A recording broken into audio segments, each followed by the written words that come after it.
Good afternoon and welcome everyone to the official coverage of AAES's 2024 Endurance Series. It's round 3. We are at the famous Red Bull Ring for 6 hours of awesome racing. Proudly brought to you by Titanium Digital Solutions, Sim League, and Simtronics Industries, and of course MatchFit Entertainment broadcasting you this great race this afternoon.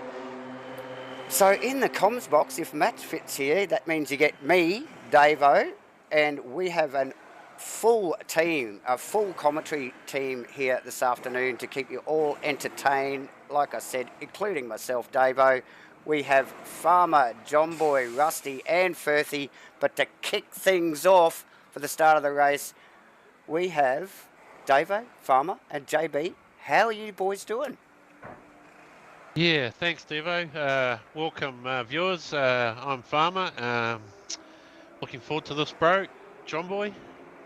Yeah, welcome. It's great to be here up in the booth. Awesome 6-hour enduro here at Red Bull Ring. Can't wait. It's going to be action-packed from what we've seen from Quali.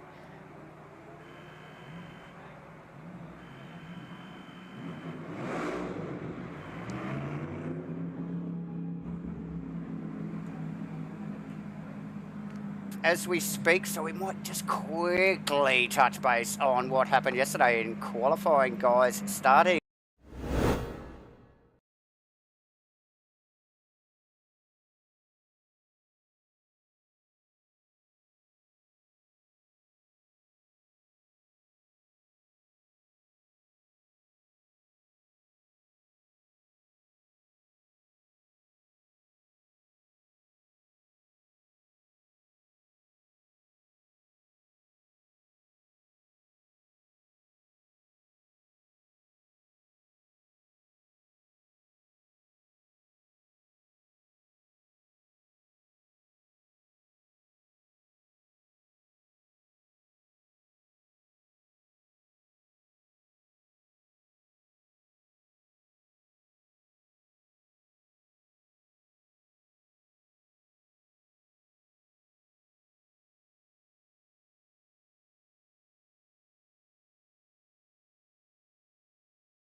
Shootout. So they're only Yep. getting that one lap to do that. Yep. You know, once they made it in. So incredible. That shows you the quality of these drivers here. 50 on the grid. Cars on the grid. That's 150 drivers approximately, give or take. Yeah, Man, that's the one hell of a field here at AES. definitely. Yes, absolutely. So, yes, I don't know whether our mics were just quite working correctly there as we just talked about qualifying. We're just mentioning how damn close it was, ladies and gentlemen. And just rolling through, you would have seen the graphics, but probably not the audio. We'll get onto that. Little technical issue, but we're all good to go for the next 6 hours, ladies and gentlemen. Click the like and subscribe button. Fire the chat box up with your comments. We love a bit of a chat throughout the race. These guys have literally seconds to go before they roll out in for their formation lap, ladies and gentlemen. Looking forward to it, guys. Yeah, mate, we are looking forward to this, are we what? Just running through the numbers there, JB, I'm only registering 33 on the grid there. Correct me if I'm wrong, but still an outstanding turnout. You know, there's 2, 3, sometimes 4 in a team, so a lot of people here today. Yeah. Oh, mate, what a commitment it is. What a commitment it is as the boys roll away for the formation lap. All 33 cars, like you mentioned. And here at Red Bull Ring, 33 cars on track at Red Bull Ring. It will be quite a hectic race, I suspect. Not only for just the lap one, but pretty well for that opening stint. And then as those, you know, the quicker guys up the pointy end of the field start to, you know, get round and start lapping the field, it will be a very, very busy race, I suspect, not just for us in the comms box, guys, but for all of these boys out on track here today. Yeah, that's right. AAES, a huge commitment to this endurance racing, and a big thanks and shout out to that admin team for putting this together. You've brought multiple communities together and super top guys that take this racing very seriously, and this is no short task to get this job done. These guys would have put in a lot of practice throughout the weeks to get their cars where they need to be, and it's going to be on between all the different classes and makes. So yeah, really looking forward to it, and the biggest thanks to that admin team and all the drivers. Of course, and as always, Titanium Digital Solutions, Sim League, at Simtronic Industries, and yeah, if you like what you're seeing in the broadcast from the MATCHFIT boys, click the like and subscribe, hit your notifications so you can catch up with any of the future stuff. But these guys rolling around on their formation lap as we speak.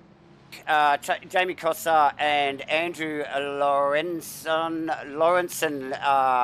rounding out the front row. Reagan and Sasha Death rounding out the second row. Joshua Holmes, Lucas Keys, Phil Antoon, aka Mav, Max Ricker and Mitch Hobbs and Matthew Cutler rounding out the top 10 as they work their way towards the final complex of corners here. Before we go green, guys, this is going to be a biggie. Get your lips wet. Get your drinks in now, because once this green flag drops, mate, it's all going to be happening. Jamie Costa controlling the field as we speak. Nice and tidy. A little bit awkward around the final corner. This is about to go green any time now. This is round 3 at the Red Bull Ring for AAES's Endurance Series. Red Bull Ring, ladies and gentlemen. Let's go racing with the green light. Costa 3 wide from the front 3 there into 1. Reagan looked like thought better of it. We got a little bit of contact just in behind there. I think Joshua tangled up in that. Costa already swamped by the boys as we had again 3 wide out of the exit. Lucas Keys tucked in behind there. Looks like he wants to make a quick move straight away as well. So very hefty field. As our timing goes mental as usual, ladies and gentlemen, very hard for us to just keep up with the action here, but looks like a fairly tidy start. Little bit of contact in 1 so far. Up at the pointy end of the field, boys, you didn't see anything else down through the field there. Oh no, just a slight little touch up through turn 1 there, Davo, but looks pretty clean all in all. The boys doing a great job. Oh, mate, the pressure of the start The in pressure. the team's race is. Oh, I'm not sure where to look. I do notice one car left in the pits there, the 444 car, which is just disconnected from the server. Unlucky for them, they missed the race start. that's unfortunate. That's unfortunate. So there has been a little bit of a mix-up there because Reagan has found himself in first position. So clearly Lawrenson and Cossa and Holmes with a little bit of a coming together down there that early part of the lap there. And now the Porsche leading the race for lap 1 into turn 1 for lap 2. Big race, 6 hours to go. Oh, huge, mate. And you know, what do you do? Do you push from the start? I guess you do. I think you have to. Yeah. So yeah, definitely a little bit of a shuffle in the top, the leading order there. Matthew Cutler having a bit of a look on the outside in the Porsche on Lucas Keys. Little tiny bit of contact there, but got Aaron Lee and Max Ricker tucked in behind. So there's a little group of 4 cars really hot on the pace there. Immediately, beginning of lap 2. So the fight is on very, very early. I mean, track's positions obviously critical here for these boys in the early. Very critical, yeah, mate. in the early.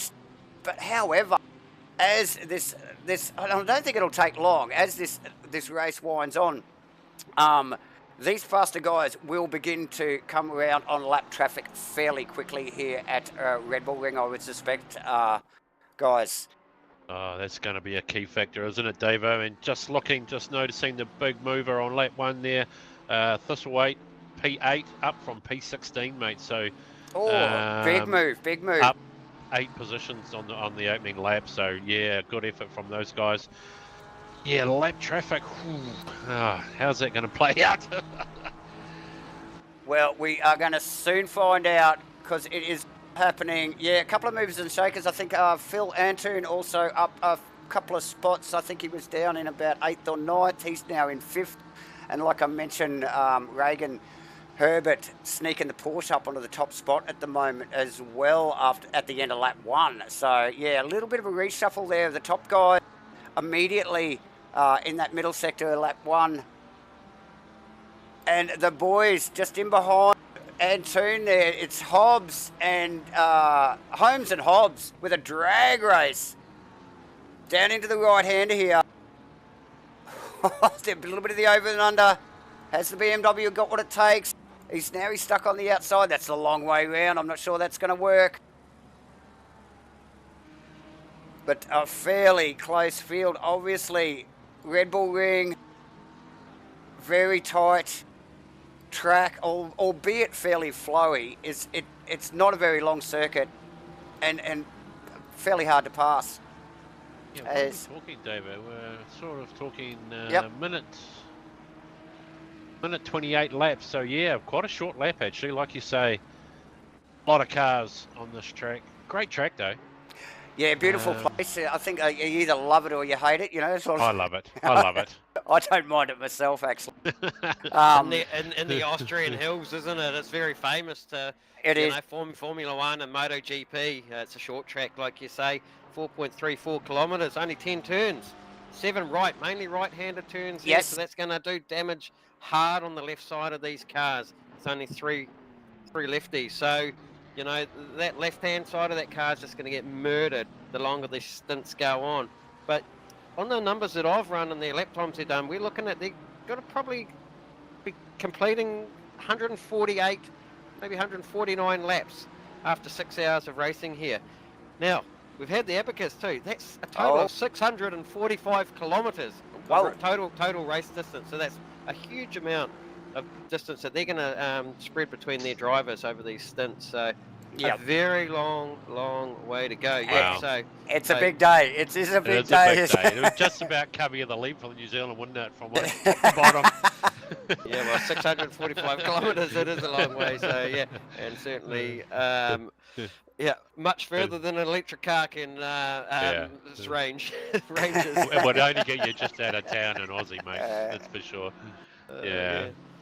But straight away, you know, that Porsche of Herbert, he's taken to that position 1, and also just gone as fastest lap time as they're coming across, and just all trading times now. 1:28.2 for Antoon.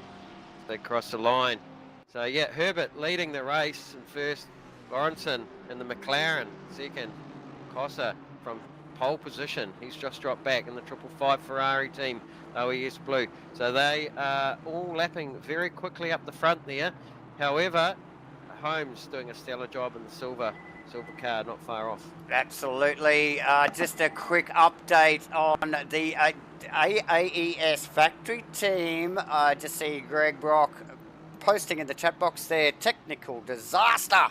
It is described as, so they are starting 2 laps down, so not the best start to their afternoon here Roger. for the AAES car. So yeah, not ideal, Yes. not ideal. My apologies. That was the 445 car that I incorrectly numbered earlier on there from the pits. I mean, technical problems. And that's the thing with these long races, you know, you can prepare as much as you want, have all your drivers in check and do all this practice, and these little things just creep in, and you think, why? Why me? Why now? Why us? Yeah. And that's motorsport, and you just got to treat it that way. It's cruel sometimes, but that's what you sign up for. Absolutely, JB. It's a little gap there, guys, from P4 backwards now, just starting to open up on the field. We see Hobbs in P5 there. He's come forward position so far, trying to hunt down that sort of front little breakaway gap there. Yep. Luck with that, mate, because the pace is hot up there. It is. So just again, we're just getting pulled up on our race timer being covered by the top banner. Sorry if that gets to some of you guys. We will continue to keep you updated exactly where the race is. We're not even 10 minutes in. So early days, the banner, yes, is covering the timer, but like we mentioned, we keep you guys well up to date about what's going on and where we are in the race. So no panic there. Try to. Just noticing an early stop there for car 123, the Aston, in and out of the pits early there. Not sure if that was scheduled there, guys, or whether they maybe forgot to put some fuel on it. Well, that's interesting. Maybe they certainly come out a long way down there, but one pit stop cleared for those guys. Yeah, a little bit early though, isn't it? Well, it is, mate, you'd think something's either gone wrong or they're fixing some damage. They've been caught up in something. But to me, that seems unscheduled. Betting man would definitely say these guys are starting with full fuel tank, so you won't expect to see blistering lap times like you would in the qualifying. It's a matter of settling down and making sure these pressures are right. And these are some things that these guys would have practiced and other guys not so much. And they're going to work this out on the fly. And as they pass the car over through those critical pit stops, they'll be making key adjustments to the car to make it better. Hopefully not worse for the incoming driver. And that's also another thing. Is this short track here at Red Bull, the pit entry. I'm going to call this a hot spot on the track here. It is a blind right-hander, kind of a double right-hander to that back before they start the lap, and also the pit entry. Cars can get caught out there as they slow for the pit entry. So, yeah, a bit of a hot spot there where guys will be wanting to communicate around what they're doing, what they're up to, how they're entering. I'm sure that was covered off in a driver briefing there, but certainly I know from experience it was pretty tricky. Absolutely. Yeah, just one of those spots. Like you mentioned, John, a little bit of a hot spot there. Very tricky to get it in there correctly. And yeah, and it's just that sort of, it's a bit downhill and a bit off camber as well. So even after you got off track, you still got a little bit of a battle on your hands to get it down and neatly into the pit lane and hit your mark and not run into the pits too hot as well. As we see the first of the time penalties coming through for the 120 Aston Martin of Lucas Keys with a 15-second penalty already showing on the tower there. that. I'm not sure what that was for. Possibly an early infringement there. We did see the 247 Ferrari of Sasha Death drop back 22 spots Oh, ouch. from that incident at turn 1. They were well up the field on the Oh, starting grid. So yeah, definitely. I think they were on the second row there. Farmer, just a bit of a heads up for Mr. Goose. The 123 car drive-through, a drive-through for contact apparently. So he's been in and out and served that penalty immediately. Yes, right, yes, and yes. that was that early pit stop we saw, Davo. Yep. So, but yeah, Key's slipping down there, Davo. Actually, you mentioned about him there. He was P6 in this, and he was hot on the pace in that quali shootout lap. He was one of the guys that was within the hundredths of a second in the shootout. So yes, from 6th then, slipping down on that Aston, down where's he now? What, 10th? 10th. And a 15-second and he's got hovering 15 over him. So Yep, yeah. yep. These are the things, these are the little things that start slipping up in your race, and you just got to think of the long game. Yeah, absolutely. So Lucas with a 15-second. I think we've got somebody else down the bottom with 15-second. Mr. Tompkins. Ooh. Yes, Alex Tompkins as well. Sorry, Farmer. No, all good, buddy. I just happened to see a little bit of a touch-up at the back of the field there with a couple of cars, but nothing came of it, Davo, sorry. Yeah, unfortunate for 69 car there for a 15-second penalty. I guess this is going to happen throughout the race, mate. These guys are just going to have to take it on the chin. Yep, definitely. Well, that's it. Well, what can you do? Eh? What can you do? But it is a long race. It's a big day for these guys, and there is time to make amends. And obviously, they're not going to be the only ones getting time penalties, as we just see Geordie Moss in the M4 BMW round a cow. And it looks like he's side by side. This isn't over yet. But the cow falling back, looking for the over and under. A little bit of a battle going on there. He's got Dylan King just tucked in behind. I love that skin, Davo. It's a good-looking cow, isn't it? It is an awesome-looking cow. It stands out, doesn't it? Looks great. A Jersey, beautiful. I think it is. A Jersey, yeah. A Jersey cow? Yeah. No, it's a Frisian. Frisian, that's it. Yeah. Oh, shit, I'm not up to play out my cows, mate. From the mighty Waikato here, mate, we know how to farm down here. Okay. JB's both on game. It's hot. High. Hey, I'd just like to make a mention here to the top of our AM guys in the Sector Zero Racing McLaren there of Simmons. Taylor Simmons he's currently sitting in 17th in a great battle there in 16th. He's really wrapped in between Rika and Aston. Where was that? Sorry, it's 16th and 16th. 17th of Taylor Simmons. Simmons and Rika. Yeah. Yep. Yeah. So he was your leading AM driver in qualifying, and he's well and truly in the thick of it here with these silver drivers. So he's really punching great times. Last lap time a 1:31. The cars around him 1:30. So, but his best time's actually matching the cars around him by far. So, big team there for them in the McLaren. We've got who's up next? Maybe Tanner or Matt Shine. We're not sure how they're going to make their driver swap there in the 920 McLaren 720S. So, sorry for interrupting there, John Boy. Andrew Lawrenson actually. Oh, here we go for the lead. Look at this bunch of four cars here. Yeah, it's on. Wow. And it is on. So the Porsche gone from penthouse to shithouse there from first back. Looks like he's going to go right back to fourth here. Yes. This is a four-way, isn't it? This is on. Oh, as we get the Ferrari around. Oh. So that's Antoon picking up the throttle a little bit early. That's allowed Regan and Jamie Costa pass. 15 minutes into this race. Don't panic, everybody. We'll keep you up to date what the time is. You don't have to panic. Yes, a little bit of heat generated at the top of the field there. Look at the state of that that McLaren in P1 there, Davo. It looks like it's been left out to rust. Great looking skin, I like guys. that, isn't it? Love That's your work. Yes.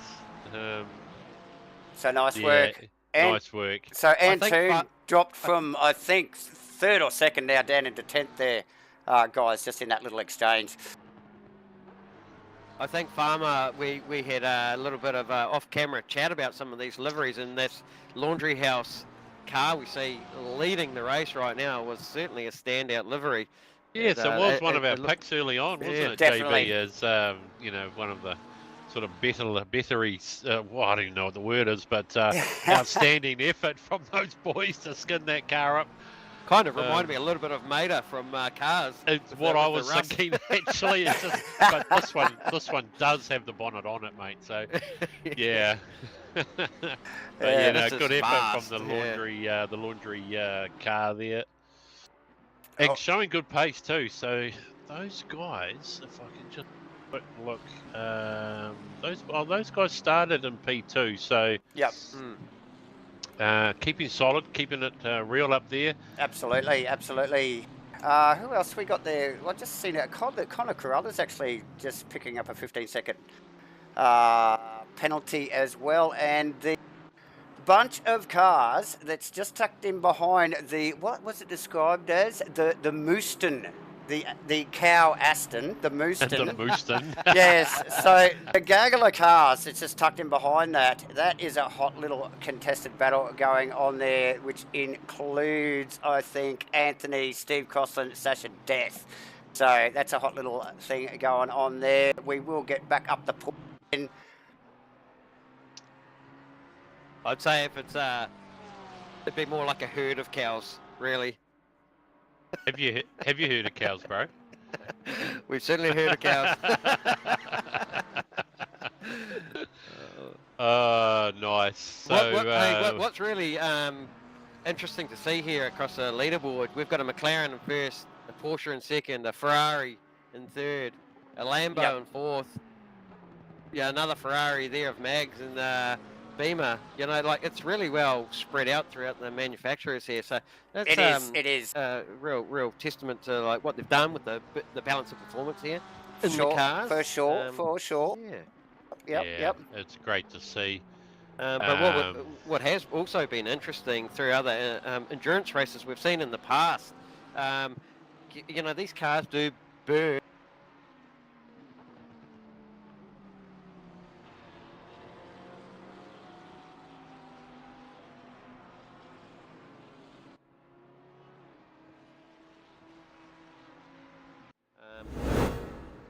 It's really a fine balancing line, isn't it, between the fuel tank and their consumption that the cars are burning, and this will play into the whole strategic game at the back end of this race. And It will. we're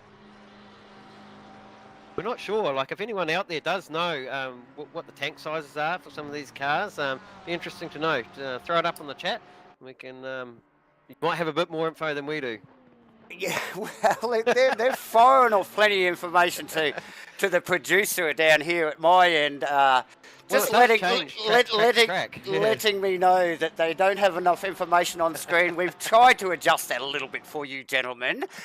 So hopefully that's a little bit better, guys, as we move forward. But yeah, plenty of action, as we suspected here at Red Bull Ring, and we are only 20 minutes in this 6-hour race. I cannot see it changing anytime soon, as the lead pack again continue to battle. We've got Reagan Herbert and Jamie Cossa going at it. The Ferrari side by side with the Porsche. Oh, not quite. But these guys have pretty well been inseparable right from the drop of the green flag. So Joshua Holmes and I think it's Matty Cutler, they're going at it as well. I think that's Matty Cutler in one of the official sponsors' car, the Simtronics Industries car. So nice work from them. We will give a quick mention out to Titanium Digital Solutions, Sim League and Simtronics, and of course MatchFit, bringing you the broadcast here today, guys. Max Ricker also, I think, just sneaking around Ryan Whitmore there. And back to the cow as we just get to it. Getting a little bit of contact there from, it might have been the Crossler in the Rainlight Racing, Aston. Just pushing him deep and into the sand. A little bit of pressure already creeping in for these boys as the race moves towards the first half an hour. Plenty going on, guys.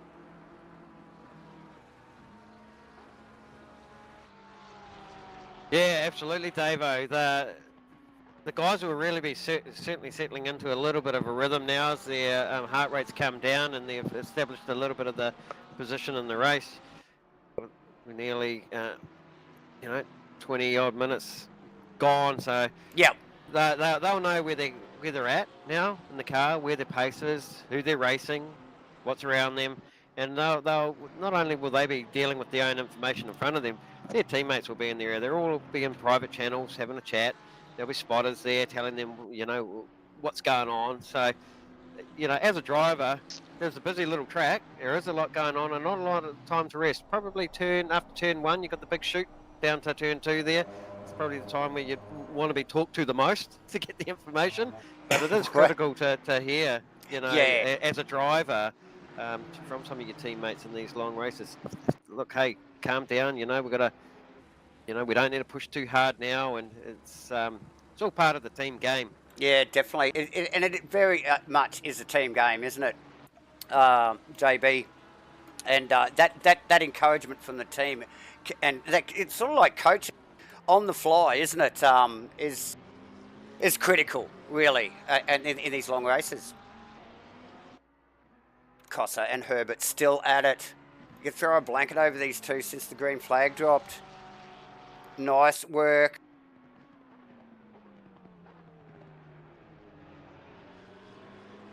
Yeah, great work from these boys. Just looking at a few of the stats there, we've got Mitch Hobbs up into P4, started in P9. They've come 5 spots forward. Jacob Maggs, and currently running P5. He's come up 6 spots from P11. The other big movers, we've got Kayful Shade in the 111 car, the BMW, up 11 spots into P9. Wow. Good effort from those boys. The 111 car, that Aaron Lee, yeah. And the Aaron Lee he's come forward 3 spots, mate. Yep. And the McLaren there. Also back in 18th, Jordan Moss in the 777 entry up 10 spots. So they started well back on the grid, mate. But slowly making their way in the right direction, obviously. The big losers, obviously, we've seen Sasha Def gone back. She's now down, sorry, might not be she, 17 spots. Yeah, that's tough because that car qualified very well. Yes, it Farmer. did. It was right up there, yeah. And also the Ferrari, the 45 car Ferrari of Jacob Wedsworth has gone down 11 spots as well. So they were well up there too early on. So unfortunate for some, and some great, driving from others there. Yeah, so some fortuitous gains, obviously, for some of the pack here, as we just pick up out of the back of Connor Carruthers' car. Now that is, I think he has just snuck round. Who's that? Is that that might be Anton. His car, the OES blue car with the bonnet up, damage on that car. We saw him spin. Look at the state of it. Yes. Yeah, and so now he's sandwiching basically in between these guys in the mid-pack now and trying to recover from that earlier incident. Unforced error out of 2. He will not be happy, and again, the team will be coaching him, just saying, come on, mate, just keep your head down. We've got a long way to go, as we see. And is actually still in for position there. Sorry. And that car is damaged. Yeah. And that car's certainly damaged. It's vulnerable, isn't it? Yeah. Yeah, and it's I mean, obviously, when you've got your bonnet flapping like that, bro, it's not going to handle like it should, is it? it's one of those things, isn't it? You've got to get Yeah. to the end of your driver's stint. You just got to carry on.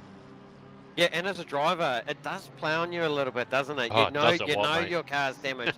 You can, yeah, and you feel the other cars are slowly edging their way to, closer and closer to your rear bumper, and you just got nothing for them when you know your car's so much better. I mean, this car was right up there.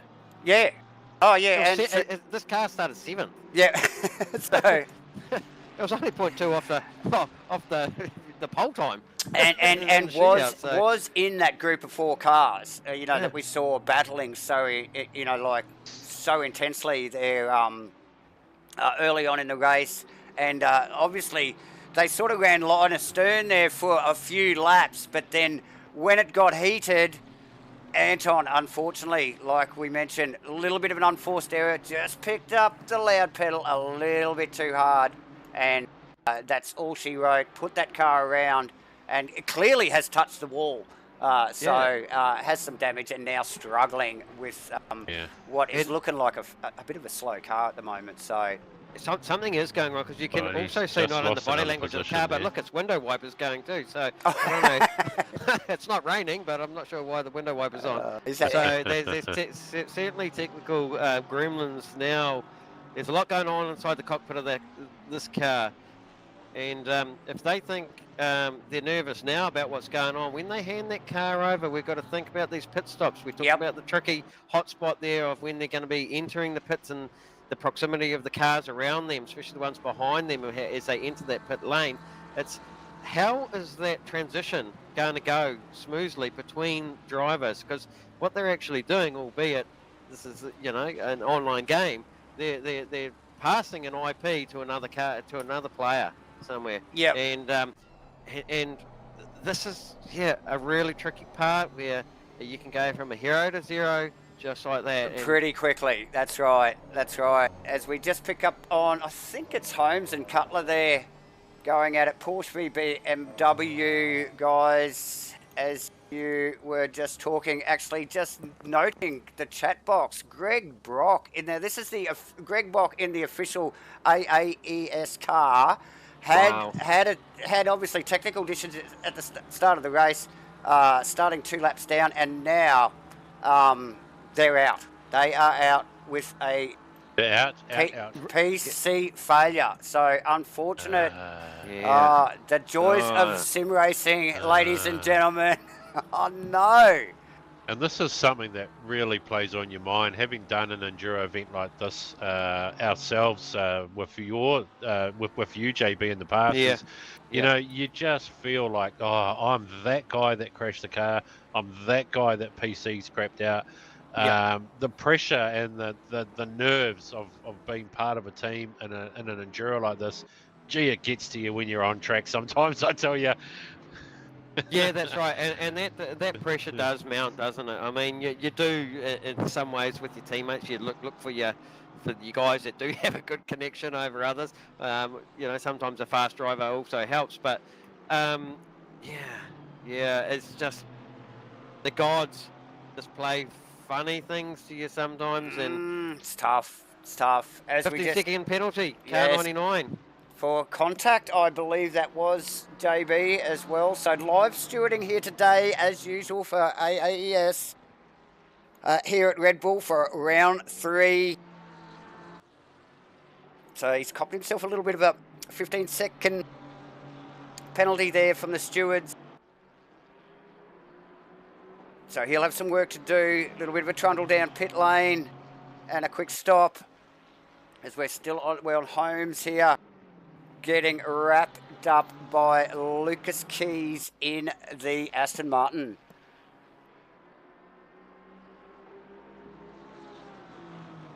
So a couple of 15-second penalties thrown around already by the stewards very early. Cameron Thistlewaite got a little bit of a battle on his hands with Ryan Whitmore tucked in behind in the Shell Helix Ferrari there. Now that car, where did that car start there?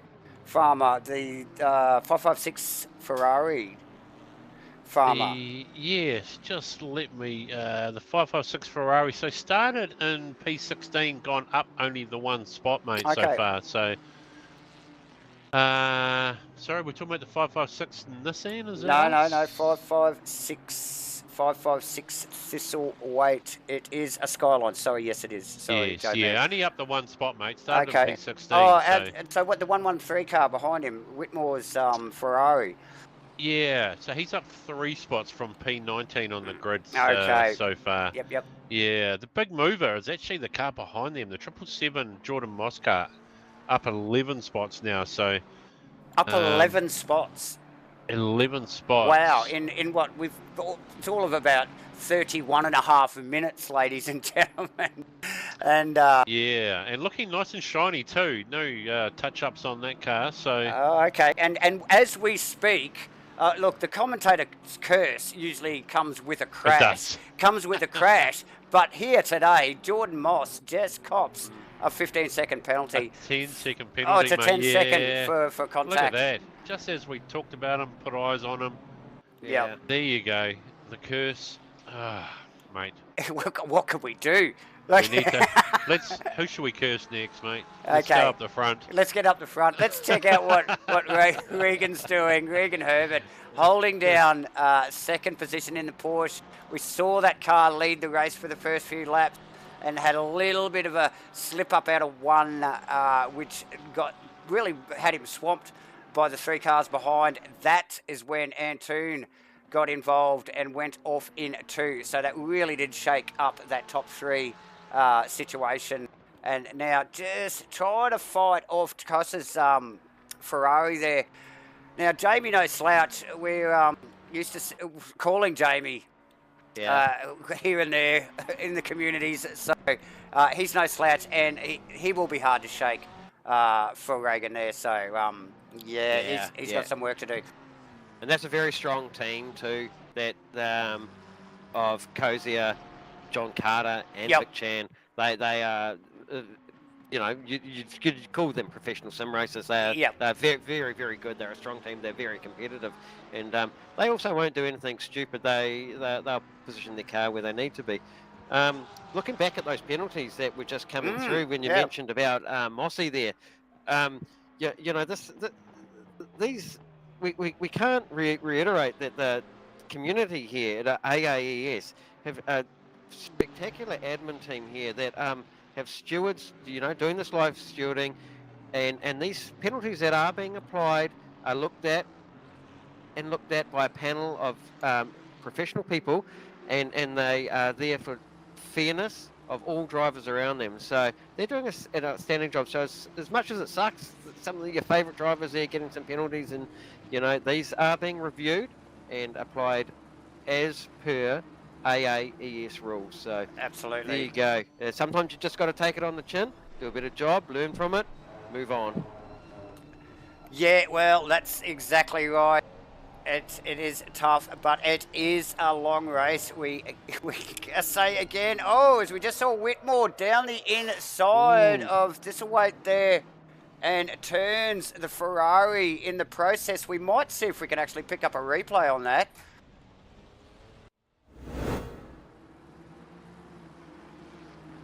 So yes, back to the replay as they come out of 3 and down towards the first of only 2 left-handers here on at Red Bull Ring. And as we come down to the second one, dips the nose of the Ferrari and gets a little bit of lockup and turns himself. Unfortunate there as the rest of the field files past. So after a little bit of a gain there early in the race, now he will have to fight his way back. Yeah, a bit of a funny one, that one. It was almost like he was there beside the car, but just the way didn't the work. car just didn't work, and he actually lost a bunch of positions there.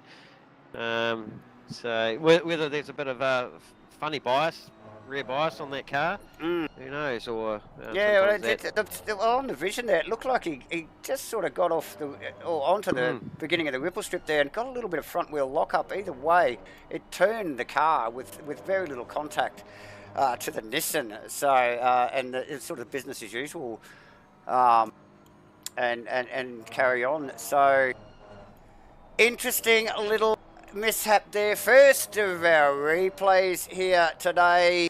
Ladies and gentlemen, please like and subscribe if you like what you're seeing. Hit your notifications if you want to watch any future content and keep up with what's going on here at MATCHFIT Entertainment.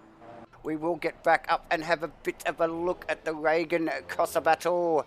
Guys. Yeah, check that out. I'm just noticing, just in the background there, guys, the one car of Anton there that was damaged early on going backwards. Yes. They've decided they've whacked it into the pits. Oh, okay. It looks fully repaired now and back out on track. So okay, lost a lot of time, but at least they're going to have a decent car underneath them again now. So okay, and Antoon still at the wheel there. Can you see, Farmer? yes, it does still register as Phil driving the car. So yes. Okay. Looking a lot cleaner though, Davo. Okay.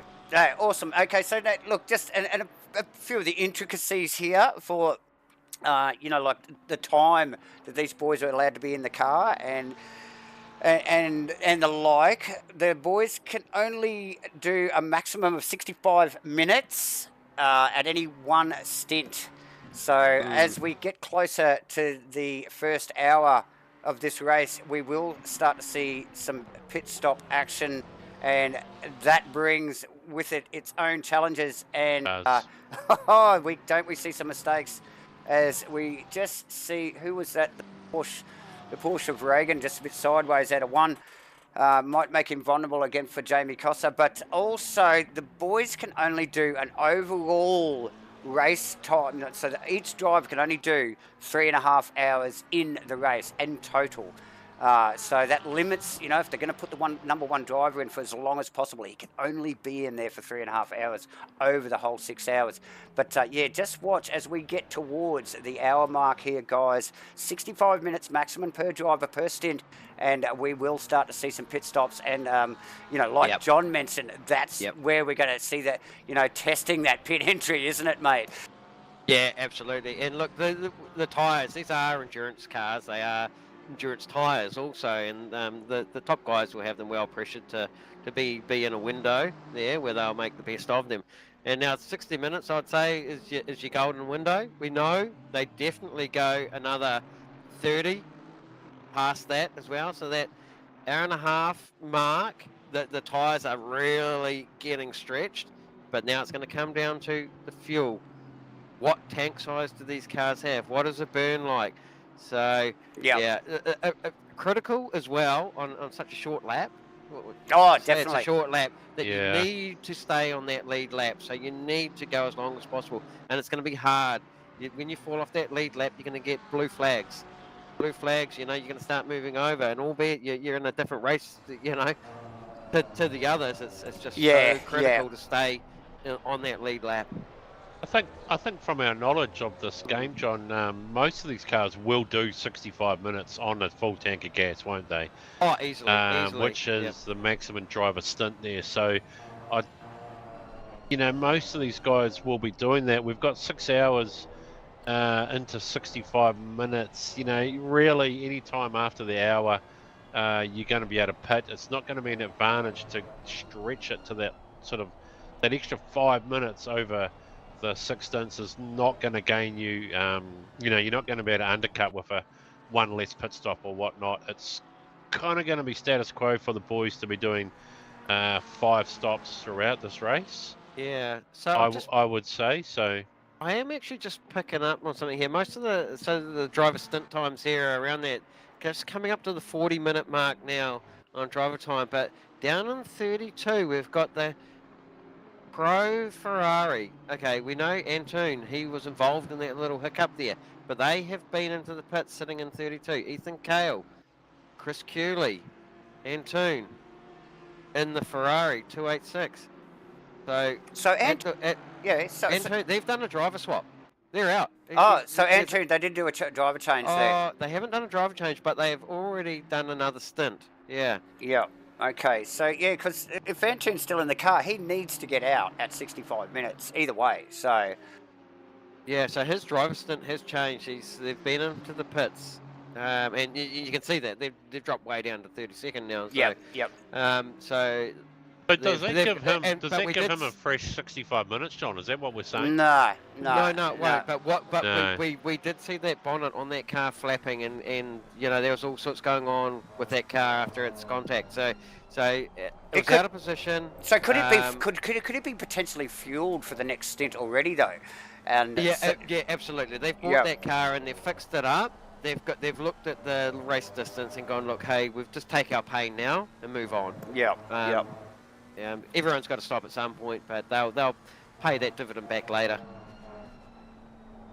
So Chris Taylor just commenting there. So the driver distance, it resets every pint entry. That's does it? what I was thinking. Yeah. So he can actually go again now for another 65 minutes. He just can't exceed his. It's 3.5 hours. 3.5 all up for the race. Yeah. That's So, right. what these drivers they've decided will to have keep him in the car, haven't they? Yep. Yeah, they have. Okay. And they'll have a driver time stint on a clock inside the car that they can see. That can monitor. Yep. Yeah, as well. And it will tell them when to come in. Yeah. Nice. Okay. There you go, ladies and gentlemen. As There you this go, ladies and gentlemen. the battle at the lead heats up because Andrew Lawrenson has dropped back to Reagan and Jamie there. Yeah. So those boys are still fighting amongst themselves, but And I tell you Andrew what, has come back to them. So yeah, and Davo, they're only 2.8 seconds off lap traffic here, so this is here we about go. to get quite interesting. okay. And in another lap or two, they're going to have to deal with the lap traffic scenario, and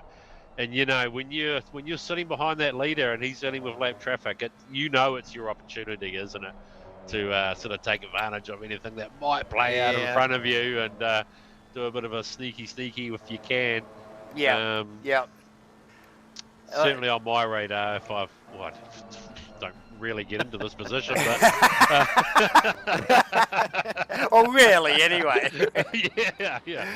Maybe back in the day when I had some reaction times, fair call. Forrester's going to be well aware of what's coming up behind him as these guys range up on him. Look, as a difference in speed, we've got the leaders doing 1 minute 28. And Forrester's doing 1 minute 31, so they're a good 3 seconds a lap quicker. It will not take long. It's going to evaporate very quickly. And now, he's going to be aware of it, and you'd suggest that he's going to pull over in the right spot here and just let it go. You would get on with it. You would hope so. You would like to think so, but then there's the next guy and the next guy and the next guy. So it's gonna play into itself somehow at some stage. And look at that Porsche. That Porsche is right up on the back now. Absolutely. That laundry house car taking a very defensive line there. Yes. I just the laundry house there, the laundry house McLaren there, not looking as comfortable as it did just only a few laps ago, and now looking very vulnerable to Reagan in the Porsche, and like we just mentioned, and coming up on, and here he goes. Cossa. Look at Cossa. Wow, up beside him. Can he make it live on the outside into this final complex of corners here? It's a long way around. Yeah, he's left the Porsche room there, but did he pick up a track cut out there too? That's the other thing. It could have been close. And again, look how defensive Reagan is. Up towards one. The blue flags is waving now. Forrester knows. So the lead of Lawrenson's right there. And you can see he does a great job. He's moved off the racing line. P2 and P3 battling there. It's just allowed that rusty McLaren just to gap it. Yeah, it has. In front of them, big time. Yeah, and perfect timing too, there, Farmer, because coming up towards that lap traffic, he would not have wanted that, that pressure from behind as he's trying to negotiate this lap traffic. I'm sure that's why Reagan was probably pushing so hard. He might have wanted to be in the top spot there as they started to lap the field. So. Yes. Now, I recognise that BMW too, Davo, just on the quiet there. That looks like one of the Gear Grinders guys there circling around. Which number was that, actually? Well, we scrolled down. I think we do have some of the Gear Grinders boys on board. Yeah, so that's a 77 car 77. of Forrester. Forrester Yep. running, Graham Forrester running at the moment in the Gear Grinders Racing entry there.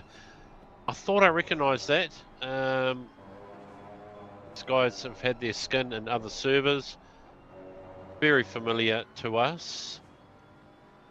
And As he he will just have. needs to really pull over again, doesn't he, here, and let He the does. next two go through. So, because we just see the lead car there get another lap marker in front of these Yep. two. So, so last thing these two want is to watch that lead car just gap it. Stretch away. Yeah, well, what's Yeah. happened with as these blue flags are coming up and the back markers are starting to play into this game here, we saw Lawrenson, Herbert, and Cossa line astern there, big time.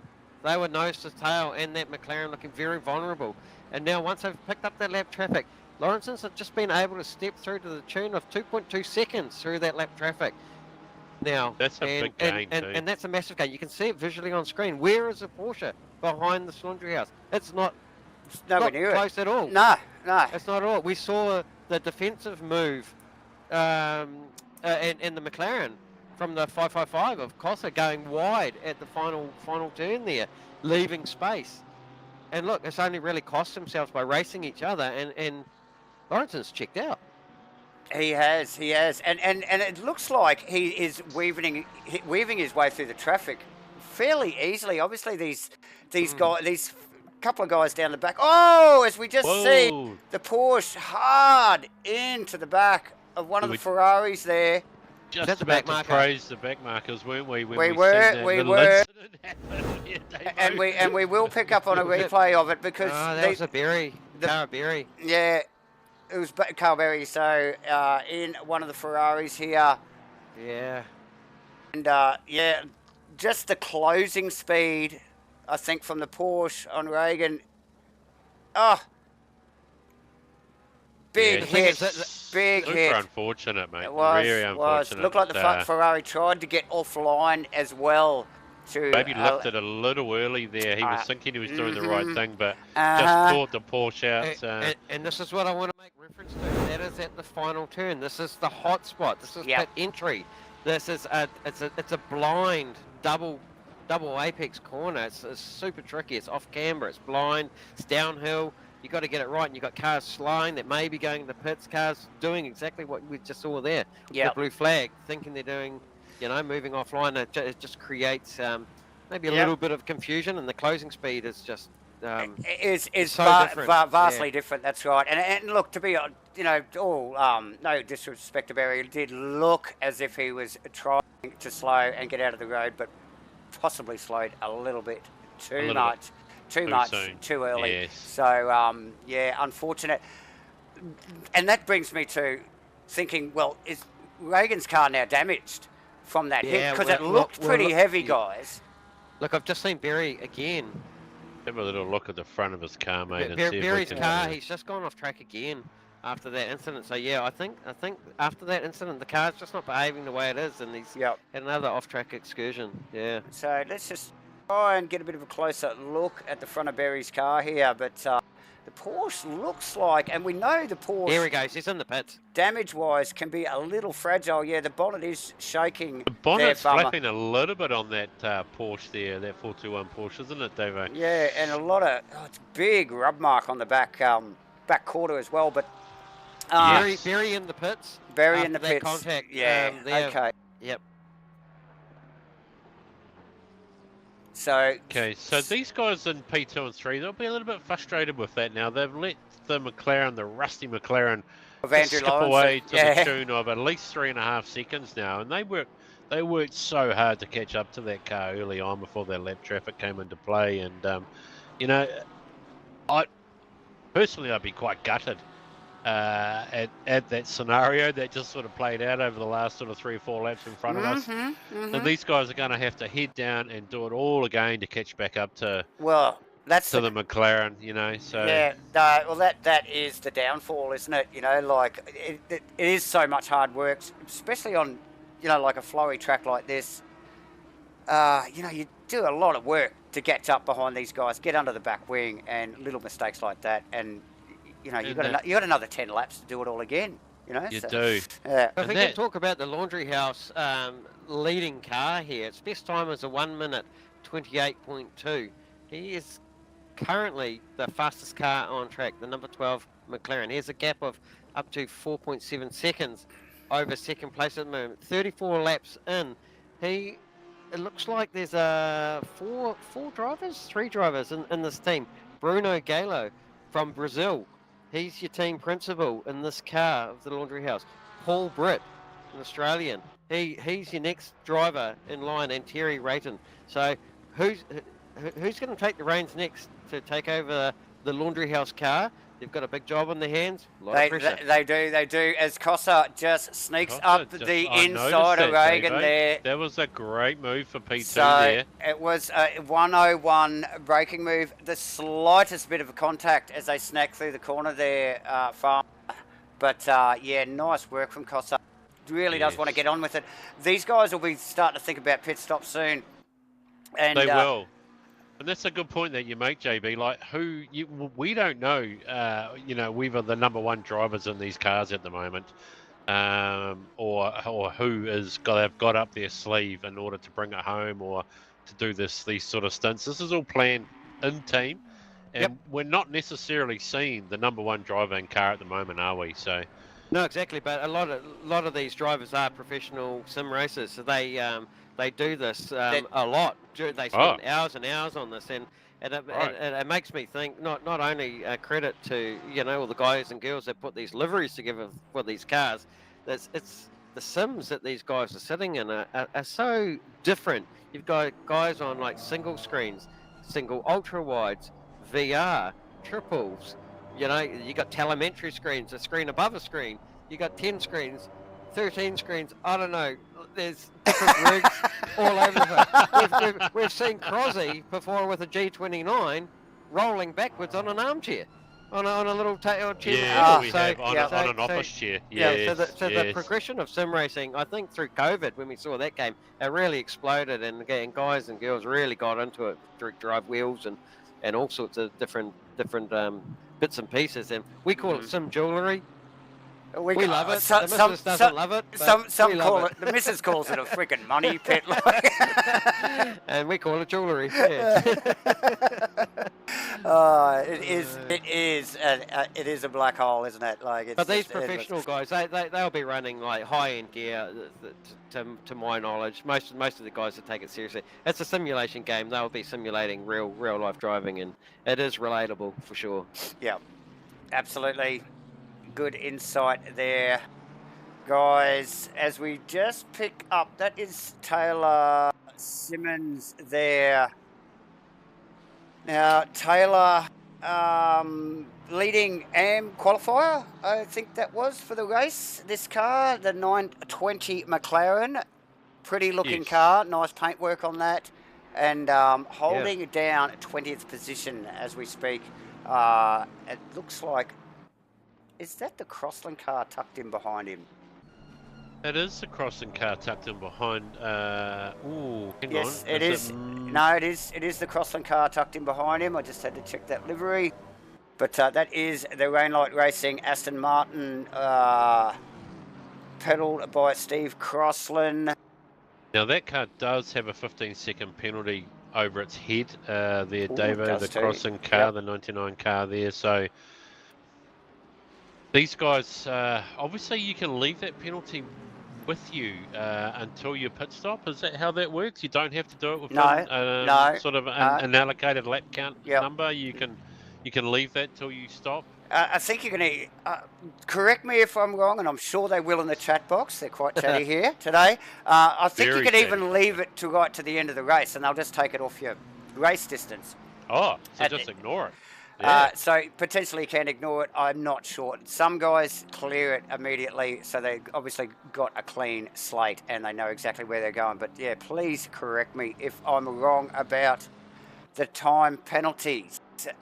But yeah, there's a few on the board there at the moment. You can see them clearly. Lucas Keys, Carruthers, Geordie Moss with another 10-second penalty. Or is that the same one? And Steve Crossland with 15 seconds over his head as well. Jacob Maggs actually just tangling with, I think that is Lucas Key, tucked in behind in one of the Aston Martin. So that battle is heating up. Just looking back at P7 there of Cutler. He is currently your Pro-Am or silver driver in the Porsche number 33. He's doing a fantastic job there in 7th, just holding down inside that top 10. He'll be very happy with that. Holmes, though, in the BMW, 6.6 seconds behind. He's a bit quicker than Cutler's a little bit quicker than Holmes there. So, yeah, they're doing a good job settling into a rhythm there by the looks in that Porsche, bringing it home. Yeah, good teammates ahead there. We've got John Zhu as well. He's your team principal. He'll be taking over the reins here at some point as well. So, small team for the Simtronics Racing there. Late change there from the Ferrari by the looks to the Porsche. So, Yes. Credits to them. They're doing very well. Lapping very well too, actually. Good pace. Still on the lead lap. From Holmes, yeah. Well, there's a lot of cars still on the lead lap, but we are winding down to this pit stop sort of window, aren't we now, guys? Well, yeah. I would have liked to thought, Davo, that 1 hour mark was your pit stop window, but well, it's still a few minutes out. Based on other enduros that I've been part of and also commentated on, I know it's going to extend. It's going to be longer. It's going to be longer than that. I think cars that are damaged. Well, they've still got. We'll be looking at coming in soon. Well, they've still got their 65-minute limit as a stint for anybody that hasn't stopped already. You know, so they've got it. They've got to do a driver swap at 65 minutes or before. Ah, right. Okay. Yeah. So no matter what. Yes. Okay. So this is heating up to picnic time. This is when you're having a picnic and everybody wants to go and get the hot dog at the same time. It's a pain in the ass, but so pit lane will be congested. And as any of your other fellow sim drivers know, it's really hard when you do come into pit lane and you go and you think, oh, you've got to hit your marks, and it's really easy to overshoot that mark. And there's a car that's right in your pit bay, or the one just before. Big fields like this, they require a lot of pit space, and it just does make it that little bit harder just to dial it up. And when you're looking for tenths and seconds, you know, hitting those marks is crucial, because a pullback can cost you up to a second to a second and a half quite easily, and that's the position right there. Yeah, nobody wants a pullback. As we just see Geordie Moss with Matthew Spinazzi actually putting plenty of heat on the back of that M4 777 BMW. We also, what do we got in the chat box there? Just a little quick update. The 557 Aston Martin is in to the pit lane for a driver swap, and Matty T will be next driver in that car. I think you boys, John, I think you were in the comms box the other night. We saw Matty T win a very short enduro over at ASRNZ during the week, and did a stellar job. A no-stop 80-minute race for her. So well done for Matty. So she'll be still on a high from Thursday night, and be looking forward to getting amongst it with the other drivers on track here. And that was the interesting thing was Maddie is a very, very good sim racer, and her way to read the races is spectacular. She's obviously calculated in how she breaks the race down, and she did that herself. But look, hey, what I'm trying to say here is that the fuel consumption again in the tank size of these cars is critical. And these guys and girls will work this out, and they will get the maximum out of their stints as they can, and put the right drivers in at the right time. So interestingly though, Maddie is not on a Ferrari this time around. She's driving an Aston, so it's going to be different. But she will do well. So the car circulating well at the moment. We just pick up on the Joshua Holmes, Aaron Lee, and Mr. Moyen, I think I'll call him. I won't try and pronounce that name. Mr. Moyen. But yeah, so little hot little battle going on there as they drop down into this middle sector here. But we will start to Fig, is it? Okay, thank you, CM.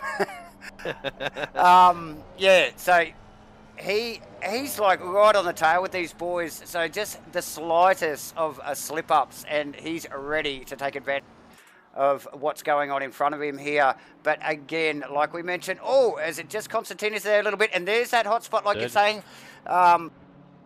Joshua Holmes into the pits, and the boys all propped there as he backed off to get that car turned in.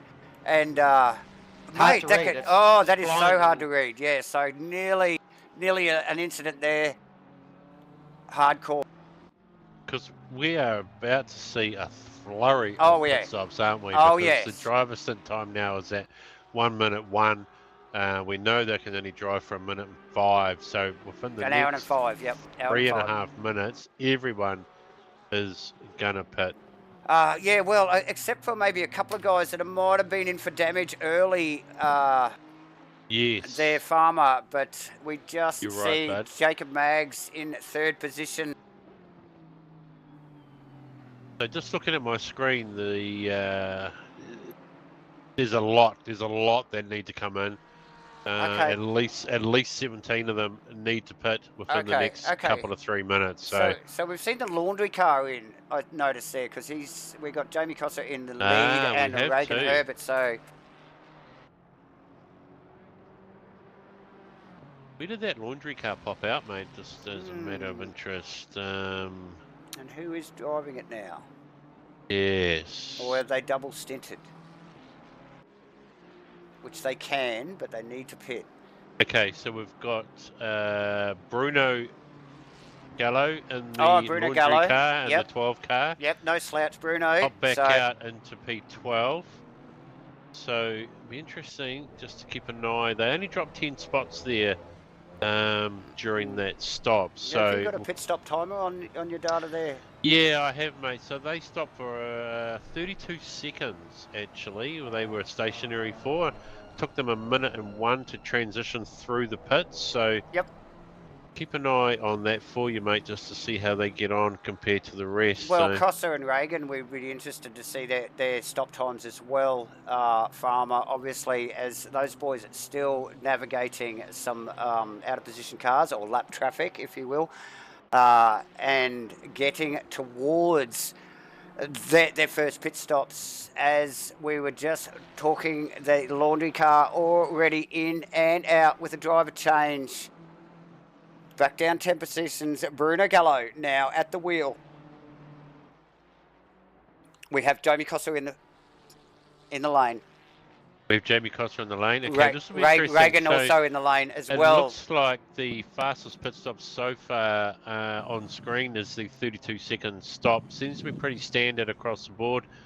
No one's beaten that so far. So It'd be interesting to see where these guys all land with obviously Bruno Gallo as well. Those top 3 cars were all very closely bunched there before they came up on the lap. So we might just pick up on Bruno now. Okay, the so boys we've have got only just Herbert. hit the jacks, and Bruno around into the final sector already. They're So still there. They're still sitting there. They've got at least another 20 seconds in the pits before they come round. So no, Gallo's he's easily going to get past here. Is that Sasha Death now in the pit lane? We've got Matthew Spinazzi, also Thistleweight, Lucas Keys, Jacob Maggs. This is it, isn't it? This is So the driver's stint time coming Here we to go. an end. Yep.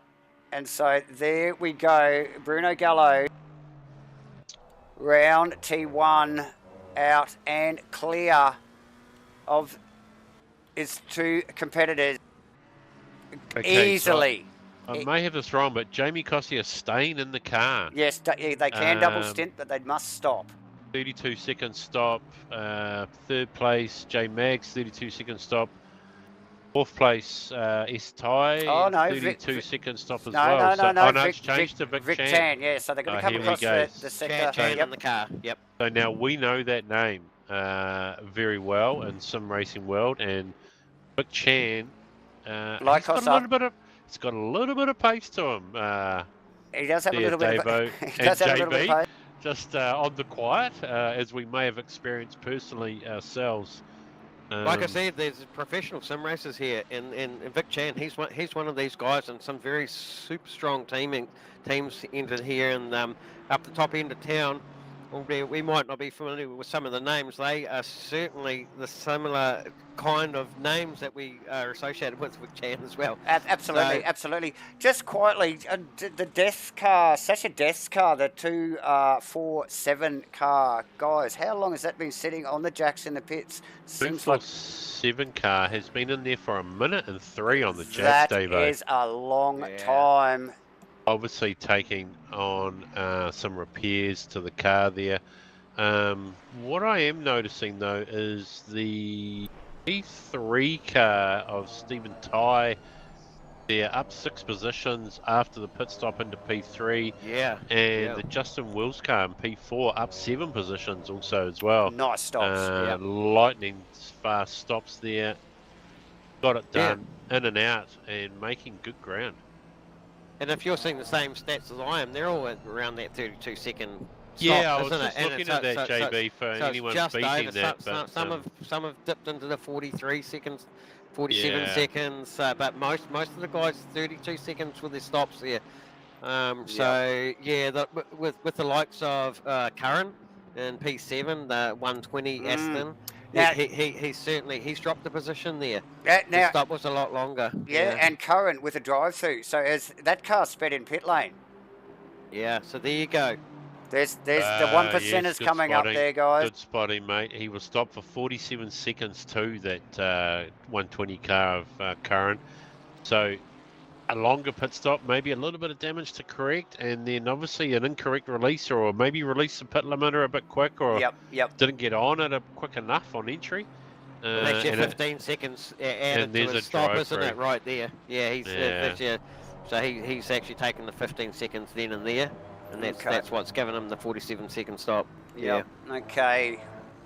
So Liam Curran yes, with a possibly. drive over his head, ladies and gentlemen. That is Mia Rose just tucked in behind. Oh, it's Curran again. Comes in for his drive. Now, there was a clear example as we looked out of the helmet cam of Mia's BMW and watched Liam duck into the pits. Really tight stuff. It's sphincter tightening sort of situation there. It is. And It's hard there, Davo, because with that, like I said, it was going to be the hot spot. I don't know where there is a white line that leads into the pit lane, and it's certainly a lot earlier than the apex of that corner. So, super tricky for the drivers to negotiate that. And that's a tough pill to swallow, isn't it, for that Liam Curran car there, the 120S. And so what you're saying, JB, is they had a 47-second stop. They served a 15-second penalty, but then also gained themselves a drive-through. Yeah. For an incorrect sort of pit release or entry. And had to go back through again. And look, that can be as simple as like you're just trying to take it to the limit down to that board where you've got to engage first gear in your pit limiter to get it wrestled just before the pit limiter kicks in, and if you're just over a speed trap there, you're going to get a drive through. And again, if you are too quick on grabbing second gear out of pit lane, you'll get pinged as well. So yeah, okay, and that's it. It's cruel. It is cruel. It is just a little bit of a backhander to it's a bit of a slap in the face, isn't it? After what was already a tough pit stop there for the Curran car. Just focused on Antoon, who is tucked up behind Danny Kaz. Yes, nice gap there. So that is... Fine. Yeah, so Antoon has had a tough start to this race. Now as we dip into the second hour. And back in 18th after sitting in the top 3, ladies and gentlemen. So tough stuff for them.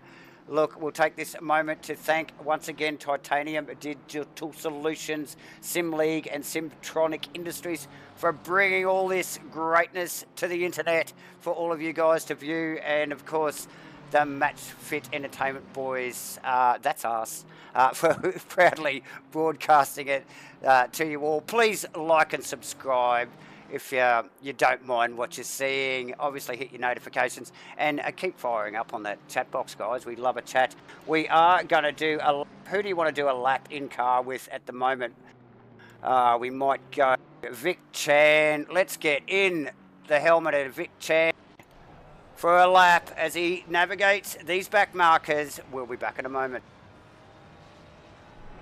Yes, and should we just let the audio speak for itself, JB, for a lap there? Yep, absolutely. Crank it up.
As Chan crosses the line. Yeah, lovely stuff, David. We were just listening to the audio there and the work of the car there, and really just noticing Big Chan. slide. Yeah, really pushing into some corners, very smooth for others. A lot of short shifting going on there, and the back marker's really kind of waiting till he's super close to sort of get out of his way. And I just wonder whether that's frustrating Vic just a little bit there. That's the 1-1-1 of Kong, isn't it? You know, he just went a little bit deep there, didn't he? Maybe just trying to make a bit of a, like, hello, I'm in your mirrors sort of statement there. Yeah, I'm here. Yeah. Again, the blue flag's waving for Kong. Just noticed he got quite close to him early on, and Kong really just sort of like, well, you're not actually on my bumper. Yes, you're a metre behind me, but you're not quite there. Yeah. and I tell you what's quite interesting is the best time for Vic is actually a 1:28.3 and Kong is a 1:28.7. So it's okay. It's not like it's like a massive difference in speed here. So yeah. Kong actually does have genuine pace, and he's not gonna give it to Vic by the looks. I mean, this has nearly been a lap of blue flags, but at some point he's going to have to surrender that because that's just the rules of the game. But hey. Kong with pace. Kong with pace. Too. Kong with pace, absolutely. As we just look over the rear wing of the Castrol McLaren of Kong as it spits flames up into one there, and yeah, with genuine pace and hitting his marks there, guys. And Chan having to work. There he goes. There he goes. Out of the road now.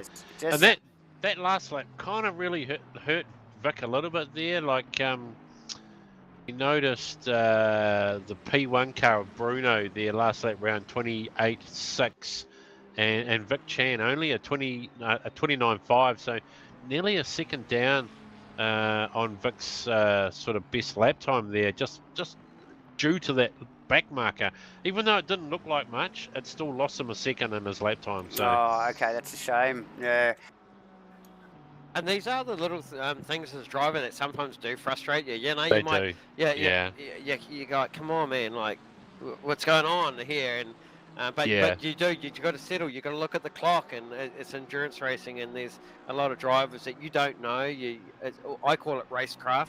Know who you're racing, and never presume that the other guys knows what you're doing.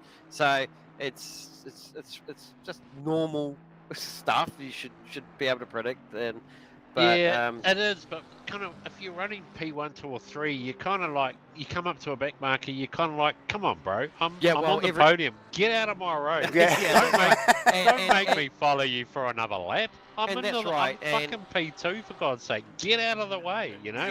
It's what you're thinking to yourself, isn't it? And when the blue flags are waving, and you know that everyone has a relative data, then there's no excuse. So no. I mean that's all part of children. Yeah. Oh wow, look at that! There's a car facing backwards there by the laundry house. But Gallo. Yes. He is honking. Bruno is fast, mate.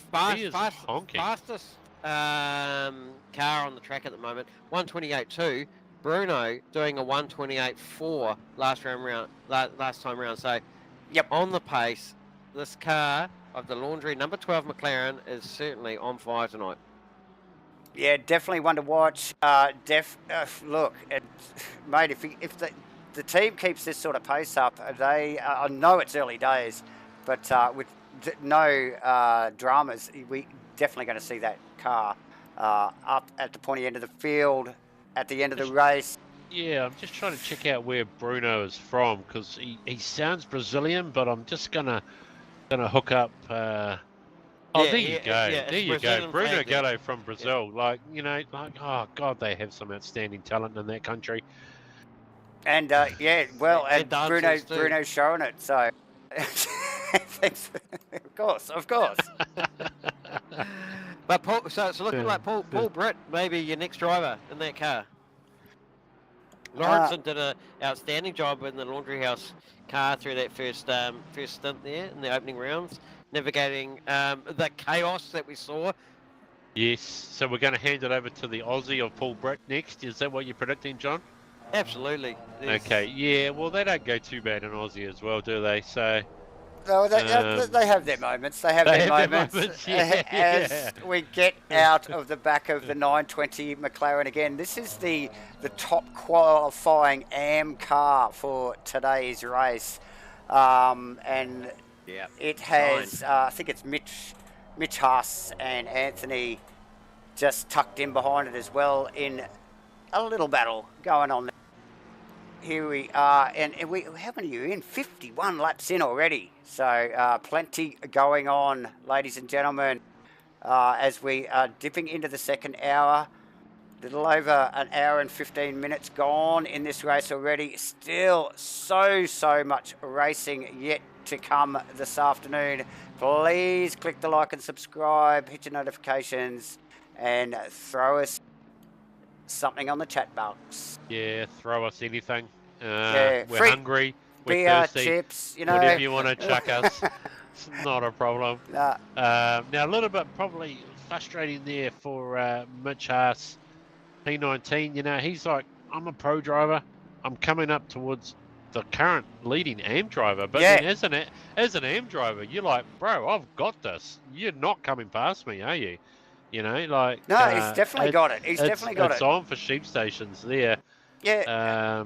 The gap seems to have toed and froed a little bit over the last couple of laps, but the McLaren looks stronger than the Ferrari behind it there in some parts of the lap. So, these guys... Yeah, and that's no surprise, Dave. I mean, there's a McLaren leading the race, so we know that the McLaren must have a bit of something. It doesn't certainly have the straight line, does it? But it really holds itself all through this back part of the track where it really winds and that flowing left to right stuff. And we talked about it at the start. It's 10 corners, 7 to the right, 3 to the left. So that the aero package that McLaren actually has is certainly holding it to the ground and paying dividends there through the tricky stuff. Definitely that mid sector, like you mentioned, JB, as well, which is pretty well the twisty part of the track, and down the hill and through the left-handers. I know it calls 3 left-handers on the track, but they're pretty well only 2. It is pretty well only 2, isn't it? Yeah. So, and just having a little quick look in car at the McLarens and the top 3 McLarens on track, which is they're spread apart, but they're all running traction control 1, so able to really have the TC down nice and low. Yeah, yeah. So obviously, like you say, a great cornering car. Yeah, I used to pay a lot of attention to the corners, especially when it was like certainly like a dominant clockwise track, where you used a lot, of the left-hand side of the car. And every time I got to the right-hand corners, I used to always think I can really throw the car in here because that tyre hasn't done that much work, and rely on it. And it was hard because you always knew your tyre deg was harder on the left side, but you could actually commit more than you thought to the right-hand corners because that tyre hadn't done as much work. And, those are just small things, 1%ers we call them. Yeah. But amazing. Shine doing a fantastic job, isn't he? Yeah, Shine. Shine. Yeah, doing a fantastic job. Last lap time a 1:29.4. Haas behind him, the pro driver, a 1:29.6. So he's certainly holding his own here. And that Ferrari of Haas is just sitting status quo. The gap is close, but yeah, definitely Shine. Matty Shine there definitely deserves the position he's in at the moment, and making the boys or anybody that wants to challenge for it work for their money 100%. As we just pick up on Mia Rose in the Pit Viper Motorsport BMW. Now, Mia, no slouch either.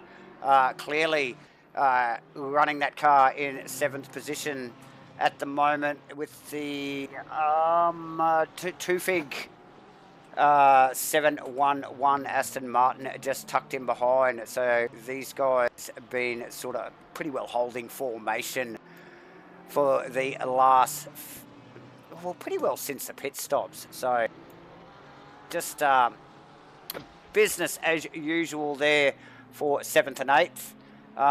The battles down the back. I just noticed that 777 BMW has had a driver change as well. Now has Stu Arrowsmith at the wheel as he lets Antoon through at 1. Yeah, I just saw Antoon making good ground there. That gap was very, very, very close, and Antoon is marching forward now. Again, the car's been repaired. Obviously, they took that early stop, double stinted the driver, and he's carrying on as one. That number 1 Ferrari will progress forwards as they come up through some blue flag traffic here. Yep. Interesting how that's navigated.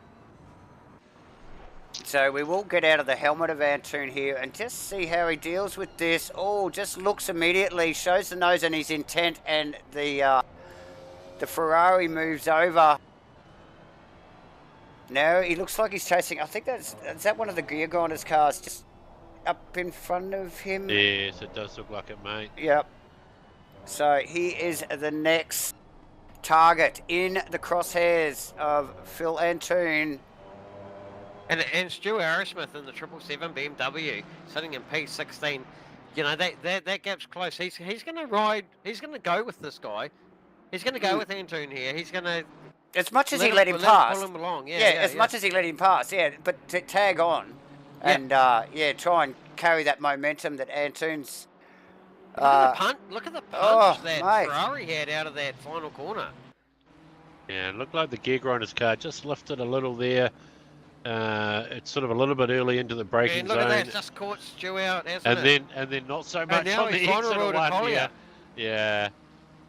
And now it's no fault of Aerosmith there. That's just that's the not concertina effect, isn't it? Yeah, and that's not Collier there. That's actually an out of position car there. That brown Ferrari there. So that is the number 11 Ferrari of Gangu. Yeah. So he sort of got in and out of that little situation pretty quickly, didn't he? He's just like, oh, hang on. It just sort of worked out where he'd found himself.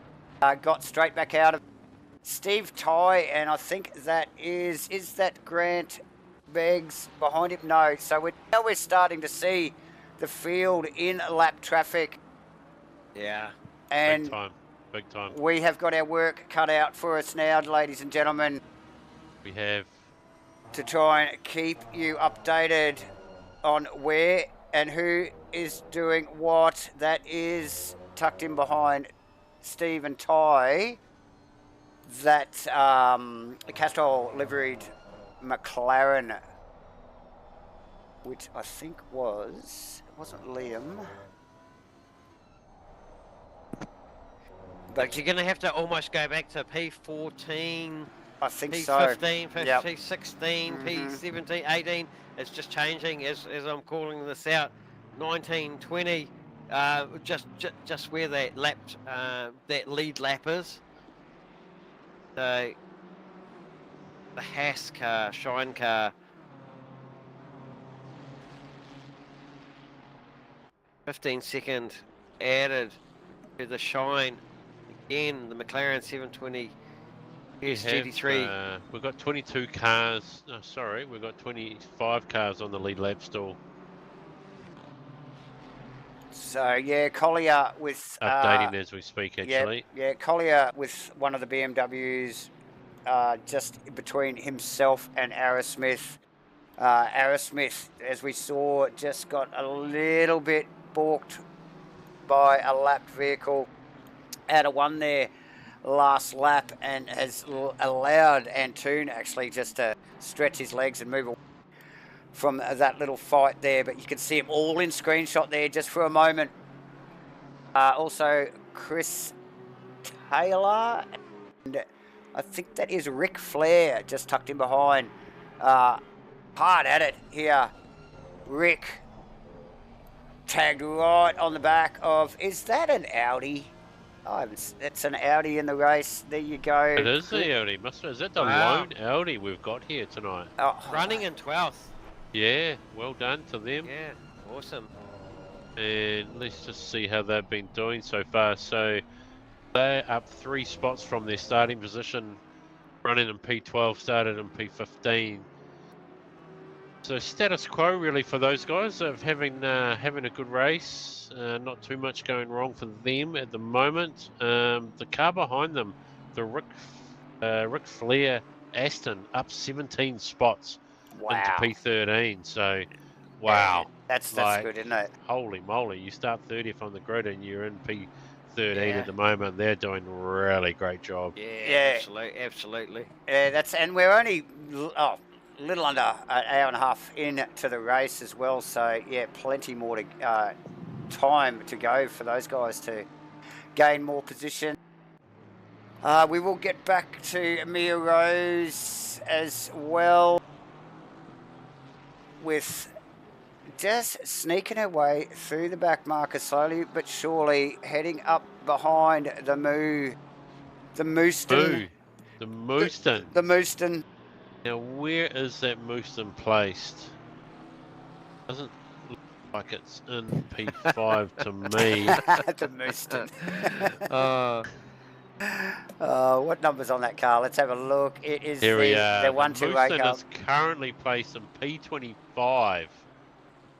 Yeah, so, with Christian Wells at the wheel. Christian Wells at the wheel. Yeah. Yes. Oh, as we just see. That Frisian car has been in for a milking. Certainly. It's light. It's an early start for the farmers there. It's a little bit of off-track them? excursions, but hey, there's nothing like a bit of gravel and grass there. Nothing that those Frisian cows are used to. Yeah, nothing untoward in the pit stops there. 39 seconds stopped.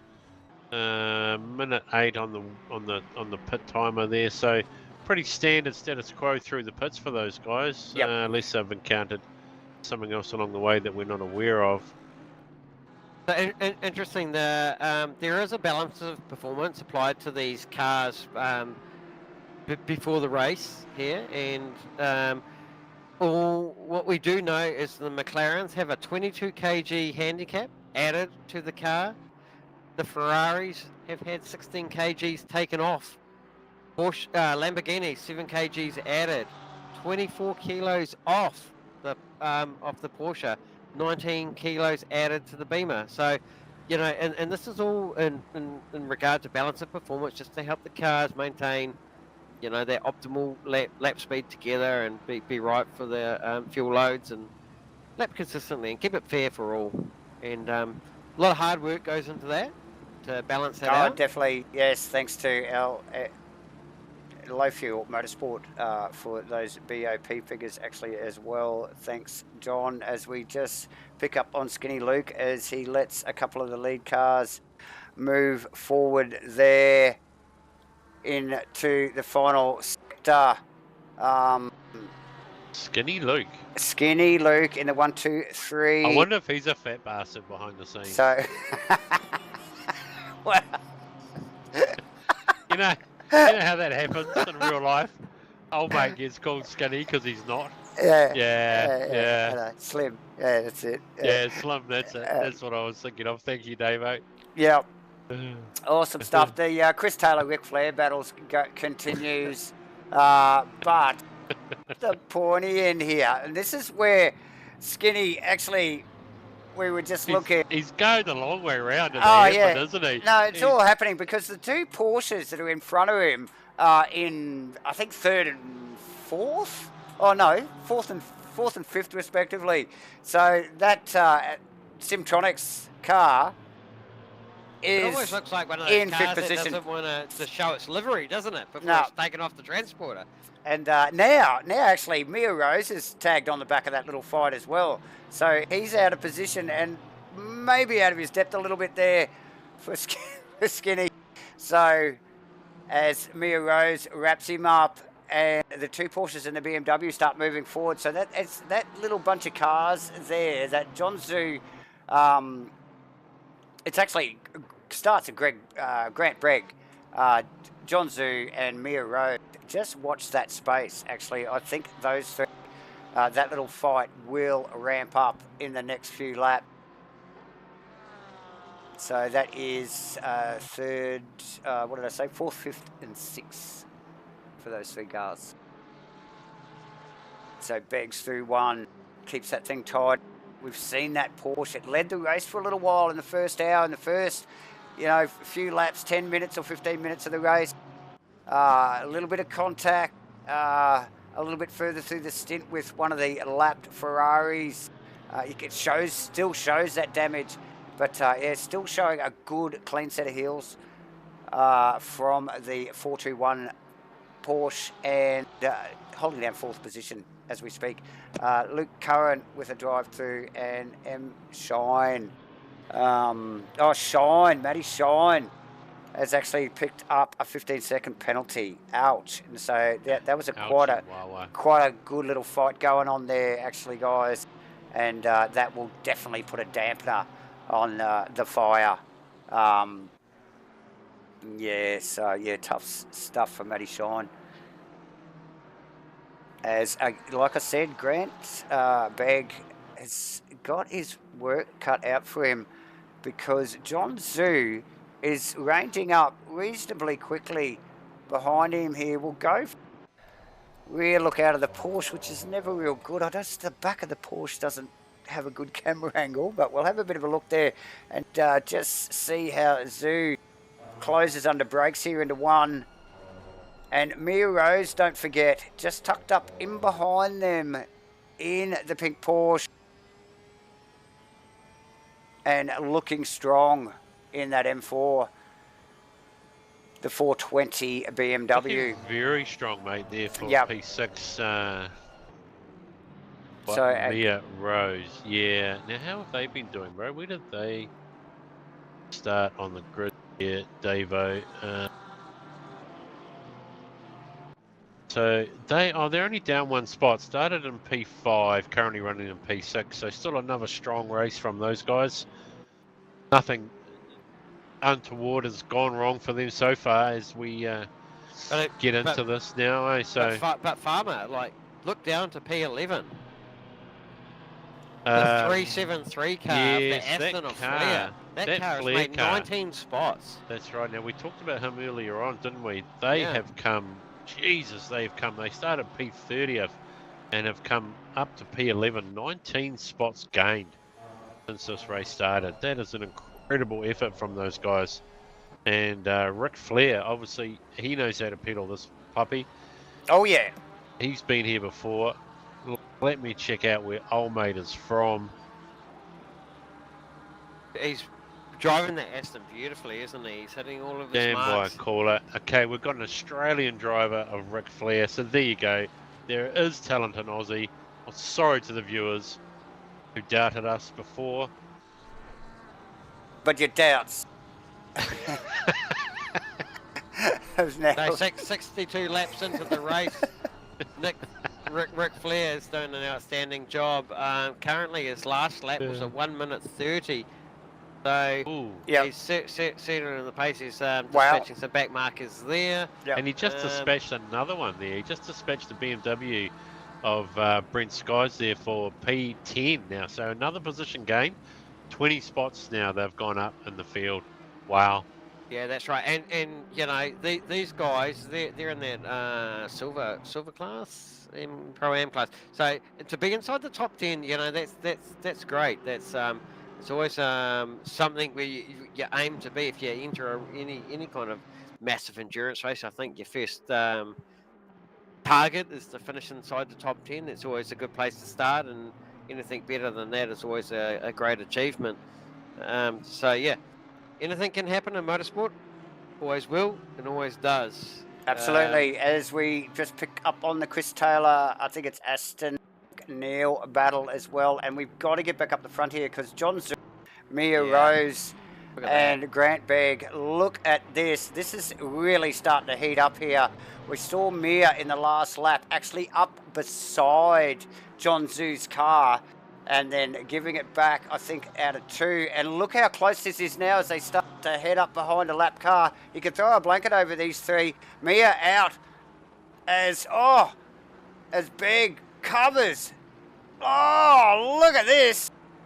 Wow, Begg really suffered there from covering on the inside line there, had nowhere to go. Mia Rose now covering the inside for 3, should I say. Wow, these guys are running hot. Oh, Beggs wants to come back at it. A little bit of a touch-up with Zoo, yep. So Mia, the big winner there. He's not giving it away too. He still wants to position his car on the inside here. And he's done it. Doesn't he? Yep, and he's done it. This is a corner where all your cars got all the grip too. We talked about this. Yeah, all the grip now is on these right-hand corners. Yet tyre hasn't done the work. So easy place if you're committed to put your car there. So Mia Rose there, really the winner. Definitely. And taking advantage straight away from the back marker. Oh, totally. Well, obviously, Begg was covering. And allowed both of them both sides. For John Zoo around that turn. Did you see that, Davo? Jesus. That was full committal there. Oh, especially with it's these two still go at it. It's on. And Amir all the time now will be just looking back going, you guys fight it out amongst yourselves. I'm off. See you later. But the bonnet cam of this car of Begg is just begging the intensity of this battle, isn't it? And you can see Grant, he's able to position his car to the outside of each turn there. He's looking for the switchback, but he's going the long way around now. Oh, contact! There's some touch-ups down the back straight there. Bit of touchy-feely.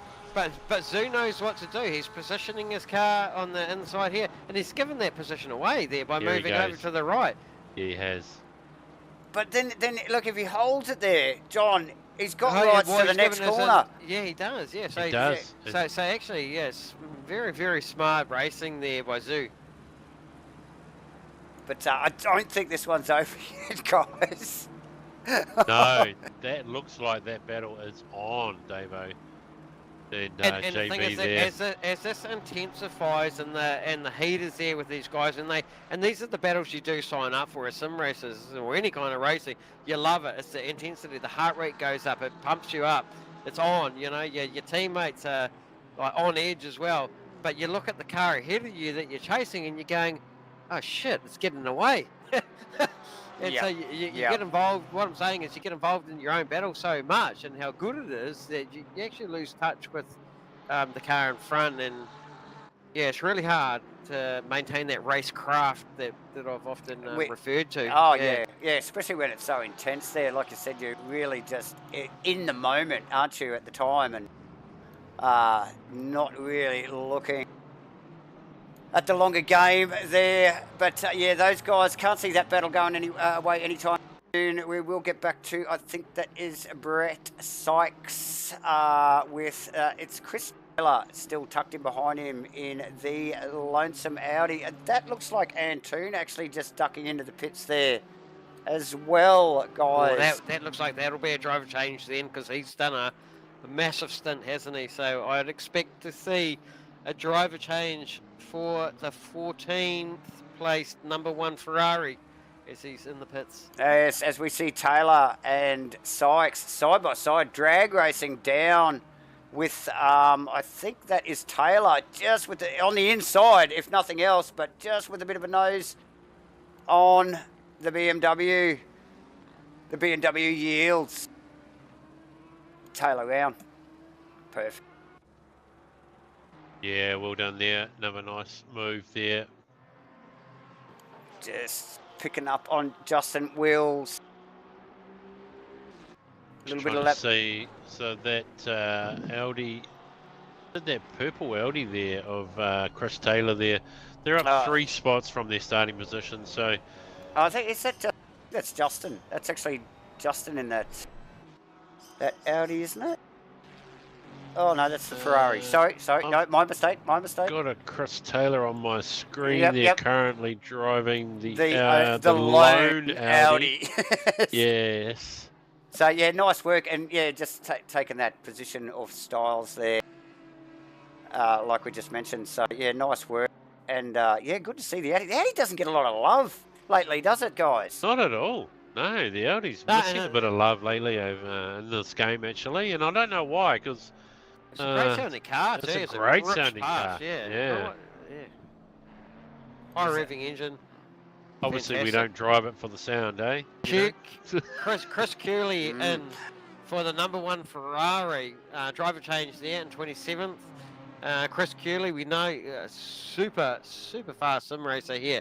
So that he's going to be a mover and shaker. Now that's a little card they had up their sleeve, didn't they? We've seen Chris Curley in the past drive, very, very fast driver. Absolutely. And he will have something to say with the 20 positions down that they have lost so far in this race. Watch that space. Watch that space.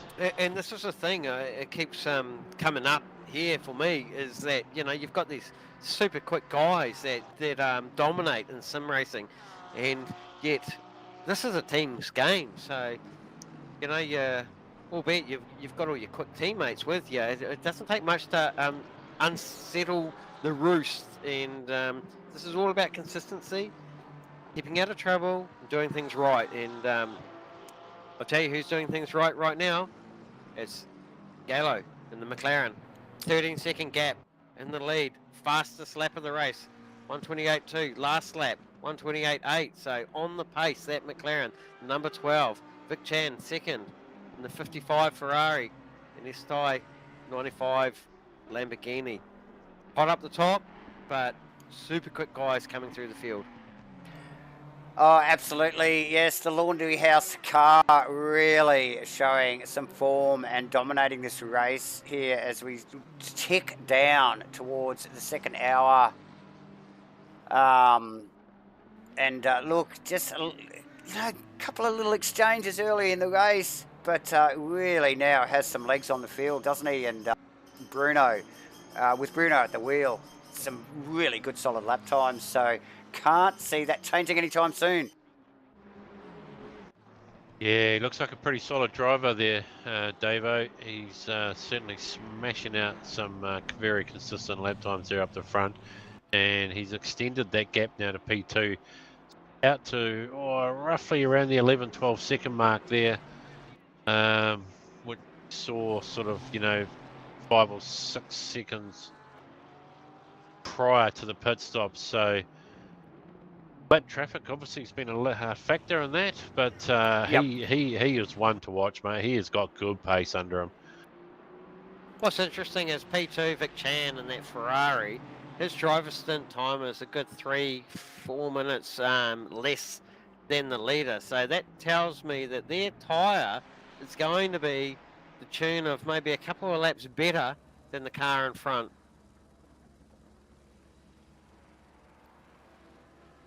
Yeah, good point. Yeah. Good point.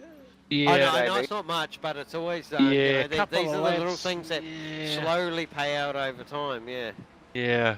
Yeah. You know my feeling on the tyres, John. Don't look at them. Don't look at the gauges. Don't look at the gauges. Yep, Drive yep. the car. Just Yeah. drive the car, and Yes. you're right, farmer. Like you can also get trapped into that. You know, where's my pressure? What's this? Looking at your gauges, and you don't want to get too involved with that. Just drive your car. Do you do? Sometimes you tell your teammates over the radio, "Shut up, I'm driving." Yeah. Yeah, you do, and you know, and you can look at your gauges all you like, but there's nothing you can do about it. I mean, They you're are on just track. They distractions, are aren't what they? they are. Yep. Yeah. It's simply just a distraction. But a lot of Yep. drivers get sort of, you know, it starts to play mind games on you when you can see Yep. that your tyres are wearing and the gauges are going down. And yeah, look, I'm all for ignoring that stuff and really just using what's under your feet at the time. Yep.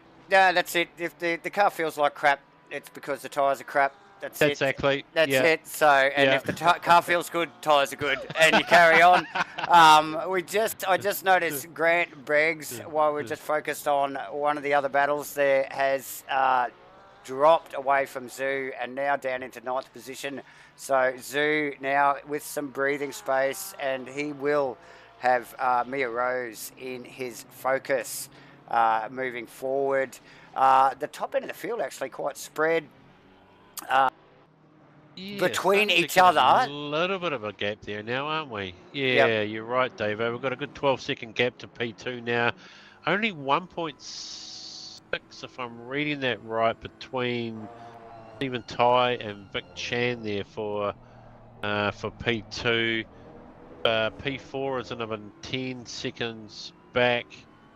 John Zhu, another 3 seconds behind that in P5. So couple of gaps there. It's still on, obviously, between Stephen Tai and Vic Chan for the P2, P3 spot there. But otherwise, like you say, mate, just starting to spread out a little bit between these cars. Yep.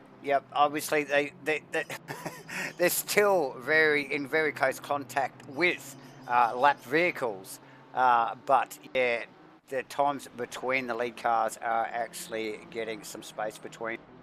But things can change, as we saw. Just Grant Bragg just go backwards there.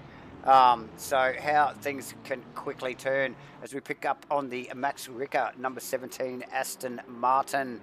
At it, I've noticed we've got Crossy in our chat box as well. That means there has been a driver change there. Craig McConnell now in that number 99 Rainlight Racing Aston Martin.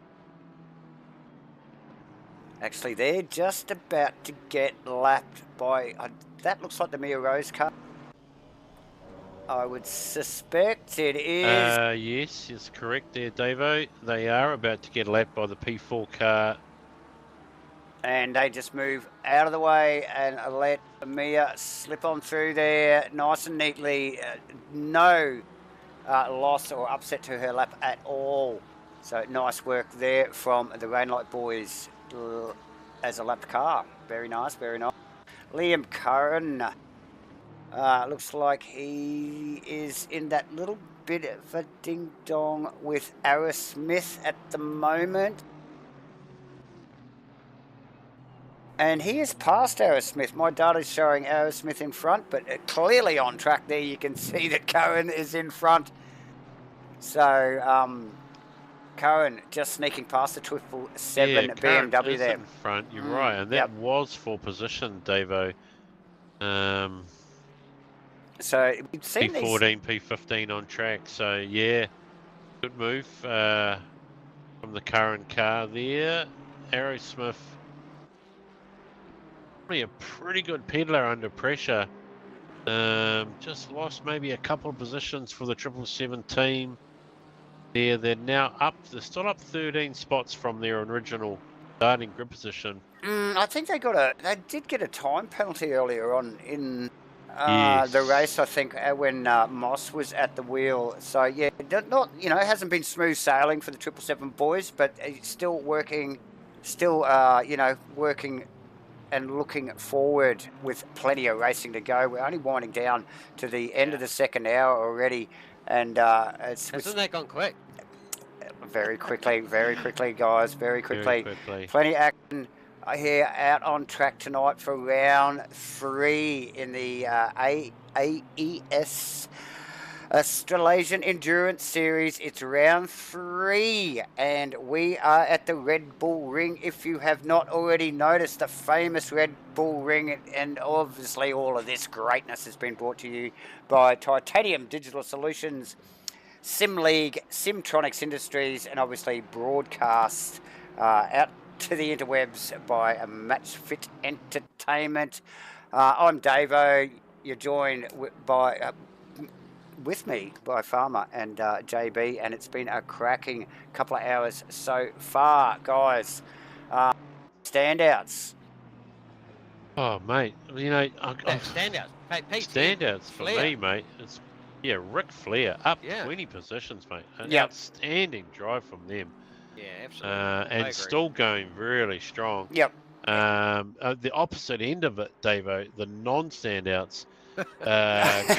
Well, we got to touch on this. Come on. Yeah, we do, unfortunately. But I'm biased. Chris Staff, that's the car that we saw get tangled on turn 1, lap 1, turn 1, when they were, I think they were at least 4th on the grid or something, back Whoa. down into P27, so they've dropped 23 spots. And Yep. actually, just looking Yeah. above that name there is Chris Cooley in the Yeah, number 1 Cooley in the Ferrari. number who's 1 down Ferrari. 19. Now, that car Yeah. was making headwind, so something's happened there for that to be so far down. Okay. Remember, we did see that car with damage early User on joined your going channel. backwards. Yeah. Absolutely. But, yeah. But also, while you're shouting out to your sponsors there, David, just like to shout out to J-Man. We know he's probably over in the interweb somewhere watching along, one of your stablemen's here. Missing in the seat, they're certainly worn in here. And, yeah, shout out to you, J-Man. Yeah, awesome. Nice one, J-Man. Hope you're enjoying the stream. Look, just a quick note on Chris Cooley. Not in his most favoured mark of car. He is an Aston Martin master and now here today driving the Ferrari. So we'll be a little bit out of sorts. And look, while we were just chatting there, we have somebody just joining us in the booth by Rusty Shackelford. How are you doing this afternoon, Rusty? Very good, mate. Very good, guys. I hope the call's been going well. Plenty to discuss, I'm sure. So, yeah, just snuck out of the steward's room, actually. So, all the dirt, plenty all the going dirt on in all there, the I drivers. bet. We've noticed today Oh, already. mate. The guys were wiping the sweat off their brow, I bet, over there. So, Look, welcome in, Rusty. If you just want to grab this seat here, Brad, and I might just shoot out, boys, and let Rusty have the seat for a while, and maybe we'll be back later. Go and stretch your legs, mate. So Rusty, User left your channel. no doubt you have been keeping up with all the racing from the grandstands and down in the pits. I know you get around the pits a fair bit, Rusty. I do, mate. Yeah, plenty to keep track of. It was a pretty hectic start of the race in terms of stewarding. I was in the steward's boxes, you know. And not surprising, I don't think, for this track. It is a pretty racy track. I know that sounds dumb, but it's a tight track, and you always feel like you've got a chance here. There isn't a lot of breathing room from one corner to the next, one sector to the next, so it doesn't surprise me that we saw a lot of incidents at the start of the race. But now the field has settled down and people have spaced out a little bit. It has slowed down significantly. But, hey, look, it was a pretty clean first couple of laps, I thought, all things considered. Yeah, so not too bad from a stewarding perspective, but definitely a busy first hour, but calmed down a lot since then, yeah. Yeah, well, and so much racing yet to go, Rusty. So Yeah, settle in. Just get settled in. Go and grab yourself a coffee, tea, or beer, whatever you prefer, and hit the like and subscribe button. Hit us up on the chat box there, guys, and give us your thought. Plenty going on as we just looking over the back of Danny Kayser's car, and I think that is Chris Cooley in the Ferrari, in one of the OES Ferraris there, looking to make a pass. Was that on Matty T? Was it that pass? No, No. no. You've actually got a three-way battle on track at the moment between P14, 15 and 16, Collier, Arrowsmith and Sykes. Less than a second separating all three cars.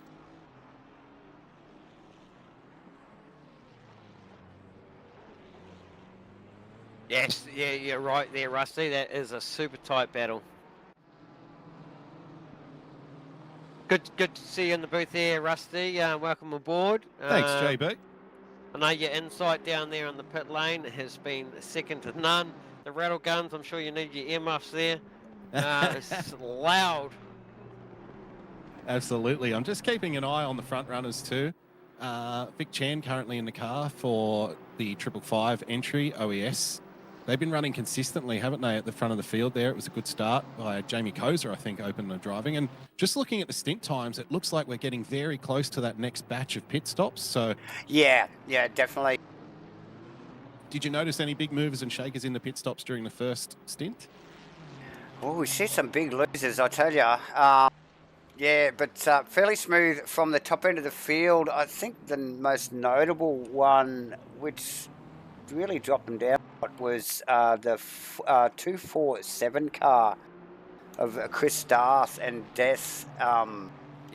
Sat for over a minute on the jacks. So, yeah, big. That would have been repairs because they were involved in 2 lap 1 incidents, if I'm not mistaken. Okay, so big losses for those guys, obviously. And then Antoon also with an unforced error in 2 there in the early stages of the race and having to go in to repair some damage, Rusty. So, yeah, plenty going on. Yeah, I guess the fundamentals are the same, whether it's a sprint race or whether it's an enduro. You know, you talk about it often, Davo, those 1%ers. And the time that, if you can minimise the time you spend in the pits doing repairs, because that's the thing, for a sprint race, you might be fine to carry around 10 seconds for the rest of the race, but you don't really want to be carrying 10, 15, 20 seconds worth of damage for the next 4 hours, right? No. So that's not ideal. No, exactly. So the time you want to minimise in the pits, it's crucial at the end of the race, right? For sure, as we look out of the back wing of Shane Collier's car, that is, I think, the 777 of Stu Arrowsmith tucked in behind. That is for position. And not far behind, is he? Not far at all. Two fantastic looking, well painted cars, those two. They look great. Running really well, the 777 car. I spoke with Mossy, little disappointed in their qualifying result. They ended up coming in P29, so to be up in P15 after the first couple of stints, they'd be really happy with that level of progress. Yep. Clearly, and we've had some retirements already this race. Obviously, the official AAES car unable to start. You know, I think they tried to get the thing out of the pit lane 2 laps down, but then we've had, you know, major PC failure for the number 1 driver, and yeah, that car out of the race right from the get-go. Rusty, so bad luck for those boys. Yeah, very unfortunate. In times like that, I know this is, you know, small consolation, but yeah, try to think of it as immersion, you know. Try to think of it as you went to the track and the car wouldn't start, which happens in real life, right? So, hey, I guess it's just part of the simulation, isn't it? You know, we couldn't get it out on track, unfortunately. Yep. Technical gremlins strike again, Rusty. Thankfully, though, it doesn't appear there have been too many that have been struck down by the technical gremlin. So we've still got, about 30? I'm counting about 32 runners. I don't know if that's your count. So I think I had 31 or 2. That looks about right to me. That's pretty good. So, yeah, good effort, yeah. And look, there has been some action. Actually, to be honest, I thought we would have seen a little bit more carnage at the start. You know, it was a relatively clean start. I know there was some touch-ups, and that's inevitable. Doesn't matter what track you're on, as Arrowsmith peppers the back of Collier's car, we'll just stay on that. But, I thought as the leaders and started to mix in with the lapped cars, and as much as the lap drivers do a fantastic job, I just thought it was going to get a little bit untidy, you know. We've seen a couple little touch-ups, but nothing really major. So it's just they circulate around here so quickly, don't they, Rusty? Yeah, and like I said, it's a very racy track. You don't get a lot of breathing room. You know, there's no kind of mega straight where you can stretch your arms and legs. You're kind of busy from go to woe. And it is the kind of track that promotes a lot of side-by-side stuff. It's nice and wide. Generally, there is a lot of carnage, any races here between on lap one, turn 1 and turn 2. But yeah, relatively clean. There was a couple of touches, but there was a lot of 3-wide action as well. So yeah, no, 100% agree. Yeah, so looking pretty tidy, and and some unforced errors from some of the guys up the pointy end at that. Anton being one of them. Looks like we've got the race leader in the pits, guys. Okay. Now, we would expect to see this. It is 3 hours and 59 minutes remaining as we just see Grant Begg step aside. Very clean lap stop, guys. 35 seconds on the jacks, 1 minute and 4 seconds in pit lane, back out in P8. Yeah, it's just looking at that pit stop there too, Rusty. 35-second stop. Most of the other guys have been doing a 32-second stop, so maybe overshot a little bit. So I'm going to say there's it's not much in it, but yeah, I would say there's a tiny overshoot there because that's uncanny. That's sitting at that 35-second mark. Yeah. Yep, you're right. Had about 14 seconds up their sleeve to the car behind, the OES car. So.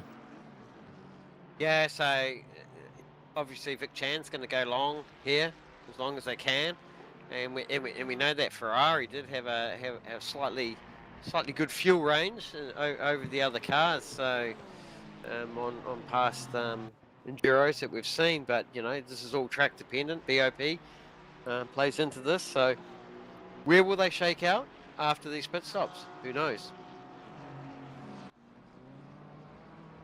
So we just pick up on John Zhu in a little bit of clean air at the moment, holding down a third position, podium position there. So nice. Terry Rayton in traffic. I think that is the laundry house car actually, just tucked in there as well. So they've had. Hang on. That's Grant Begg. Pass. Oh, the laundry house and Begg. That is for position. That is the number 12, Terry Rayton, in the laundry house car. Obviously, that laundry house car is now running a full tank. The 421 car's right at the end of its stint. I can see it's been on track for about 48 minutes now. So they're coming to the end of their stint running light fuel, trying to make as much ground as possible.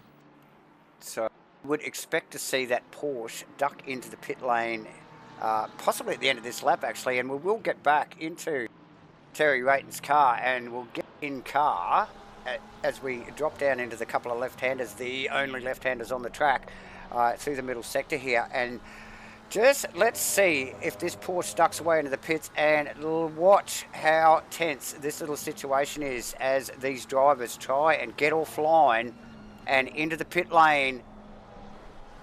Going around again. Not this time. Stay out, isn't he? Yeah. So it is. I could be wrong, and someone could correct me in the chat, but I do believe we're looking at a 65-minute stint timer for today's race. That's correct. So yeah, you've got another lap up your sleeve at least here in the Porsche. And this he's got actually 58 minutes, coming on 59 minutes. So yep. You'd say he's still got another few laps in him to range that out. And these are good laps if you're Rayton as well. You can just hook in behind the car, get a nice little draft here, and a faster car in front. And Rayton and like the Begg car's got a pit, and like these guys were running in the top 4 at the beginning of the race. So the Begg car is like pretty well out of position if it's got a pit. Yeah, and what's interesting though, Davo, like you're saying, is that if this car's out of position, but he's certainly a contender for a podium. What's happening here is he's just slowing the leader, and it's playing into his hands. Absolutely. This is like gamesmanship at its best. Okay, we will duck back into to the car of Rayton. Little bit of a sideways there, and might have dipped the rear wheel into the sand there. Keeps Getting it that together. aero wash. As we just look forward to a Grant Begg just all over the back. He stays out for another lap, and again, there's that pit entry. Doesn't it balk the car? It does. It's so indecisive of like what is the other driver going to do? There's that heart in the mouth moment, isn't it? Yep. And we saw a couple of really close calls there already in the first pit stop window. So one to keep an eye on. It just makes that little ups the difficulty level just a little bit there. Well, I can tell you that 421 car was running P2 or P3 earlier on in race, but itself was involved in a blue flag incident heading into pit lane. So that's why they're now dropped down to P7. So we've seen that thing in the wars. It led the race in the opening laps. So the car is quick, and the team, obviously a good bunch of guys there in the team. Good steerers, yep. So, definitely. So, just unfortunate. Rose into the pit lane. Who's coming in behind from her P2? There? So that's the second position car, Mia Rose in the M4 BMW number 420, and that has been very speedy. A very speedy car at Mia's hands there for this stint, Rusty. We got Max Wicker, and Moyen, two also in the figures. pits. Yeah, Moyen. P4. It's Moyen, is it? Yep. Thank you. So nice work, guys. Really got the most value that she could out of that last stint there, Mia Rose. 1 minute 30 seconds. So really would have been pushing it to try and actually would have gone over if you had got another lap in. So really maxed it out. Yeah. So right down to the wire, and look, and this is where we might just touch back on to Grant Begg's car, because surely, where's he at? Is it him? He must come in this lap. Up to 1:02 now. So if he doesn't come in this lap, it's going to be incredibly close. Yeah, he's right on his driver's seat, as is Zoo as well in P2 in the Porsche. That's right. In fact, all four of them ahead have to pit this lap. So the games start to begin, don't they? It's well, you want to max out your stint timer, because obviously it pays dividends at the end of the race. But then you've got that angel on one shoulder and devil on the other situation where it's like, well, can I just go one more lap? But what happens if you run into a little bit of traffic, or you have an off while you're trying to negotiate traffic on that last lap? All of a sudden, you've then breached your stint timer, haven't you? So I personally tend to come in one lap earlier than I probably could. And there we go. There we go. It's in. Yeah, the body language is reading exactly. It's very loose. He takes grass and maximises his entry. Right down on the brakes at the limit there. He's grabbed first gear. He's on the limiter. This is going to be incredible. Does he hit his marks? This is a crucial stop.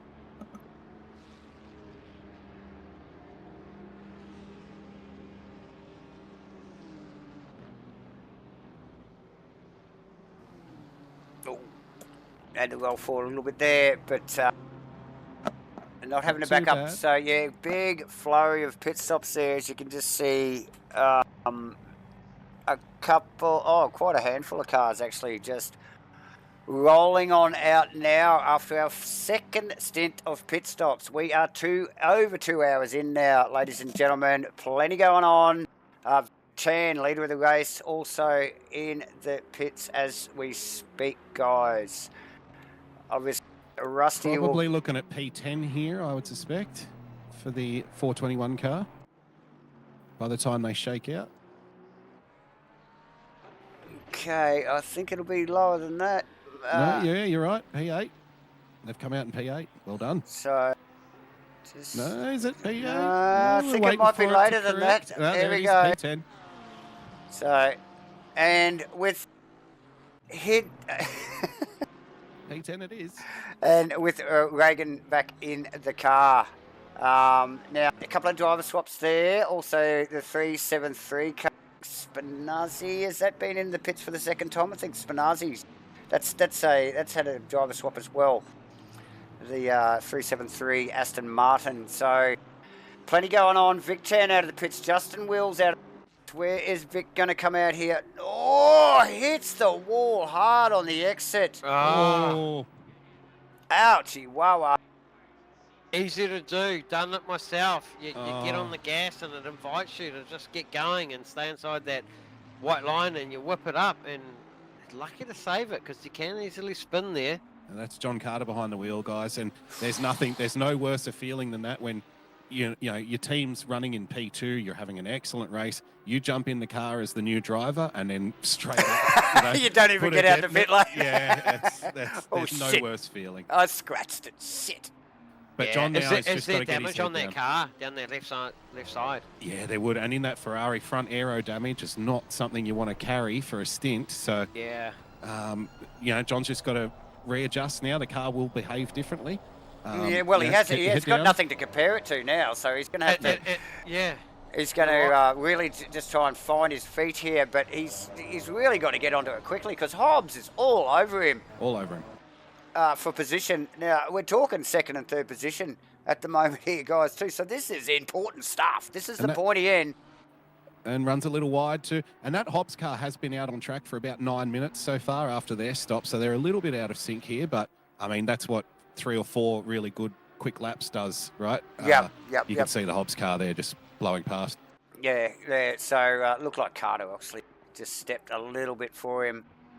But in a very awkward part of the track. Yeah, so nice move there. And Hobbs away and gapping. What's interesting now, guys, is depending on how bad the damage is in that OES car, do you run, say, enough time to cover your stints for the end of the race? So that might mean, half an hour of running and then bring it in early, go out of sync with the field, but still with the same amount of pit stops, if you follow me, to get to the end of the race. It might mean, like I said, about half an hour, 40 minutes or so of running. Or do you just go through the whole stint as normal? I guess it would depend on how bad the car is behaving, how much damage you're carrying, how much time you might be losing per lap. So it'll be interesting to watch. But yeah, I think we've all done that at the end of pit road here at Red Bull Ring at least once. Oh, easy to do. There's a couple of pit entries and exits that are a bit like that, aren't they? The Hobbs 95 and the Lamborghini flying under the radar there. They are certainly doing a fantastic job. They're up 7 positions from where they started. Started 9th on the grid, up 7 spots. They are P2 at the moment. They are certainly on even driver stints, so they are equaling like what the leaders are doing. They're on the lead lap. Is their race pace good enough? Have they made their second pit stop? Absolutely, they are on par for where they need to be. That car just has not come up on our radar in the first 2 hours, has it, JB? No, absolutely. So what it tells me is it's either got great pace and they've got great consistency and they've navigated traffic well, and also its fuel range seems to be very well compared to its economy on its burn.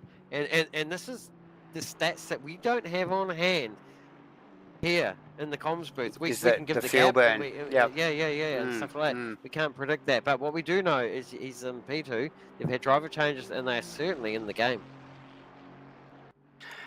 Absolutely. Okay. So who's in and out of the cars at the moment? Let's drag someone up here for a quick chinwag, eh? What have we got? Your choice, Rusty. I was actually just looking to see if we might be able to get Vic up here for a quick little chat. He's just jumped out for his last stint. He's just watched his car go barreling into the rail at the end of pit lane, so I thought that might be a good interview. Yeah, it would be. It would be, Rusty. Yeah. Let's see if we can get Vic up. Awesome. Still plenty going on. Benjamin Hignett in the lone Audi. That car is doing well. I know it gets beaten up with the BOP. So he's doing a fantastic job to keep that at the right end of the field. Holding down a 12th position at the moment.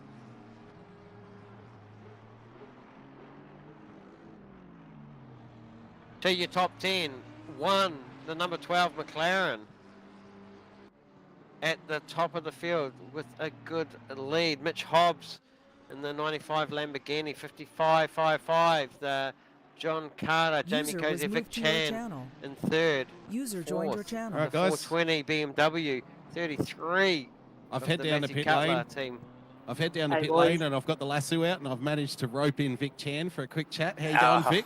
awesome. Good. There How he you goes. doing? Oh, it was tough. I was worried because Jamie got 3 track cuts within the first 30 minutes, so Oh no! I Oh was no! kind of feathering around for that first half.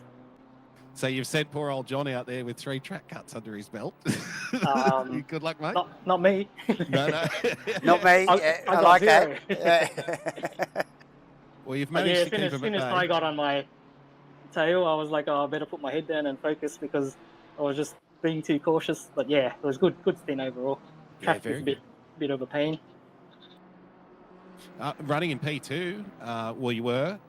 Got to be pleased with that. I think you were coming from about P4 or 5 at the start of your stint, or thereabouts? Yeah, I think so. Can't remember Fantastic exactly. work. So And- Vic, we learned that the Ferrari had really good fuel economy at another round in the Enduros. How's the economy there and your fuel burn? It's really good, eh? I mean, we only need like I only needed like 103 or 102 liters for a 64-minute stint. Yeah, that's got to help. Yeah. What were your thoughts when you saw Mr. Carter leaving the pit lane and barreling into the rail there? And what was the comms like at that point? I was swearing at the wall. He jumped in his way. The old moving wall strikes again. You've got to look out for them, don't you? It happens. So we know it's a stressful time at pit stops. Most of the time, anyway, hitting your marks and like getting the right fuel and stuff. It's very tense, and especially with the driver changeover. But how's your team dynamic in there? You all feeling good and everything's rolling smoothly so far? Yeah, I think Jamie, or we're both kind of feeling that he lost the lead at the start because I believe he would have pulled away. But yeah, it just adds to the fun. We're just treating it as a casual race, so we're just enjoying it, taking it all in. It's casual now, but wait until there's about an hour to go and you're running top 3, and then we'll see how casual you are. Right? When there's a win on offer, it That's might be Jamie's less problem. casual. Yeah, fantastic, Vic. Thanks so much, mate. Really appreciate Guys. your insights. All right, have a good one, guys. Thanks, Rick. Just see yourself out there, my friend. Vic Chan, everybody, just out of the driver's seat there. And great insight, isn't it, Davo? Like he talks about it as a casual race. User Yeah. was It's moved a out of your 6-hour channel. endurance race, and they're P2 and they're like battling for the lead. It's just a casual race. Gee, I wish I could be casual about it, running in the top 3. Simple. I don't think Simple I as. don't think I'd be able to be casual at this point in time, but that Simple. just shows how good they are, right? This OES stable, we all know about it, right? They're huge. Yeah. They're professionals. They know what they're doing. They're very quick guys. So it doesn't surprise me that they're taking it in their stride at this point in time. And you're running P3. Life's good, right? Life's good. For sure. Who else can we get up here? I think can you find Crossy or who else have we got down there that we can drag up here? Stu, Aerosmith. There's a few guys down there we can pull up here. Rusty, and see if they're keen for a bit of a chat with the boys in the comms booth here tonight. As we are now over 2 hours in, 2 hours and 20 odd minutes to be precise. Plenty of racing still to go here at round 3 at the Red Bull Ring for the AAES Endurance Series here this evening. Brought to you by Titanium Digital Solutions, SimLeague and Simtronics User left your Industries. channel. Obviously broadcast out to the world by MATCHFIT Entertainment. That's us. Awesome racing so far here at Red Bull. John, plenty of toing and froing. And like we just mentioned, a couple of guys, like I think the Mitch Hobbs car and that 95 team, really not showing up on our radar for the first 2 hours. And User look at joined him your there channel. right now. as we just see one of the BMWs just rejoining the track as Hobbs just sneaks past. So nice work. User left your channel. Yeah, and Dave, it's always hard. Like the field starts to mix a little bit. They come up on lap traffic. Who's on the lead User lap? was Who's moved to not? your As they channel. drive a change, have they saved the better driver for a middle User joined stint, your a channel. last stint, a first stint? We just don't know. There's so many guys and girls here that are like Yep. so good at what they do, and they sign up for these long endurance seasons and races, and it really throws it out Oh, here mate, up the doesn't top, it what? doesn't it? And you think, oh, who are these guys? And before you blink of an eye, they're gone again. So Yep. yeah, it doesn't matter. But what we do know right now is there is the number 12 McLaren leading the race. It is a good margin ahead there. Absolutely. Mitch Hobbs. I tell you what Even else we know, high. JB. I tell you what else we know. We have got Mia Rose from the 420 BMW currently Ah. running P4, joining us in the comms box. Welcome, Mia. How was your stint? Hello. Exciting. It's nice driving a car consistently, very quick through the field, and not having to use the big nostrils and on the car to suck people up. So The vacuum. Oh, mate, you guys have been doing a stellar job. Sean now in the car, and look, your stint looks speedy, mate. You definitely had the eyes on in that last hour. yeah, it was. It's nice to drive a car I know pretty well after switching through different cars. So it's like like coming back home with this car. So, but Oh, nice. yeah, it was speedy. There's not a lot of tyre drop off in this car, so it was consistently fast the entire way, which surprised me. But it was pretty good getting some positions back. Yeah, the Yeah, well, Beamer's very good you're on up one tyres. position from your grid starting spot, and you're the lead BMW by far. Like I think the next BMW's back in 16th, so you're really punching well. You're up there in 4th position. Yeah, good result. And how are you feeling after your stint? Not as exhausted as I thought it would be. Seeing this track's very, heavy braking dependent. But I think it's probably because the amount of straights you get a pretty good break between each corner. So it's it's not that big on the wrist compared to, Bathurst or like Suzuka and all that stuff. I see you guys are currently in a battle with the 33 Porsche for top honours in the silver class, if I'm not mistaken. That's a very close battle out on track at the moment. Only 0.5, 0.6 of a second in it. Yeah. I think Sean's got a little bit less pace than what I do at the moment. It's probably why the 33's quarter's pretty quick. But yeah, it's just at the moment. I think the other two guys, Josh and Sean, they've realised they're probably the people driving the car around, and I'm the one pulling it through the field. So, but Fantastic. Well, you got to have at least one, right? yeah, exactly. Nah, congratulations. Great stint. We'll be keeping an eye on you, running beautifully there in P4. And thanks for joining us in the box, man. Yeah, thank you. User was There moved we go. out of There your it is. channel. We've got Nice. another one here. We have User got was moved to your channel. We got him hello, lined up. Elvis. How you doing? How you doing? Oh, Good, Craig, mate, good. Craig McConnell, how are you, my friend? I'm good. Good, Davo. How you doing? Yeah, excellent. How was your stint there, brother? Yeah, good. It's we caught a few spots and made a couple of little passes, so we're happy with that. We qualified all right, and then yeah, it's just a matter of just staying on track and catching up with the guys in front. Yeah, okay. So who we got in the car at the moment? Louis Van Vent, is that correct? Yes? Yep. Louis is in the car. He's just putting in some laps and just trying to not get track cuts. Yeah, stay focused. And how are you going with the track cuts? Crossy started the race. Did he leave you with a big bag track cuts to deal with for your stint? No, I might have been a bit naughty. Oh, okay. But no, Crosby drove real clean. I don't even think he got one. He might have had one. This is a warning for track limits. And then I hopped in, and I don't know, the nerves might have taken over a little bit. Yep. Because I'm fairly fresh to all this whole sim racing gig. So no, it was good. But yeah, I got through them, and so poor Louis just trying to teeter around without getting any. But I suspect we'll probably end up with the drive-through at some point because I've got another stint. So. Albert, JB here. I just want to ask. You said you're new to it. Where are you picking up your track cuts, and where are you feeling that those spots are? Oh, I'd say out of turn one, coming wide out of turn one, I went wide and I tried to back out of it, but I think my brain said back out and my foot just stayed hard up it. So, and then the very last turn coming onto the front straight, you sort of clip that corner, and if you run wide and put your wheels on the red, it's just the death of you.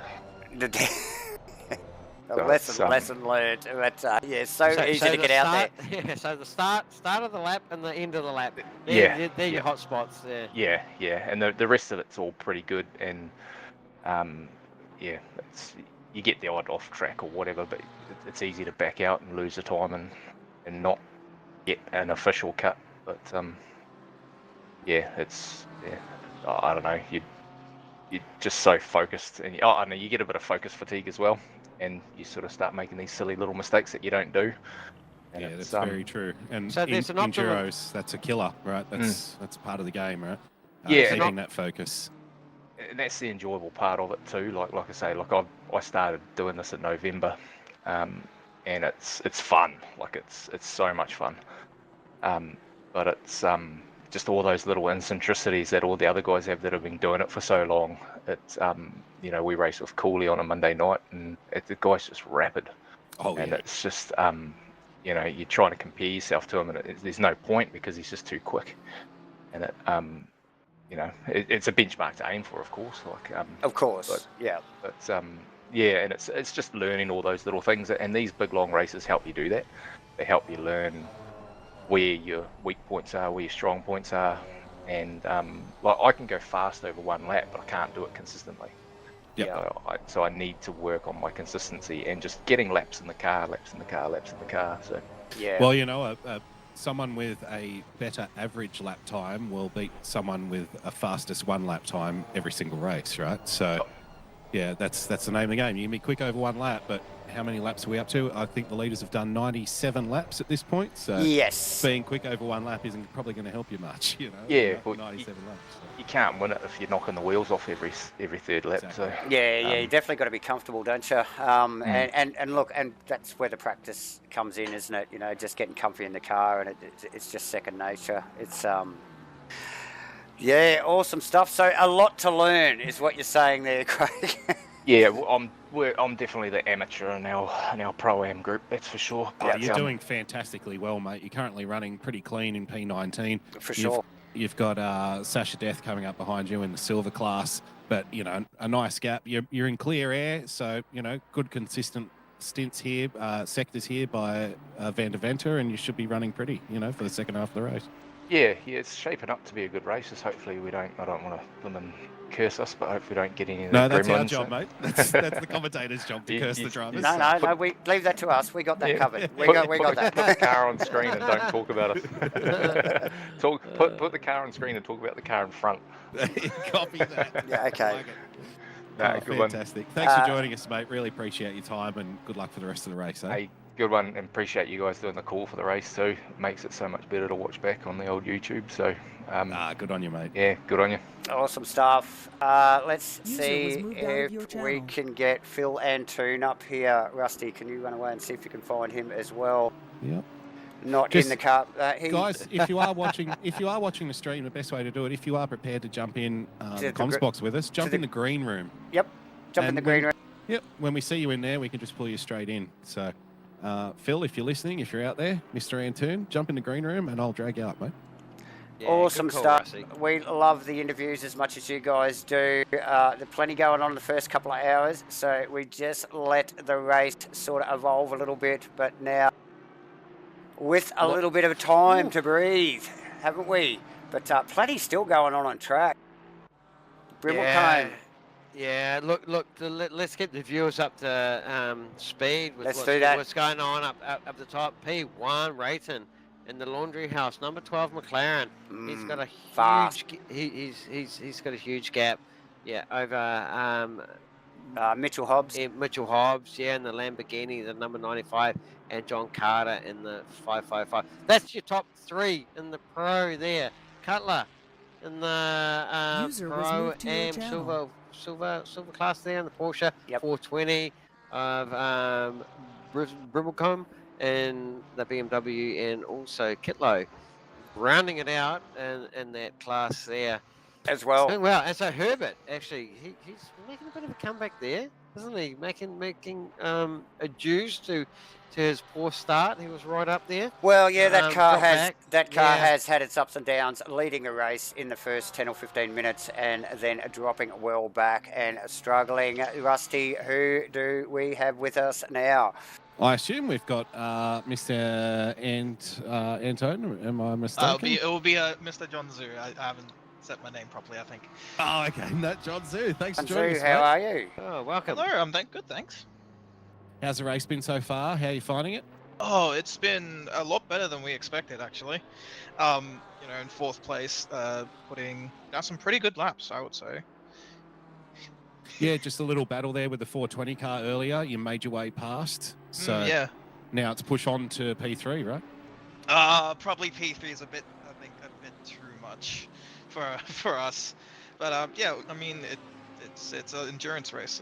Anything can happen. So P3 would be fun, but we're aiming at holding out P4 for now. Running P1 in class, though. How are you finding the Porsche late in the stint here? I'd be interested to get your thoughts in terms of tyre life here at Red Bull Ring. How are the rears holding up on the Porsche at the end of the stint? Well, I think it would be around the same as everyone else. Yeah. Obviously the Porsche is a lot more tail happy than every other car. Mhm. But I haven't really found that it's any more less, oversteery or understeery. So, I'd say it's okay. Okay, brilliant stuff. Well, you're up 6 spots, mate. So yeah, well done to put yourself into P4. So you, Oh, you've definitely. certainly got to be happy with that. I think, yeah, definitely happy. Yeah, Hopefully and- you can hold it to the end.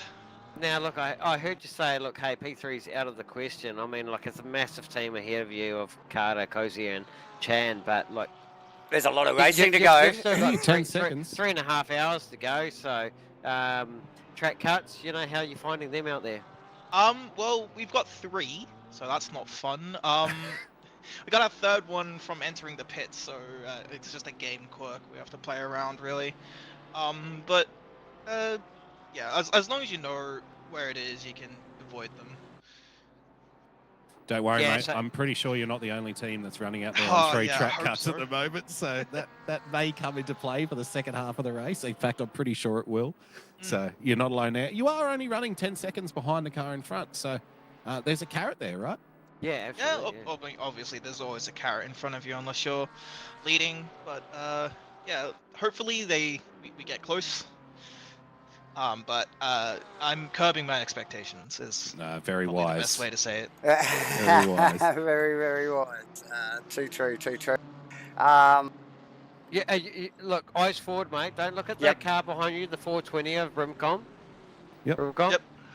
Are they on your radar? Well, obviously they would be. We're in the pit strategy as well. But we, it's only a real problem when they're within a second. So if we can just keep pushing it, then it should be okay. Oh, that's brilliant stuff, mate. Thanks so much for your time. Thanks for joining us in the No box. worries. And Thank you good for luck the for the rest of the commentary. race. Thank you. Yes, no worries. User was moved Got out another of your one here, channel. boys. User was moved to We've your got one of the channel. Connors joining us. Now, which Connor are you, Connor? I drive that beautiful GTR that you're looking at. Oh, fantastic work. Love seeing the Datsun out there. How's the race going for you? I feel like I kind of was kicking myself a bit after my first stint. I don't think my performance was all that great, to be perfectly honest. There was a bit of a moment in turn 1 where there was a bit of congestion. I lightly bumped someone in front. Thank Christ I didn't turn them or nothing major happened. And then I had a bit of a moment on lap 3 with the number 17, I believe, Aston Martin. Had a big run coming into the corner when he got overtaken by the Audi, and I wasn't expecting, it's my fault, but I wasn't expecting him to turn in as sharply as he did to cover. Right. And obviously we got into a bit of a bingle, both got into the wall. Yeah. A little bit of damage, nothing major. We both lost time and I got a penalty for it.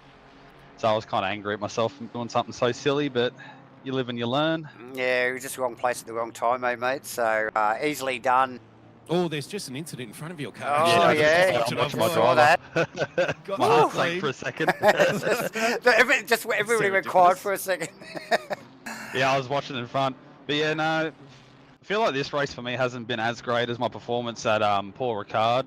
I figured out my issues I had with my wheel last race, so that won't be a problem this time around. But I've had some gremlins in myself with the setup. The setup talks well with the other two boys, but it just doesn't really suit my driving style. But Yeah. you got to play devil's advocate and kind of find something that everyone gotta can drive compromise, consistently. yeah. Because even if I'm quick in it, if Shane's in there and he's struggling and then spinning it, well then what's it worth really? No, well, that's right. And we got word in the chat that Collier, current driver, is double stinting. Is that right?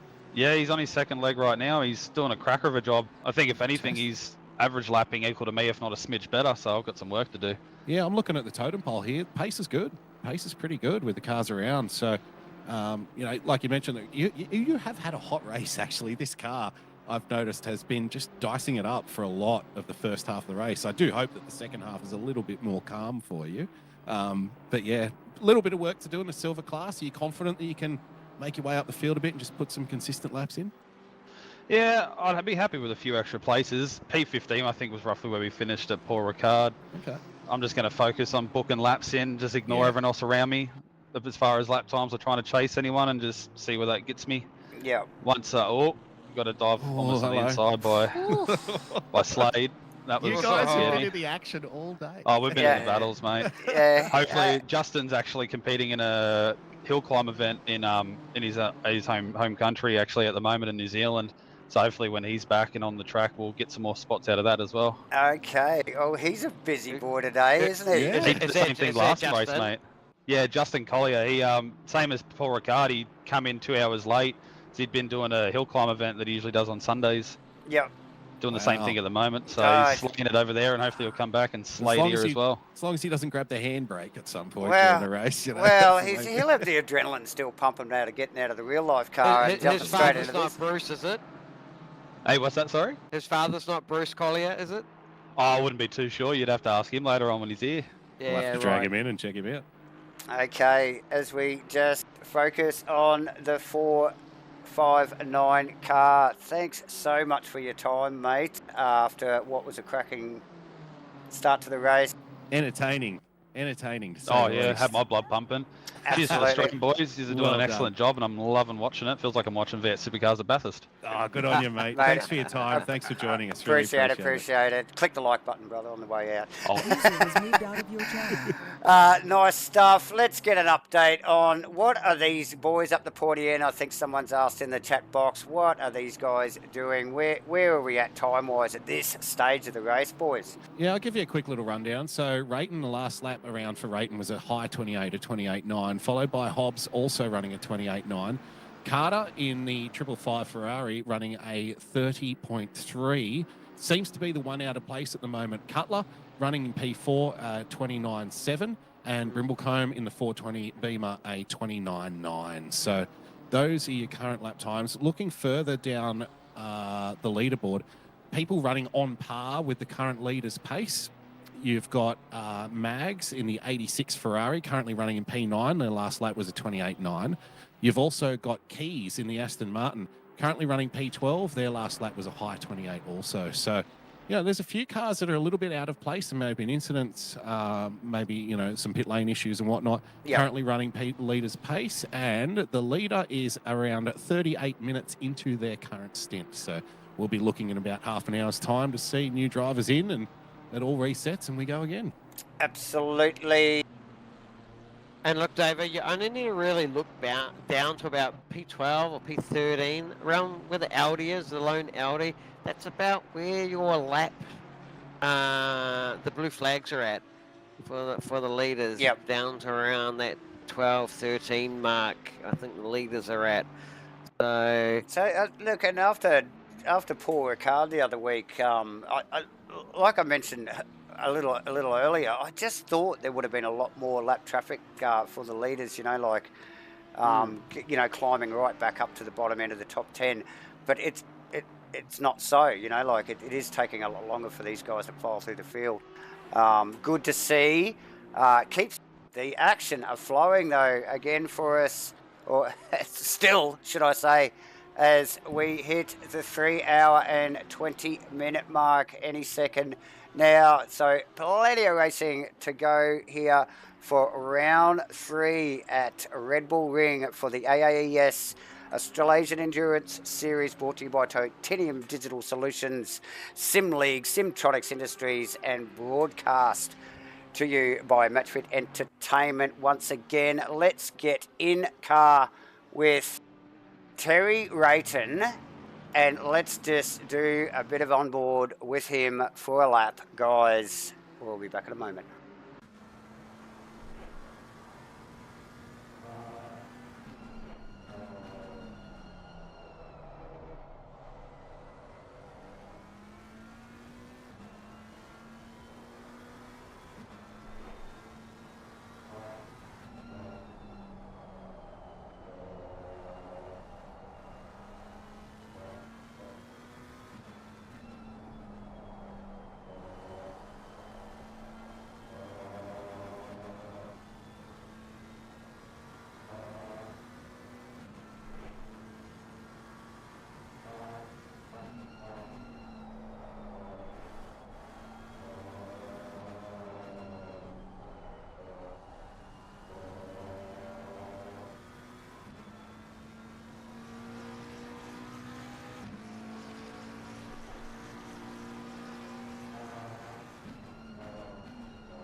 So a lap on board.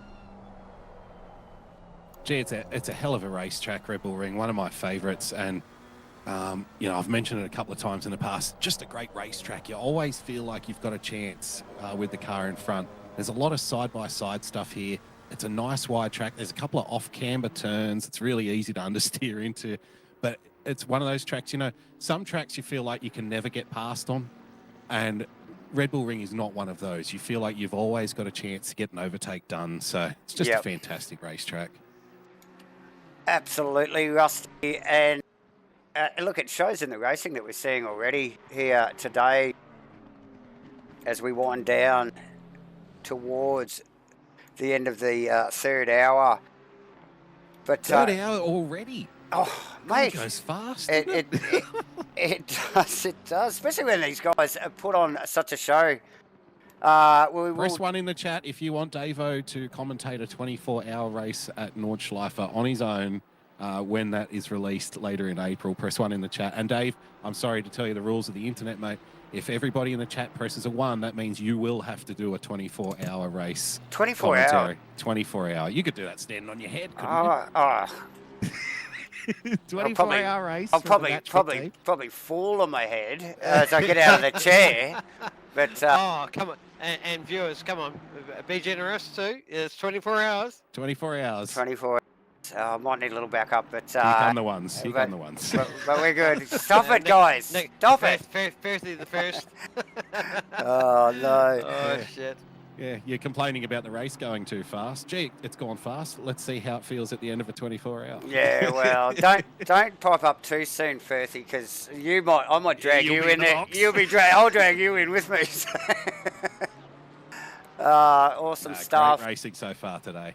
Yeah, plenty going on. This Brimblecombe Herbert battle hasn't gone away like we sort of expected. So, yeah, nice work there. The red Ferrari in the background, out of position. Oh, as Brimblecombe goes wide. Got the outside line here, though. Oh, that was an awkward little moment there. There's just no grip there on that outside. No, and I think Herbert sort of realised before he even went out there, he just went, no, I don't want to be out there. you know, like, and really addressed the car and tucked it back in behind. I was going to mention the red Ferrari behind, I think, was the one that got tangled up with the Porsche earlier in the race as they were coming around to lap him. So cleanly passed that car, obviously, this time. No incidents. So awesome stuff. Yeah, and look, we spoke with Brimblecomb's co-driver, Mia Rose, earlier on. And, you know, if you're Brimblecombe here, JB, you've got a very fast pro car coming up behind you. Well, this is going to answer the question. Is this one that you want to fight, or do you just want to slot in behind and get some good laps behind the faster car? Herbert's clearly running very quickly at the moment. And with 3 hours left to go, is this a hill you want to die on? Oh, look at them side by sides into two. Sorry for interrupting. It's too risky. Yeah. Yep. Yeah. You've kind of got to go. We're only half distance. We're sitting really well, and we've got driver changes to go yet too. And like this kind of carry on, it just results in either car damage, anxiety within the team, or both. That average lap time. Or you know, all of a sudden you've just lost a ton of position. So yeah, you just, like I said, racecraft, fight your battle that you're in. Yeah. If you're slower, you know, you put up the fight, don't you, for a couple of laps, and absolutely. But then you kind of go, well, look, this is where my weak point is, and you let them go, and that's my experience to it all. And that's what we've just seen as Herbert gets around the 420 BMW of Brimblecombe, and you know, he like you're just saying there, he knows where his battle is. I think these guys are out of sync a little bit in their pit stops, and so it'll be interesting to see where these guys land after this next phase of pit stops, which is sort of coming up fairly quickly. Plenty to go on. We will get back to that Collier Skyline as well, who has Slade tucked in behind him. You've been able to throw a blanket over these two cars here for the last 20 minutes, half an hour as well, in really tight formation. I just want to make special mention too, Davo, of the top running Class car, currently the 920 McLaren, running in P22.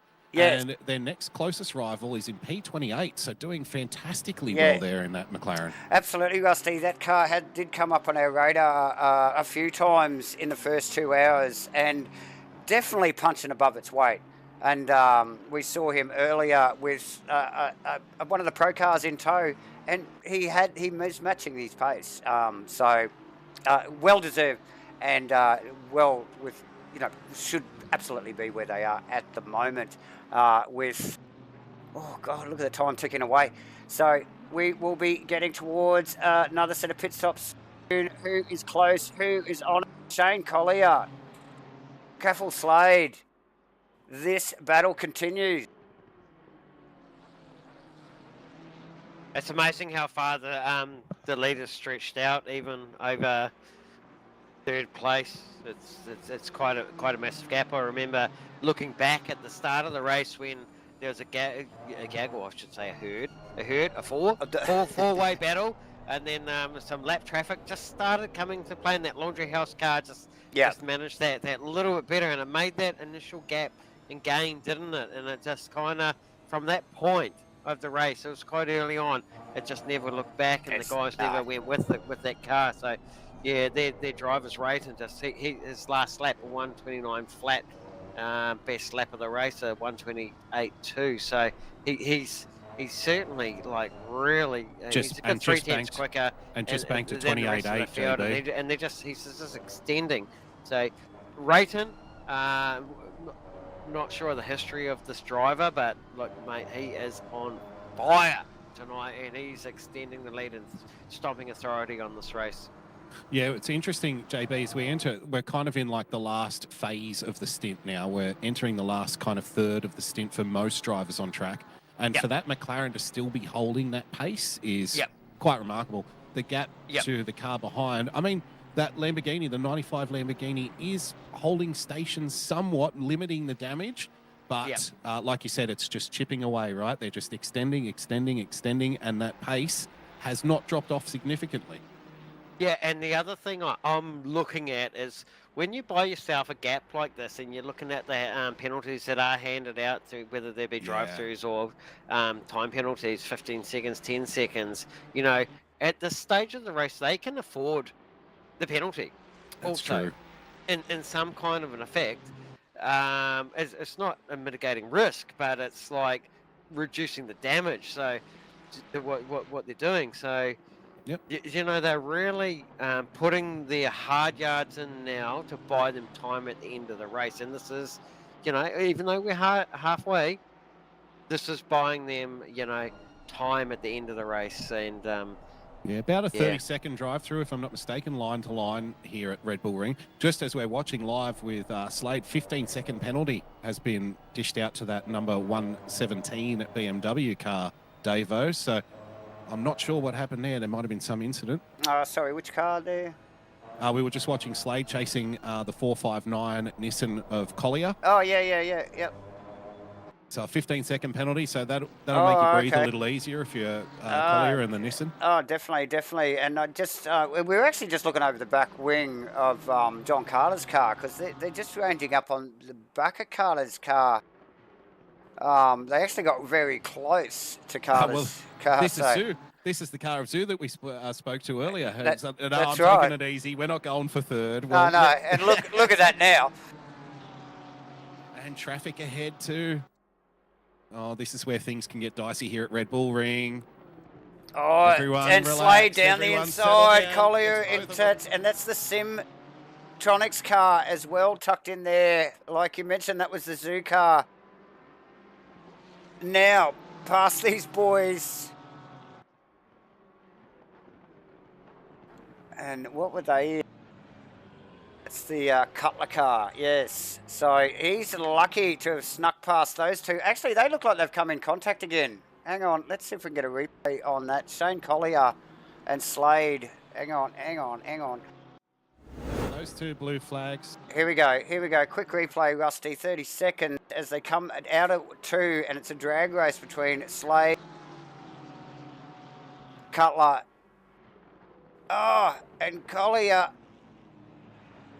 And Collier up on the inside of the BMW with some contact on Slade's car. Everybody, fortunately, pointing in the correct direction. But Collier, the big loser there. It was almost an awkward moment where it's like, I'm going to let you some space, and I'll let you some space, and there was such a slow contact. Slow motion stuff. Yeah. That's a tricky part of enduro and GT racing in general, right? Traffic is a part of GT racing. It's not Formula One, where cars basically have to drive off track to let you past. Those two cars, even though they were getting blue flag, they were in a battle themselves, right? And you're focused on that battle at that time. So when you are the faster car approaching, those are difficult situations, right? That's a heated exchange that's happening in front of you, and how do you manage that? So. Yeah, and exactly, Rusty. As you say, how do you manage that? And as a hardcore racer, when you're in it, you might take more risk yourself as you do as an individual in a race.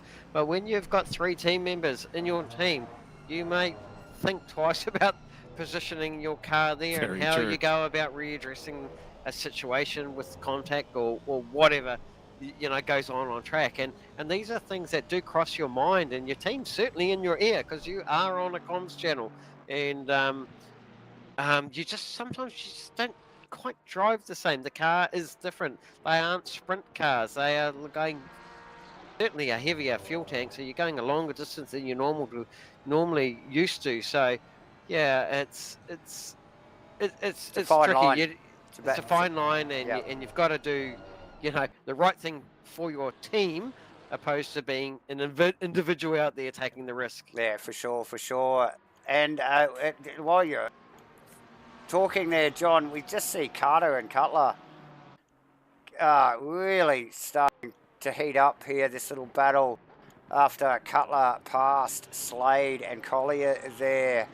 A couple of lap cars, and now able to really focus on the back of Carter's OES Ferrari, and looks like he wants to make a move. Carter having to cover there a little bit. Well, still 20 So- minutes left of the current stint. Both of these cars are running very User similar on joined the your stint channel. timer. So with 20 minutes left to go, I mean, we're talking about a third of a stint. If you are Yep. in that 33 Porsche, you Yep. feel like you've got the pace, there's ground to be made here, right? Yeah, So yep. otherwise, if you're a bit closer to the end of your stint, you might just slot in and wait and, try and get them in the stop and, wait until you got fresh rubber under you. But I think there's enough risk versus reward here to maybe take a shot at this. And look, it is heating up well up. As And remember, that Ferrari is damaged, Davo, by the way. it's looked damaged the whole race. That Ferrari, pretty well from about lap 5 onwards. So, it has had a tough run, but it is still running strong. All the same, there, Rusty, and nearly 3 hours in. So, looking solid in third position. So, no complaints from those boys. Doing really well. The car 77 of Gear Grinders facing the wrong way out of turn 2. Having to do a flick spin there and get going. Lost a bit of positions there. And another car off in the background as well. There, John Boy. Jacob Maggs close with, I think that is, who is that? That's not Sean. I think that is the Death car, the Death and Darth car. Just tucked in behind there. Let me double check on that. Whoa, Sasha Death at the wheel, sorry, there in the 247 Ferrari. Now, that car did qualify well for today's race, but very unlucky in the open stanza of the race and has fought back to where they are now. So we should start seeing some pit stops soon. So it'll be interesting to see where the driver changes go. And those driver changes, like you say, are going to pop up very shortly. But John Carter in 4th position, right behind Cutler. So that battle position has is been heading done. up big time. That's for the podium there. And 3rd and 4th. And the Ferrari, number 555, is right on the tail of the 33 Porsche of Cutler. The gap is 0.6. They are trading lap times like identically. They're on lap 117 so Well, far. Cutler was coming up on the back of... Cutler's passed, Yeah, Carter. he's gone past Carter. So, Yeah. So I would nice expect work. him to stretch his Oh, legs so here. he's actually pulling away now. Yeah, that's right. Yeah, right. Might be a call, like we mentioned. Maybe they want to get that damage repaired at this next stop in that 555 OES car. It does look like, because I haven't seen a Porsche overtake a Ferrari down the straight Yeah, ever. because it was So it might be hurting them, the damage now at this point. Well, thank you, ladies and gentlemen. I'll sign out now, and we will leave you to the stream with these beautiful broadcasters in the booth. They hand out peanuts and chocolate fish and all sorts of things up here. It's been a pleasure. Brilliant work, JB. Thank you so much, JB, for your help with our first half of the race there, my friend. Enjoy the rest of your day. JB, everybody. User left your channel. Always great having JB in the box. Great insights. Very experienced racer. Absolutely. Actually, multi-championship winning driver around the place and a few communities. And, his insight is priceless, really. Like he's just... he loves this enduro stuff. He really knows. He's a numbers guy, knows about strategy, and it's all about the 1%ers. Man, you watch that guy do a pit stop, mate. I don't think I've ever seen the guy make a mistake in a pit stop. Unbelievable. Nails the marks every time. So 100%. Thanks very much from John Boy. Dave, I'm just looking at the big movers and shakers, the big winners and losers so far on the totem pole in terms of where they started to where they're currently running. One that sticks out is the 373 Aston Martin car, currently with Spinazzi behind the wheel. Yes. They're up 8 places from where they qualified, currently running in the top 10. If we look further down, that name pops up again, Chris Curley in the number 1 Ferrari. That car is up 10 places from where it qualified. And on the flip side, the big losers so far, we have the the 111 McLaren currently down 17 spots from where they qualified earlier. Yeah, So very tough. disappointing. Yeah, tough race for those guys with the 111 with Mark Smith. Is it 111? Did you say? That's it. Yep. Yeah, Mark Smith at the wheel in that Castrol liveried McLaren. Yes, very, very tough race for those boys. John Carter, on the other hand, now has one of the out of sequence cars here of Slade just tucked in behind him. He's just flashing on my Delta because he's in close proximity. But yes, Cutler, once passed, has moved away in the Porsche. Like Rusty alluded to, that car possibly carrying some damage, and it is suffering for it, my friend. So they've got some work to do in the pit stop. Yeah, and these are always very difficult situations in these enduro races, Davo, where you do find yourself a lap down and you are running out of position. It can, on a track like this, it's a short track, right? We're talking about sub 1 minute 30 laps. It can be very difficult to make your time back. If you happen to be involved in some kind of incident earlier in the race, you find yourself getting a lot of blue flags here. It's not like Spa, right? It's not like Bathurst. There's not an extra 30 seconds for you to kind of find clear air.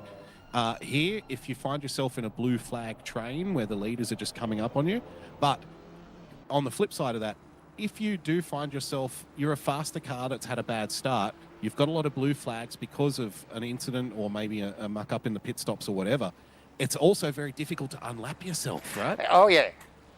So here's a situation here where it looks to me like Slade has got the pace here and is kind of getting a little bit frustrated now behind the back of Carter. Carter doesn't have to let him past, right? That's not the way it works, but because you are the blue flag car, you're always running that line. Like, do I dive? Do I send it? Can I get in front? Yeah, and then when if you do get in front, you've got to make a gap, don't you? You do. You'll just continue to get the blue flag, as we see Spinanzi really applying the blowtorch to the back of Sean Brimblecone's car. These guys in hot battle, side by side, down through the middle sector of the track there, and continue on their way up to 2 with a run from the Aston, mind you. That Brimblecombe car must have been involved in an incident because they were running P4, if I'm not mistaken, earlier on. Yes. So something has gone awry. And it's put that car back down towards the bottom end of the top 10, and Spinazzi through there. But the BMW on the march. It's a bit of a drag race down to 3 here. Heavy braking area on the outside. Can he get the switch back in the 420 BMW? He's done it. Or has he? On the outside, he's ahead. Spinazzi will have the rights, but he is ahead. Does very well. So a great exchange from these two.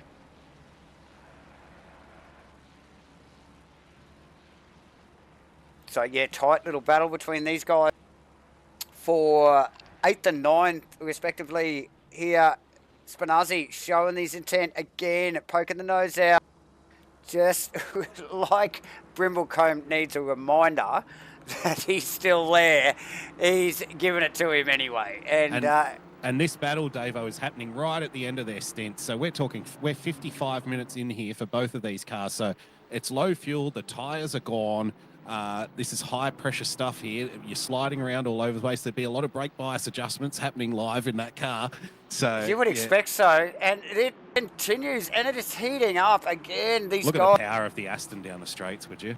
Yeah, as Brimblecombe moves to the inside to cover that and counter the grunt of the Aston, and the Aston, give it up. Mate, we're on the outside. Thanks for coming, and it's got the grunt to put the car in front. So nice. Takes the defensive line here. That pass just took one whole lap from pretty well this turn here, and this is where he made the first move. But Brimblecombe cut back. They're not letting this one go, Rusty. You don't want to be on the outside of this weird little off-camber corner. The Aston stays ahead. Just need a nice clean exit out of here. Head up to the final complex. He might have him this time. What an awesome exchange with these guys. Great Good. racing, guys. Oh, it's super clean stuff too. Exciting to watch, but yeah, no, like pretty well zero contact there as Spinazzi waves goodbye to Brimblecombe in the 420 M4 BMW. Might just poke our nose back up here at John Carter. We were just talking about this as that battle sort of ramped up there, but Carter with was that Herbert tucked in behind him? Oh no, Yeah, hang on. Back up to P2. Oh no, that other car's out of position. No, that's the Slade car. That's Oh, right, no, the out of so position the leaders car. have pitted. The leaders have pitted. That's the 12 McLaren. Bruno Gallo back behind the wheel. They have Gallo. pitted. They've completed their stop. Okay, now watch that car. With Gallo behind the wheel of that car, that thing is lightning fast. Well, and they did have, I think, about an 18 or 17 second buffer to P2 as well before the stops. So Yeah, so nice work. But, just looking at the stint timers here, Davo, the top three are all running very similar on their stint timer. We're looking at about 57, 56 minutes for all three. So they're all in sync. And after that, the tyre car of number 95, the Lamborghini, currently running in P7, they've just pitted. They've just come back out. And everyone else is more or less in sync with the leaders. So all pretty straightforward at this point. Yeah, no one doing anything fancy in terms of strategy. Not yet. Not yet. As we have just obviously ticked past the 3-hour mark, Rusty, does time not fly when there's so much action going on track here today at Red Bull Ridge. Oh, we've got a drive-through for car 33. User joined your channel. That's got to be a track cut. Look out. Oh, he'll be kicking himself for that. And Zoo did mention they were sitting on 3 track cuts, so it won't be the last one, I don't think, that we'll see. Oh, no. Very easy to get track cuts here. That safety mesh is so tempting. It calls your name when you're lapping. Yeah, and says look, push, and then you push a little too hard. You get well, in the face. He's coming into the pits now. Here you can clearly see he's inside that blend line. But like all that hard work he did, Rusty. Yes. Thrown out the window. Now these guys due for a pit stop anyway. Now he's going to have to he's going to have to drive through back-to-back pit stops. That is going to really knock that progress pretty well out the window and put that car well down the field. Yeah, it's about a 30-second drive-through here, line to line. So with a pit stop, with a regulation pit stop, being about a minute. So, you know, you're looking at about a minute 30. I'm trying to see where they're going to pop out here after this. Currently P5, I think Mags. Yeah, Mags is a little too far away in the 86 Ferrari. So the whole P5 here, but then when they do complete their pit stop, their regulation pit stop at the end of the stint, we're probably looking at hitting around, if my maths don't fail me, they might find themselves outside the top 10 here, just based on that drive-through. But, you know, a long way to go. We're halfway through, right? That's the beauty of these. Well, that is it. And we have seen guys like make some really good recoveries from earlier incidents in the race. And, you know, like just some guys that, like some of these teams really not showing up on the radar at all for the first 2 hours. And then, you know, look, they're sitting in the top 3. How things can change so quickly, particularly on a circuit like Red Bull here today, Rusty. Yeah, like I've mentioned many times, you're always in with a shot here. You've always got a chance. There's always a pass to make. There's always time to be gained. So, yeah, it is funny how in these endurance races that teams that you've never, that, you know, may have started at the back end of the 20, thereabouts, you know, those cars that running in 15, 16, 17, a little bad luck ahead of them. You just have a clean race. You just, you know, you run your average lap times. You don't do anything special. You nail your pit stops. You nail your 1%ers. You don't get involved in any accidents. Next thing, you find yourself running in the top 10. There you go, as Cutler back in for his pit stop with the old Aston, the Mooston. Just watching Stephen Ty in the 95 Lamborghini there, Davo, running 4 position with Jacob Maggs in the 86 Ferrari. There's a kitten's whisker separating these two.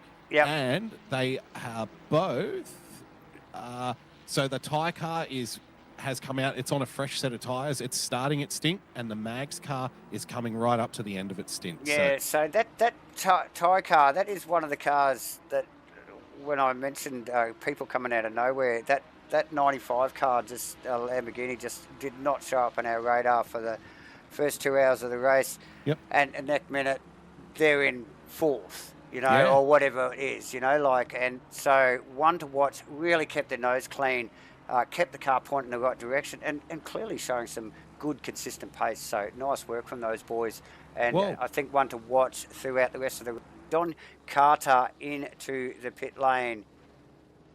That tyre car, that 95 Lamborghini, there are only 2 cars, and now the John Carter car makes it third. There are only 3 cars ahead of them that have stopped, right? So the Carter car is one of them. The other one is the leader, Gallo.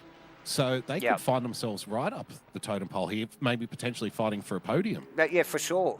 And that's what we're looking at. Look, just testament to good, clean, fast racing there, and just consistent times from these guys. And look, you know how hard it is. You can just easily get tangled up in somebody else's mess, but these guys are really keeping that thing tidy here tonight. I'm just live down here in the pit box, Davo. We're just watching the mechanics go to work here on the OES car, trying to see if they will get any repairs done or not. Currently stopped for 30 seconds, so we'll soon get an indication if they are going to clear the repairs out on that car or if they are going to send it out. We're up to 35 seconds, 36 seconds. They're doing repairs, Davo. So that OES car, 555, is getting its repairs done for the second half of this race. Oh, well, we would have expected that. Thanks, Rusty, for that update from the pits. But, Carter, with that car, did not look quick at all towards the end of that last stint. Really struggling for the race.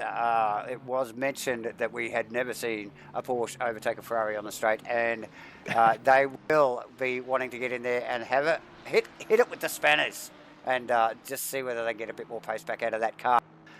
Still holding down relative good position, though, outright in the race, though, Rusty, if you're back. Absolutely. It's a good time to make the repairs. You can stretch it out, but maybe 20 seconds spent in the pits now may save you kind of, a couple of minutes over the course of the next stint. Maybe not next stint, maybe the next couple of stints. So better to bite the bullet, I think. We're just about halfway through the race. Bite the bullet now, get the repairs done. A new driver gets in, a fresh set of rubber, and start clawing your way back. There's plenty of time left. There is plenty of time left. It is over halfway, Rusty. We are definitely in the back end of the race now by about a little over 10 minutes. So, look, but that is only 3 hours through. It's 3 hours to go, so plenty going on still. Back as we might just pick up on the Cooley machine. Actually, he hasn't been on our radar. User was moved to your channel. Davo, we've got Matty C joining us from the driver's pool. How are you, mate? Good. How are we doing, boys? Very good, mate. How was your stint? How's the car running? The stint was actually really, really good. It was solid. We were doing good times. Had a couple of good fights with a couple of the boys and girls. But I went and got a drive-through, so that was great. Well, we were talking with your co-driver earlier who said, P3's not really on our radar at the moment. No. We're just going to take it easy.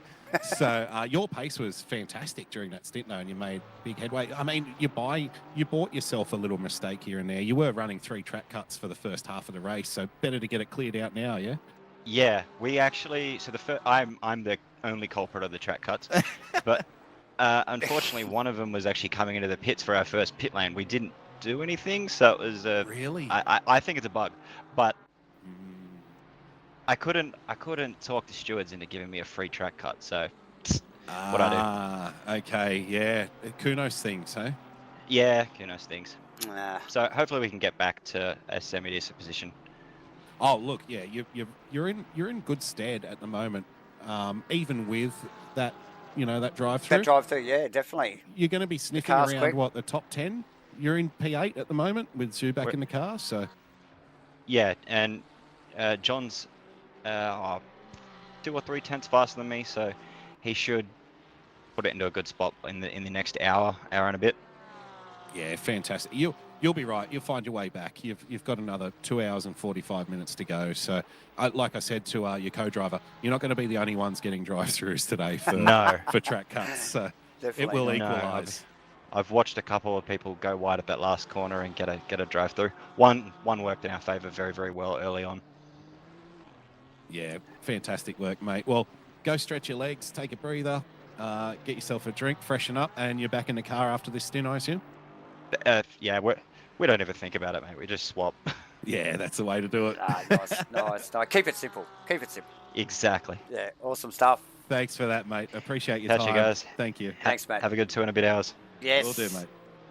User was moved out Hey, of your Dave, channel. can I just give a shout out to we're so lucky to have drivers, volunteer their time when they're not in the car to jump in with us and have a quick chat. It just adds so much more to the broadcast and get a little insight of what they're feeling out there because, clearly we're watching, we're not driving. So you never really know, what the conditions are like and what the pressure is like and where the drivers are mentally. So we really do appreciate that insight, guys. So if anyone wants to volunteer, please do just jump in the green room. And, I understand you may not want to have your voice on stream and all that kind of stuff. That's fine. But, we really enjoy talking to the drivers during the race. So, please do jump on in. And thank you to everyone who has volunteered. It's a big boon for the stream. Yep. Definitely, guys. Obviously, remember to hit the like button, give us a few thumbs up there, and subscribe to the channel if you want to watch more of this goodness. Hit the chat box. We love a chat. And if you want to actually come up in the comms box live, jump in the green room, like Rusty said, and we'll spot you down there and drag you on up. Call your car number so we know who exactly we're looking at and talking to. But yes, Thistleweight and out of the pits there, Rusty. Yep. In the Nissan, one of the OES cars. Fair, yeah, nicely painted. And they haven't been on the radar much either. A little bit further down the pack than probably what I expect they thought they would be. But all the same, just out of the top 10 in 12th position. And Davo, we were talking about that 95 Lamborghini with Ty currently behind the wheel. P2 they're running in. So P2, we'll pick up on that. Again, yes. Oh, God, I keep repeating myself. This thing is just really did not show up on our radar for the first couple of hours. And look at it now, second position, and just looking strong. The car looks solid, doesn't look sketchy at all. The guy's really got a handle on that thing. And heading towards the pointy end quickly.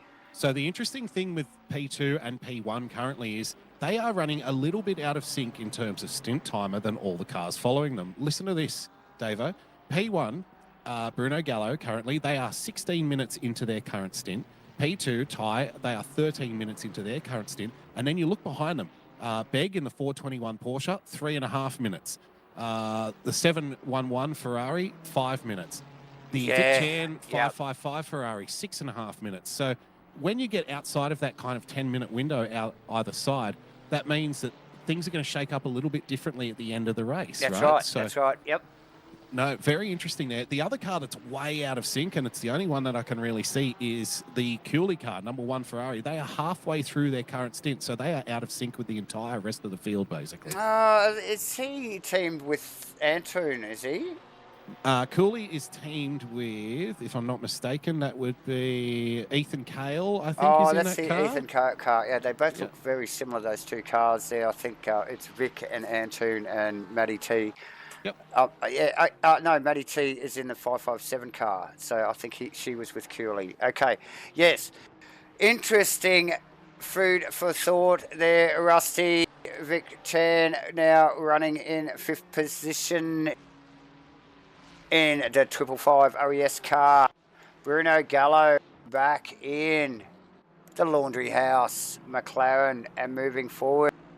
Who else? Oh, thanks for Twisties. Thanks for the shout out on the chat box. Oh, that must be Mr. Collier. Finished my double stint hill climb. Put a show on for the in the 459 car. Fantastic effort, mate. Yeah, nice work, Collier there. So, nice stuff.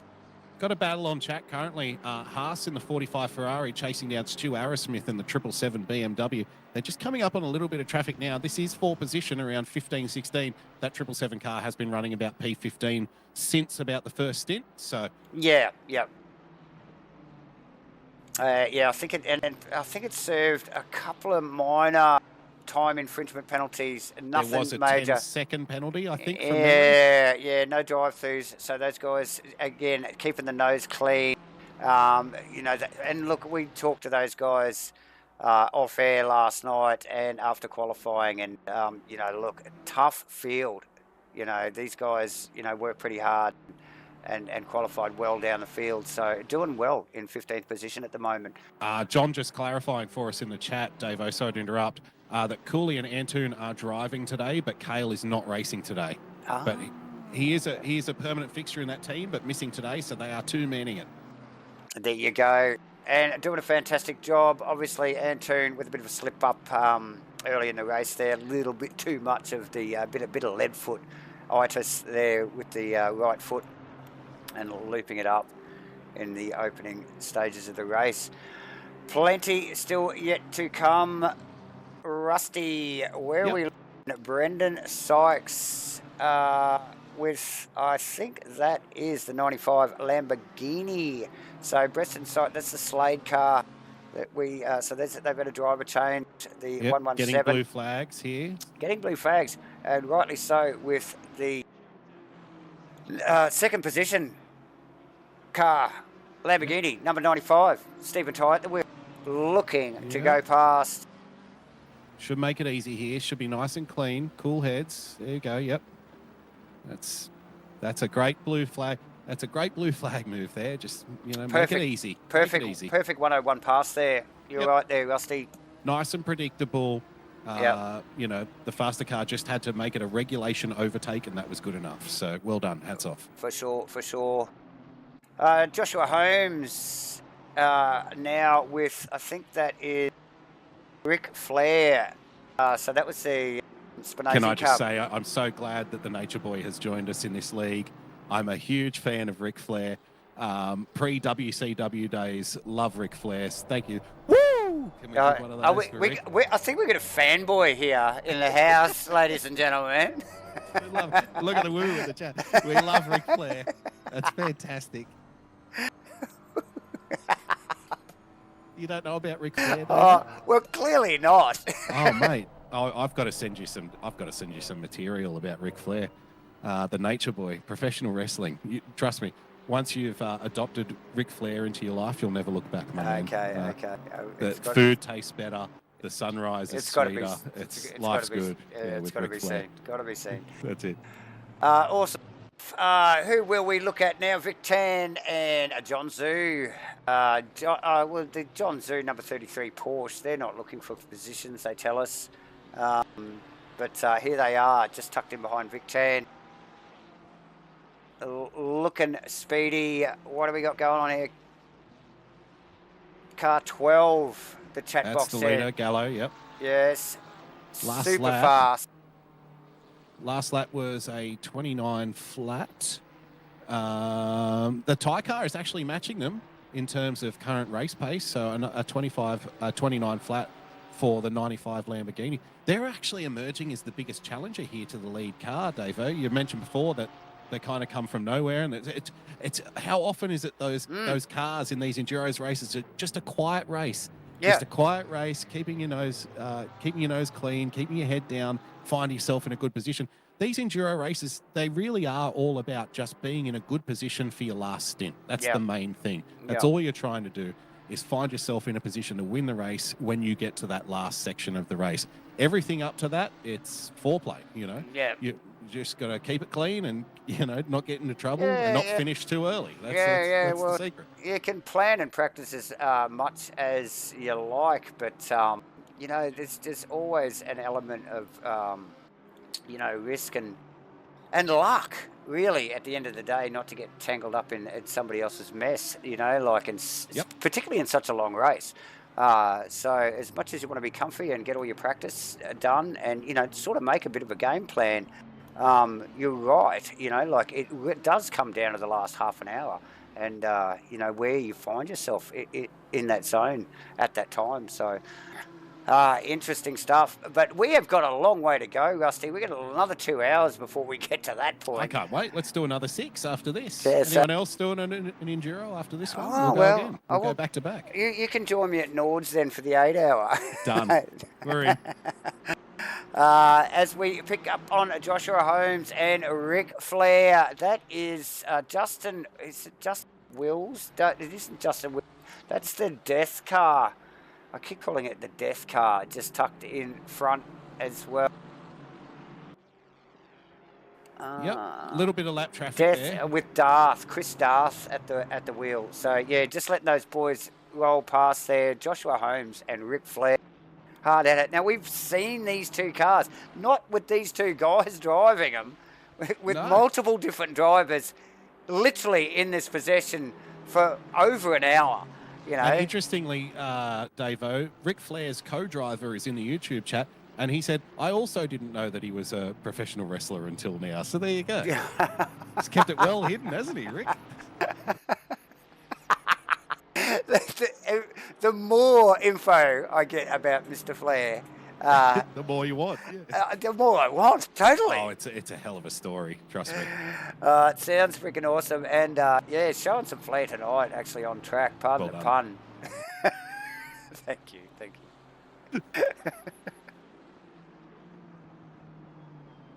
Interesting battle here between Flair and Holmes. We know that 420 car does have pace. Mia did mention when she was in the box with us earlier that she's kind of like the bull at the gate, and it's on these other two guys to kind of hold it down. Hey, look, everyone has a role to play in these enduro teams, right? One person's role may be to be the one that attacks and finds that lap time, and the next person's role may be to just hold track position. So it'll be interesting to see how much fight Holmes puts up here. Clearly, Flair is quick, as we would expect the Nature Boy to be. So, you know, how much, again, we've still got 2.5 hours left to go. We spoke about this with JB. What hills do you want to die on here? Is it still too far out? Are you better off? Will you find more lap time slotting in behind a faster driver and lapping with them and trying to get them back in the pits, or waiting till your faster driver gets back in the car? These are all things that are running through your mind here in this position. Of course, and quite often, you know, like floating it in, you know, like in your private chat channel with your teammates, as we just pick up out of the car, Connor Carruthers. Yes, and so a lot of stuff going through your head whilst trying to get your marks here, Rusty, and stay focused with the ensuing battle, but. You know, like it is that concentration fatigue, isn't it? You know, like as the race goes on, your mind, these guys, the mind will wander, and you can see you quite often, and we will see some unforced errors throughout the next couple of hours, and some. As we just picked up on Connor Carruthers there. He's actually just tucked in behind John Zhu in the Porsche. So. I'm just looking on track, Davo. We've got a close battle here between P6 and P7. That is the 555 OES car. Vic Chan currently behind the wheel, being chased by Wills in the 86 Ferrari. We're looking at about 0.6, 0.7 of a gap here. And just been gaining ground as the laps have been ticking on by. So that'll be interesting, 6 and 7. And that Aerosmith-Haas battle is still raging on. Those two are still line astern. So that hasn't changed either. 15 and 16. Aerosmith keeping Haas behind in the Ferrari.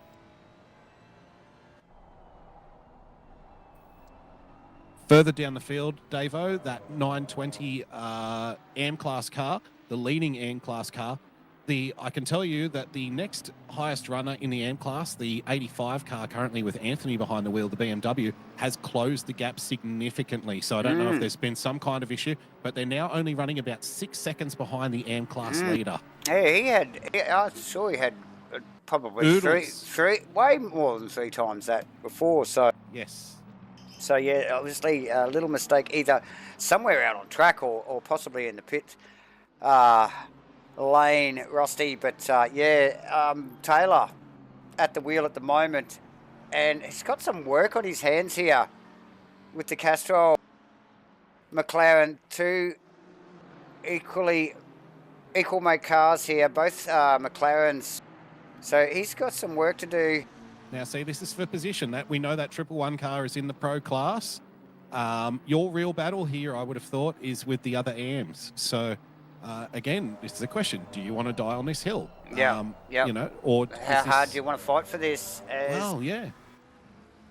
But we saw this earlier in the race from the 920 car. It was easily able to match the pace of, yeah, that's true. Higher classed cars behind him, and had all the right in the world to obviously. Oh, absolutely. Yeah. You've got the right. Yeah, no question about that. Yeah. So and as long as you sort of trust the guy behind you, hey, Rusty, and then continue the battle. But I suppose, like you said, if you got... gone a little deep. He here, did that go a might be little an deep. opening, no? But it's easy, got a nice run out of it. He saved that, actually. Look at the Yeah, run this he's is- got on it. This is McLaren on McLaren as well, so it's all going to be driver stuff here, right? It's driver and setup at this point. Absolutely, Because the absolutely. cars are obviously the same, so... Just getting a little balk there at the apex.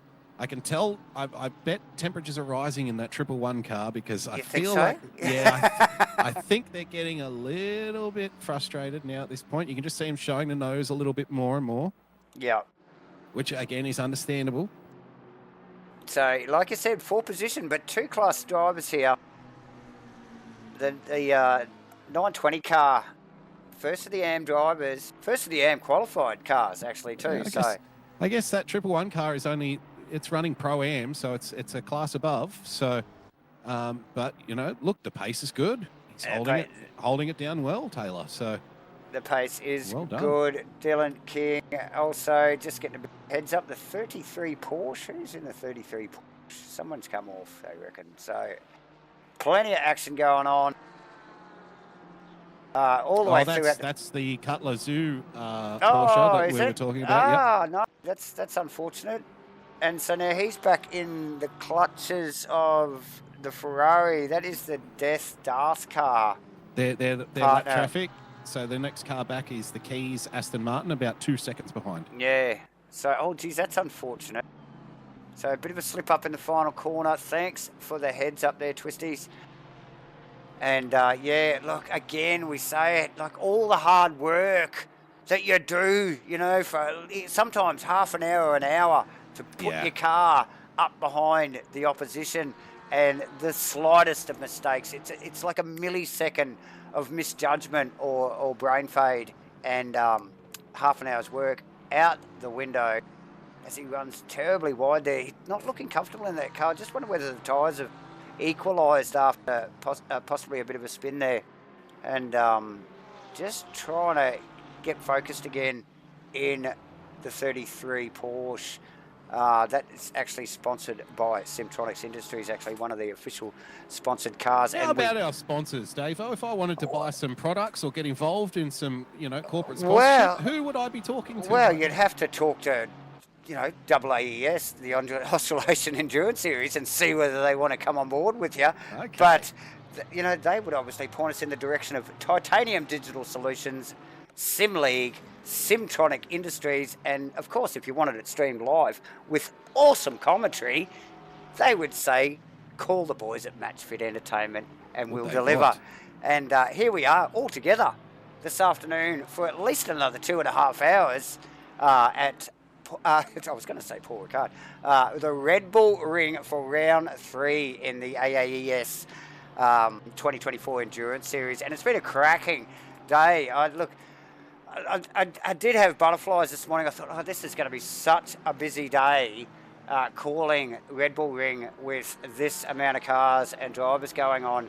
But it's been some awesome racing and not as crazy and as hectic as I thought it would be. Awesome stuff, Rusty.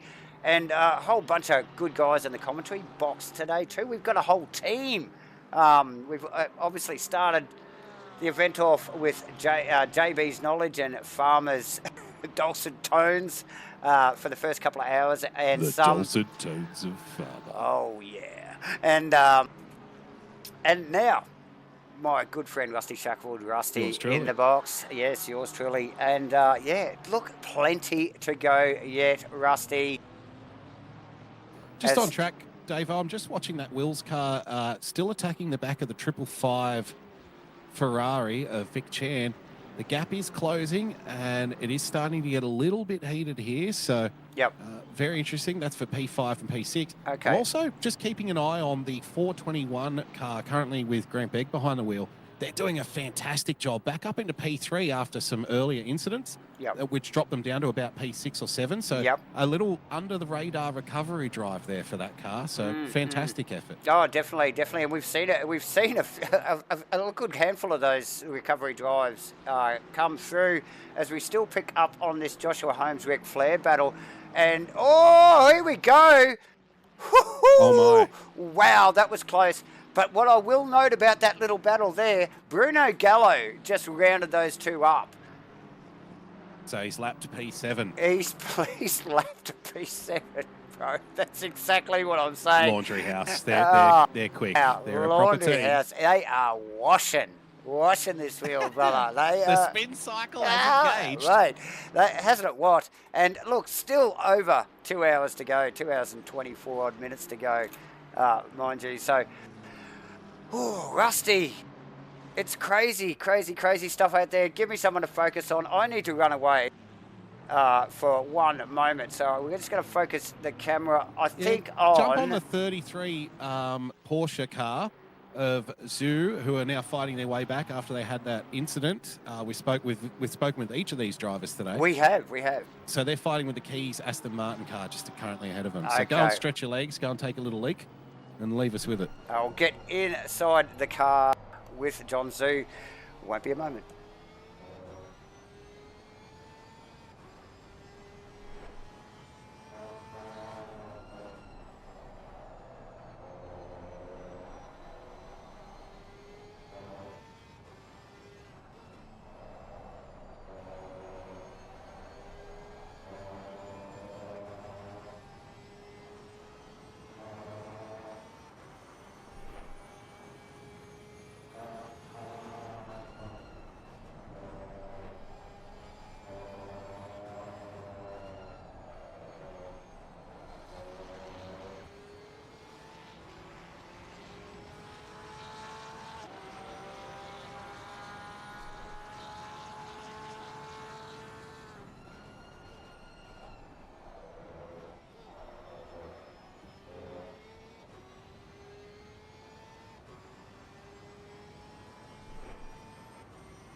As Zoo rounds the final corner for another lap.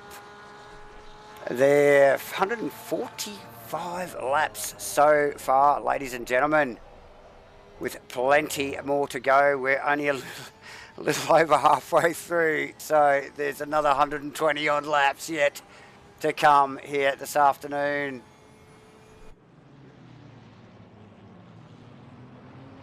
We just catch up on Joshua Holmes, Ric Flair. These two cars have been inseparable for pretty well the last 2 hours and some. With well, all of the drivers in both of the teams there. So nice work. Flair with plenty of heat on the back of that BMW at the moment. Not letting up.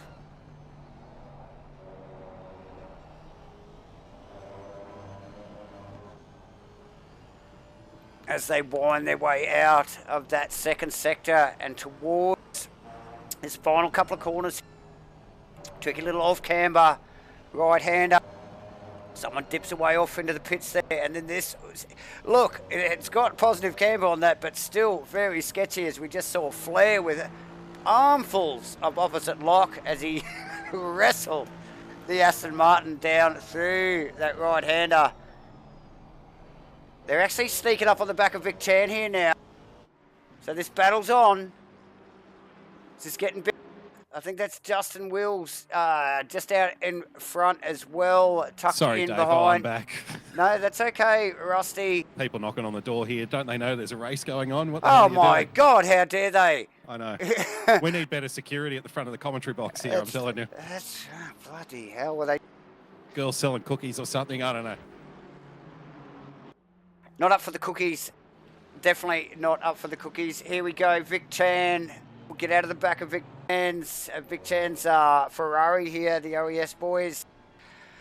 Doing a stellar job keeping that car in sixth position at the moment. But look at that little group of cars tucked in behind him. Joshua Holmes, Ric Flair, and is that the Lucas Key cars? I think it is the Lucas Keys car right there. All of them, headlights ablaze. Angry little pack here. It is, and it is 4th, 6th, 7th, 8th, and 9th. And these guys are on fire. These are the minor placings, but these guys take it very, very seriously.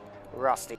Well, and this is exactly the kind of situation you can find yourself in an enduro. It's amazing how often you'll find close battles on track, even though the race is 6 hours. But it's also these kinds of positions where you can lose so much, right? You get involved, you get engaged in the battle in front of you. It's quite easy for these laps. Oh, there's a little touch there. That with was Flair. nice. Now, see, this is what I'm talking about Lucas. here. You need to keep your head, because a spin here would be diabolical for your race, right? You just... It's tempting. It's so tempting to throw it up the inside. You just got to be careful and think about the race in its entirety.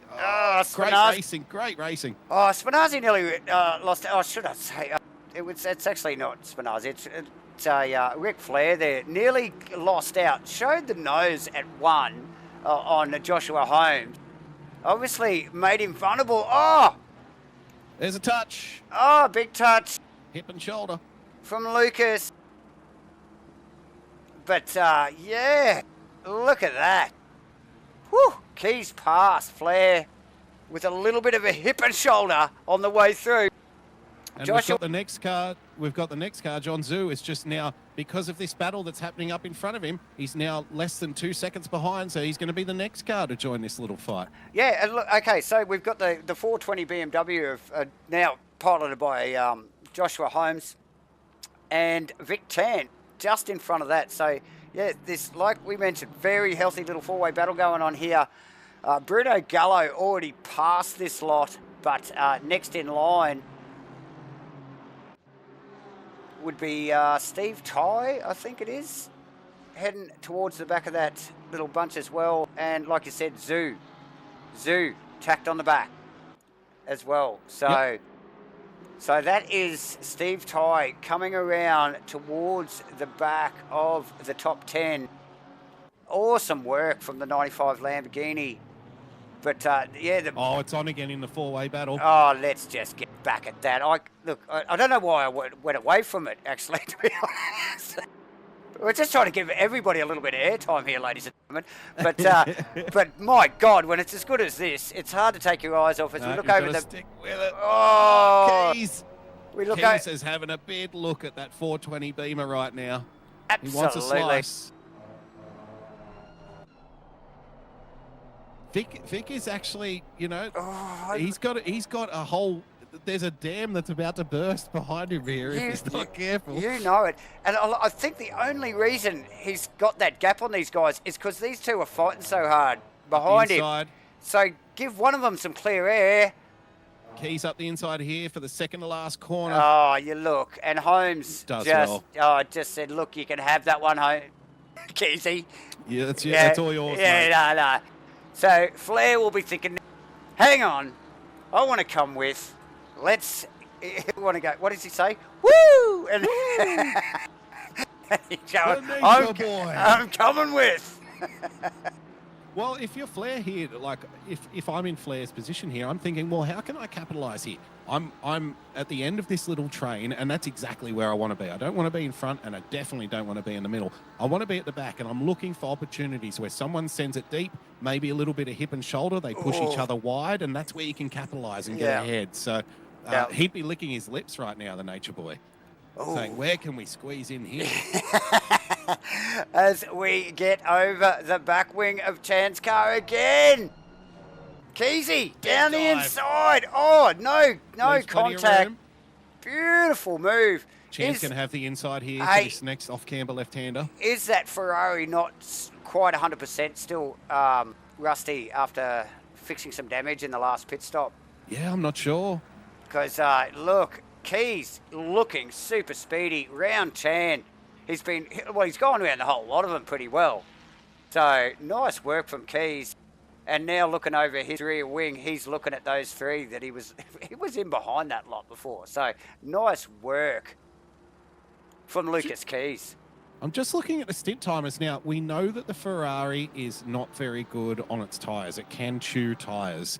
Good on fuel. Good on fuel. Very good on fuel. So you can run a lighter fuel load than those cars around you. But it does have a tendency to rip up its tyres a little bit. But I'm looking at the stint times. He's only halfway through his stint. So if Chan is struggling now, it's going to be a long way to the end here.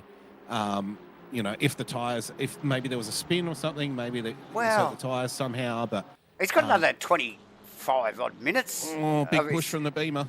Of his stint yet to go. And the car looks like it's struggling already. It does. Like you said, he's probably only about halfway through his stint. And he looks like he's doing it tough. And the three cars behind him are all formidable competitors and will definitely take advantage of that. They'll be sniffing, they'll be smelling the blood, mate. They'll want to be part of that. Chan, keeping a fairly cool head, though, Rusty. And oh, yeah. Look, I just haven't seen him slip up here at all. Just keeping the car on line, not having to defend yet. And really keeping it just pointing in the right direction, staying focused. Yeah. No, look, we know Vic is a super fast driver. He is a pretty cool customer behind the wheel. He's not going to make any erratic mistakes or anything like that. But like you said, it does look like he might just not be 100% comfortable or in tune with the car at this point in time. Doesn't look like it. That doesn't mean he's not going to, hey, look, it might come back to him, right? The car might come back to him towards the end of the stint too. So yeah, quite possibly. He's still going to put out laps. He's not going to be... Well, it's still Vic Chan. At the end of the day, that doesn't change. As we see, from the Beamer. And just shuts the door. Who's next? Flair on the outside. He's getting... 33 Porsches Holmes now got right on the back of this battle group. and Holmes covers. Now, the other interesting thing here, Davo, as we look at the Flair, Aston goes up the inside. Now, the P2 car is on the back of this battle. The 95 car's there now. So, now, just to add to the pressure. And this is exactly what you don't want to see if you're in that 95 car, because you're chasing a car that's about 12 seconds further up the road. Oh, Zoo! Down the inside on Flair. Just goes, hang on, guys. You're taking too long. Give me a shot at him. Yeah, the gap between P1 and P2 is about 12 seconds. So that Thai car really needs to clear this little pack as soon as possible. Okay, so Thai every lap is losing time. Thai now past Flair. Next one on the list will be the John Zhu Porsche. Who is that off on the infield? That was the 77 Andrews car, 77 BMW. Yep. Out of position car there, just in the background there. Look at this. Out of the back of the BMW of Joshua Holmes. This is an epic little battle. Move forward one slot, it's Vic Chan. Back here, Josh Holmes. All sorts of things to think about here. So Ty has cleared the first of those back markers in Flair. Yeah, now coming up of John Zhu, but this is going to be tougher. He did nose to tail. He did. Oh, this is good. This is so good. Because I can tell you, if you're in that 420 car, you'd be thinking, oh, look, a big Oh. dive up from Zoo. This is not and the good 95, for the gets big out of the Zoo. 95 car. 95 Okay. car around Zoo. I think, it just looked awkward, didn't it? The bounce off the really ripples did. too. I think he just went, no, I'll do it now. And just Yeah. get him out of the road and there's focus. But it looked like he was going to tuck the nose up. Wow. Stephen Ty. Oh, that beamer runs a little bit wide. Got to get Oh, out of here it we go. now, I think. Yeah. He's moved across. Yep, very clean. Well done. Vic Chan is the next on the list. As those boys go back to the business as usual battle that they were just in. And they'll just resume that heated exchange that we're having. Absolutely. While Ty just chases down Chan.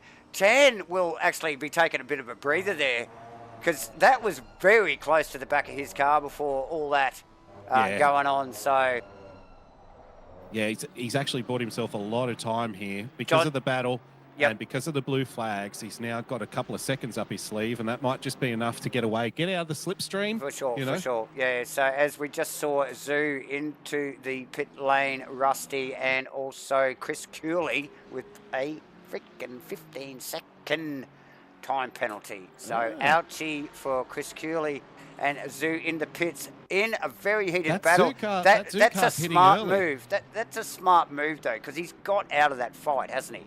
Well, they're only 40 minutes into their stint, so it'll be interesting to see because that now puts them way out of sync with the entire rest of the field. So maybe that's a good thing. Maths? Well, have they done the maths and figure out, okay, so we've got 2 minutes and 9 left in the race.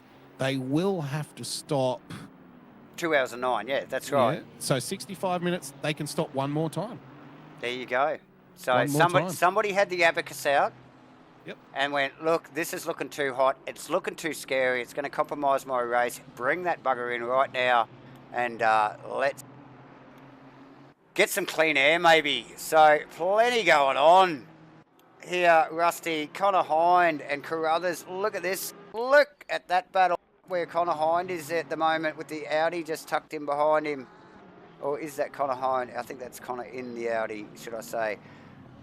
So it's interesting. They decided to do their short stint because if everything runs the way you want it to, most often than not, you'll do the short stint at the end. At the end, that's right. Yep. So they've decided to make that stint their short stint, get themselves into a little clear air. Clearly, they've got some pace. They're confident in the car that's underneath them. Get a little bit of clear air, and they're going to run they're going to have to max out their stint timers for the next two stints. Oh, yeah, look, they're going to need to be on point, aren't they? Yes. Really, for the next little over 2 hours. They really need to nail those pit stops and, just have all the calculations correct, true, and hit the marks. Obviously, they still got to do the lap times too, because, like any little mistake or faux pas, and you're going to pay for it way down the back end of the race. So, interesting stuff. Go 30 now for Chris Cooley. Oh, boy. So that would have to be a pit lane infringement because they were just in the pits. Yeah, so he's come in for his 15, clearly sped in the pit lane.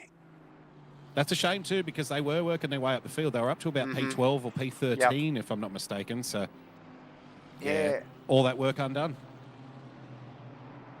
Slightest of mistakes.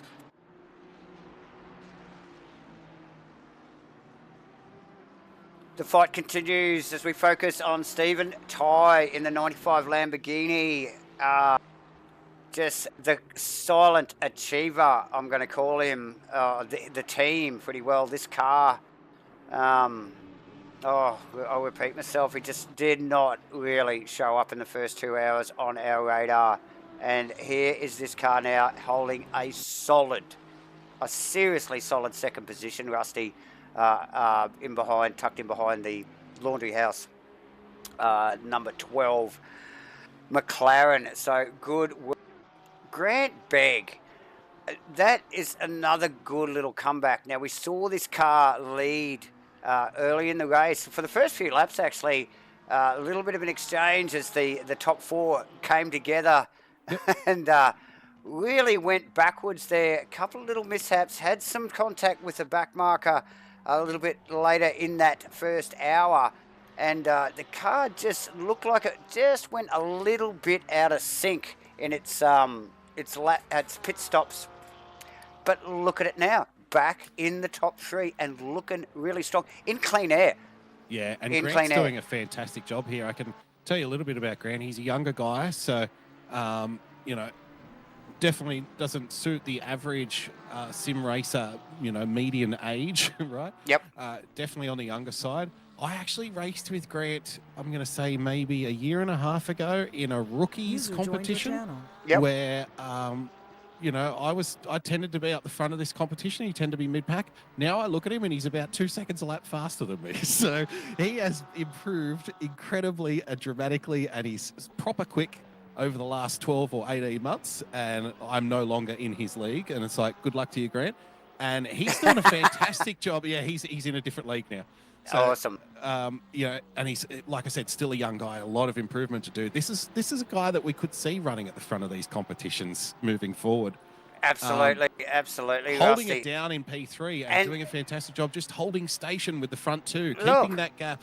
Look, the car was up the pointy end at the start of the race. The guys were doing really solid. So the team as a whole, you know, really got a solid team behind them. That car deserves to be where it is. And you're saying really young blokes.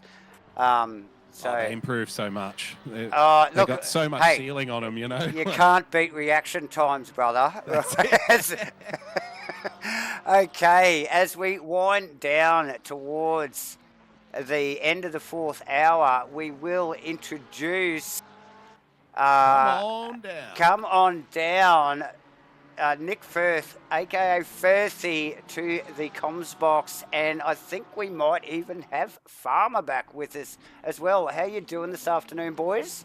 Thank you for the introduction. Very well. It's been an awesome race so far, so enjoying it thoroughly. Awesome, Firthy. And Farmer, you're back for Yeah, more. back, guys. Yeah, look, I brought back some ice creams with me. Couldn't stay there away. You go, mate. Yeah, sorry. Just went and had a look around, see what was going on. Just Yeah. we've got Shane Collier in the green room, guys. I might just drag him up and have a quick chat. He Let's has do double that. User stinted. was moved to your channel. Mr. Hillclimb, thank you for joining us. How are your arms feeling, mate? Hello. Hello. I'm good. Are you worn out?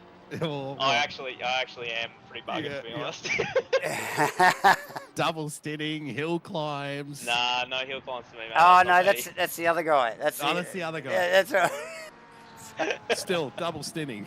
That Yeah. team is it's an energetic team. Anyway, put it that Look, way. yeah, we try. I mean, you guys give us all the broadcast time, right? So, I mean, it's up to you, boys. Oh, Well, you how's- you how provide the running? action. Remember? Come on. we try. I try to do a couple of good moves there for you, but yeah, not sure if you were watching. Oh, we try and keep up with all the action, mate, as you already know. But yeah, doing well. Car's in a solid position at the moment.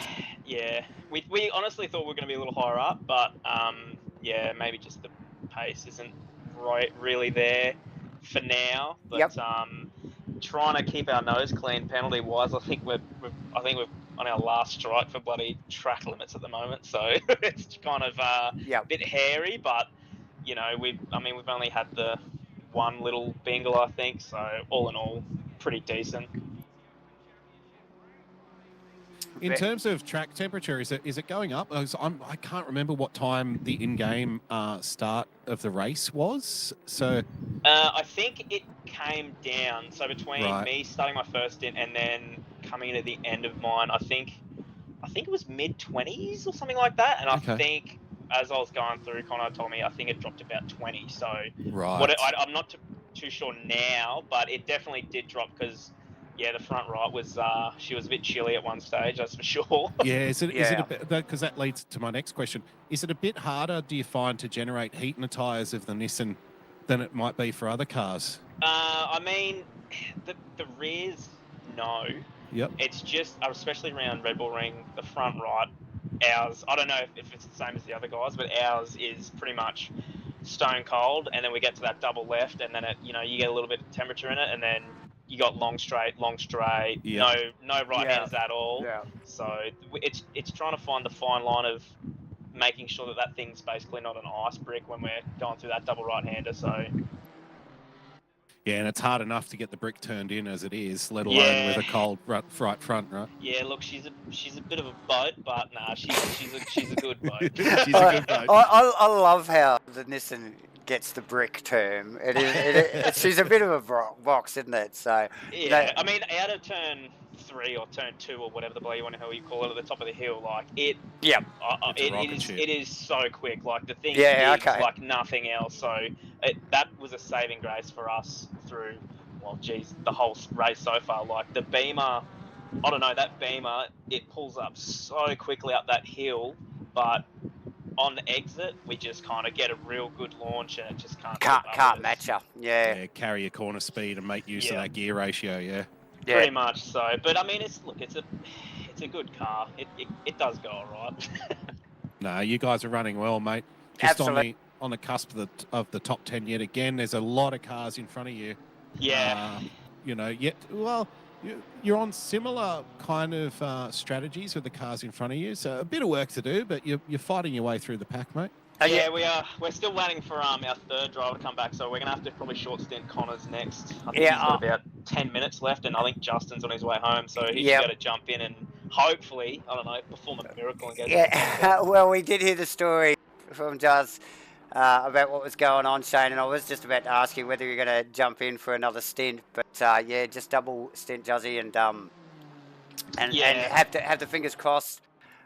I mean, we've got the flexibility because, I mean, Connor's lapping, well, I mean, we pretty much lapped equal lap times through our stints, which is good. So we're just kind of hoping that, I don't know, maybe some other teams pick up some drive-throughs or things like that for track limits. And, Oh, it'll happen, don't worry. That's what I mean. Like, I don't want to wish any bad luck on any other teams, but yes, you do. It'd be nice.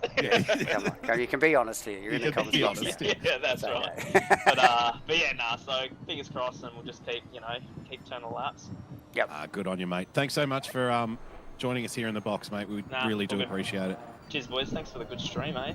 Cheers, mate. Thank you. Thanks, Shane. Awesome. User left your channel. Shane Collier. All right, Furphy, Farmer, welcome back to the box, gentlemen.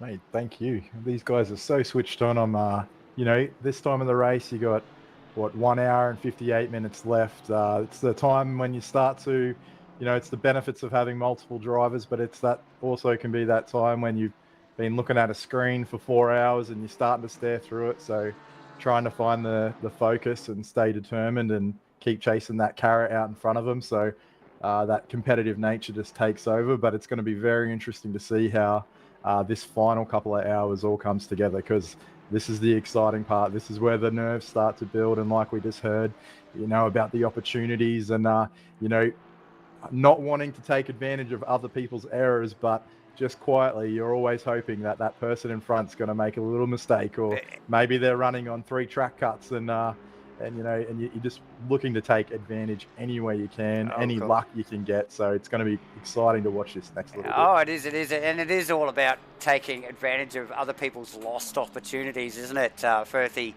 At this stage, these guys will be getting some sort of fatigue, not only physically, but, just from the concentration mentally, and easy to drop the ball. And we've seen it already here during the race, throughout the race so far. Is these guys fighting for sometimes half an hour, 45 minutes to make some gains, and just a split-second mistake, and it's all thrown away, and they've got to really fight for it back. Looking forward to the end of the race. Who's your eyes on at the moment, Furthy?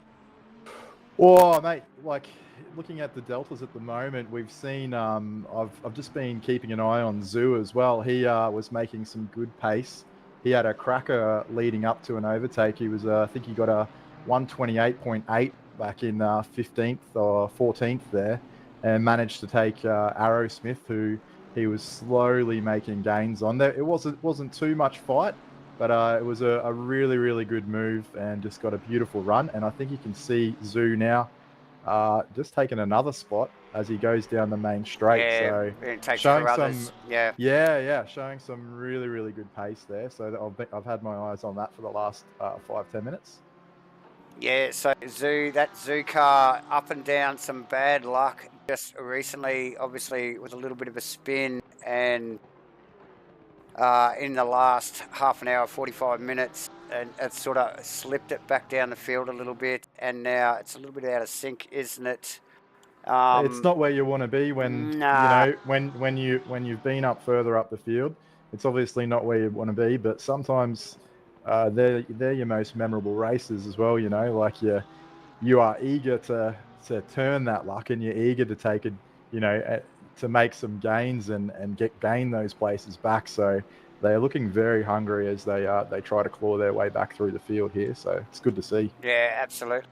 We must get back to this Joshua Holmes, Ric Flair battle. They're right in the thick of it now. Is that Vic Chan in the pits as well? I can see. That is correct. Yep, Vic Chan and Connor Hine both in the pits at the moment.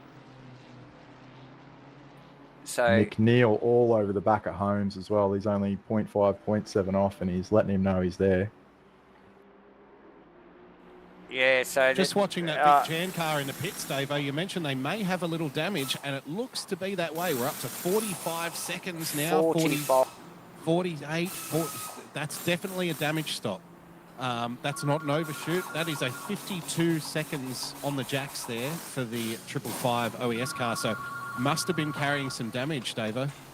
Oh, so tough luck for the 555 OES Ferrari there. Vic Chan in and out of the pits. I wonder if there's been a driver swap there as well, Rusty. Thanks for the update There from has the been pits. John Carter now in the car. So Joshua Holmes, we need to get back to this Josh Holmes battle now. He is tucked in. That is an out of position Ferrari. Is it right next to him as well? 100%. Yep. Is that the Antoon car, the number 1 car? Yep. So he's, no slouch. Oh, but, and McNeil, like you mentioned. Now McNeil on home. Drag race down to 3. Yeah, this is one of those situations we discussed earlier. If you are the faster car, you really don't want to give up that blue flag, because he would be feeling like I can break this gap. But at the same time now, you know, look at this. This is chaos. This is traffic. You've got multiple guys on multiple different laps in multiple different parts of their race, right? Yeah, yeah. So they've worked themselves out pretty well there. No, they have actually, Rusty. But Nick Holmes, I suppose, notably, Austin McNeil passed Joshua Holmes, should I say? Correct, yeah. Yep. I just want to, again, special mention to the Ric Flair Nature Boy car. They are up 10 places from where they started, Davo. Yeah, 10 places. Started P17, running in P7. That has been the mover and shaker, that car tonight. Out of all of them, I think you can bring that up on your data, actually, Rusty. Was it 30th that they started in? I had a feeling they started 30th. 30th, was it? Actually, yeah. Was it really? They're up 23 All the spots, way mate. back in 30. Yep. They've had an outstanding drive so far, that car, yeah. Unreal. That's the kind of drive you dream of. Oh, absolutely. And to be able to pull that off when you start that far down the grid, you have to think of all the jungle that you had to kind of fight through to get to that point. Absolutely stellar. Welcome back, Farmer. Who are you watching at the moment, mate? I'm actually just trying to get my paperwork in order to kind of catch up where I left off, mate. Just trying to work out where the we had the car. No, I've lost it now. We had the car that went backwards a lot off the start there. I was just trying to see how well they'd done. That would be the Grant Begg car, maybe the 421 Porsche. Currently running P2. Currently running P2, Farmer. So it went backwards there at about lap 5. Also, the Antoon car went backwards as well. Guys, I can tell you that Rayton car, the leading McLaren, JB mentioned this earlier, that they're putting in such a strong effort at the start of this race that they're buying themselves some time at the end of it. They have pitted and re-entered the race in P1. So they are now a pit stop ahead of the chasing car, which is the 421 Porsche. Yeah, and they were lapped all the way up to that. Who is that coming up behind now? They lapped all the way up to about 7th position the last time we looked as well, wasn't it, Rusty? Yep, they are coming up to. So well, that might have dropped back a little bit. Might have dropped Yeah. back a little bit, but they were all the way up to and past 7th position. So Yep. very dominant. Okay, yeah, no, I was thinking of the Ferrari, the 247 Ferrari of yes. Sasha Death and Chris Arthur. Yes. Oh, yeah, big fight Yeah, back. they had a big off, went back 22 odd spots, I think, from the start of the race. So Yes, right to the they've- last. Yep. Yeah, they're back up into 15th, so they've come back through the field nicely, actually. I was actually in the steward's box at the start of the race, Farmer, as you know, and that Sasha Death Darth car, they were involved in 2 lap 1 incidents. So Right. they poor kind buggers, of were yeah. unlucky twice and found themselves right at the back of the field. Back up into P15, that's an amazing effort. Yeah, some good comebacks here. I mean, thankfully, there's plenty of hours to regather your race.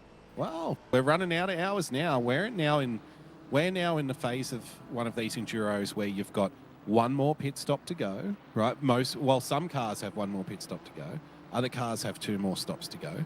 But you're getting close. Oh, you've got 2 more stops to go because it's a 65-minute limit, right? So if you haven't stopped yet, you've got to stop again and then one more time. There are a couple of cars that have just stopped in the last 5 minutes or so who can run to the end of this race with one more stop. Yep. So, we were talking about before, when do you take your short stint?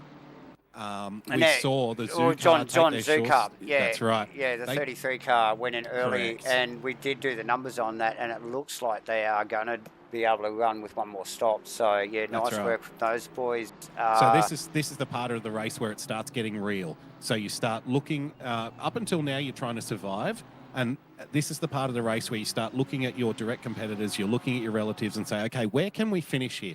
How far can we push, and where can we finish, and what are the cars around us? What are they doing? What strategy are they on? When are they taking their short stops? So this is when it starts getting real. Absolutely. Firstly, what do you got on your screen at the moment as we just see, I think that was Taylor, looking out of the back of Taylor's car with Grant Begg actually just rounding up a few back markers. Yeah, I was just checking out the Kit Lowe in the Ferrari, the 711. He's they're in 4th at the moment. We've got a couple of back markers just between him and Hobbs is in P3, so not a big gap between them. So no doubt that Kit Lowe is going to be very keen to be patient, but get past those cars, and then just start to make some advances on that, because no doubt. 40, he's looking at 1 hour, 48 minutes race time at the moment. So patience is key. Sometimes it's very hard just to, as a driver, just maintain that patience as you are, you've got the slower drivers, just only marginally slower drivers in front. Yeah. You're ahead. There's that P3. Yeah. Only a few spots up. He's approaching T1 now. He's gone through, and now we've got Kit Lowe going through T1. So he's got a good run on those slower cars in front of him. Yeah. And they're getting the blue flags now. So they know he's there. They know he's coming. They've already had Hobbs go through. So they're very well aware of his presence. But, it's one of those times where as a driver, you're always wondering how they're going to go. And we see there, so Simmons gets slow off T2, probably intentionally, a little bit wide, lets him through. That's very smart driving. He knows his race. And going into T3, he'll be working on Paulie shortly. So and Firthy, this Kit Lowe car, this is another one that's kind of flown under the radar. They've just been going about their work. They've been consistently running in the top 10 for the majority of this race. Now find themselves in P4. Really good launch pad to go from in the last part of this race. They're up, how many positions are they up from where they started? I feel like it's going to be a few. So they have come up, so they were 14th on the grid. They've come up 10 positions. So there you go. So we've seen a really, really good gain there. And it's one of those things too, as you mentioned, so we've just had Paulie pull into the pits. So there's clear track now between himself and Hobbs in P3. So they get a 128.9, and Kit Lowe's going to come across at a 129.3. He did have to get one overtake there in that lap. So And you he know, is that's at the end of probably his not stint. relative. They're right at the end of their stint timer too. So That- low 29s is good at the end of your stint, I think. That's a very, very, very good time. So, and we're, you know, keeping that car tidy. And as I think you mentioned, and we've heard on the commentary as well, how important it is in a 6-hour race to think about keeping that car clean, no damage, no minor damage. Any lost time in the pits is not a good thing. So if with this car, they've obviously done that, and they've been able to make these really, really good gains. So there's only 4 seconds now between themselves and obviously P3, but with that stint time being a big thing. So, but you know, they know where they are now. They know if they can keep it clean over an hour and 45 minutes, they have every possibility of getting onto that podium if they keep playing their cards right. Absolutely, mate. Perhaps just want to draw your attention to Josh Holmes in the 420 car.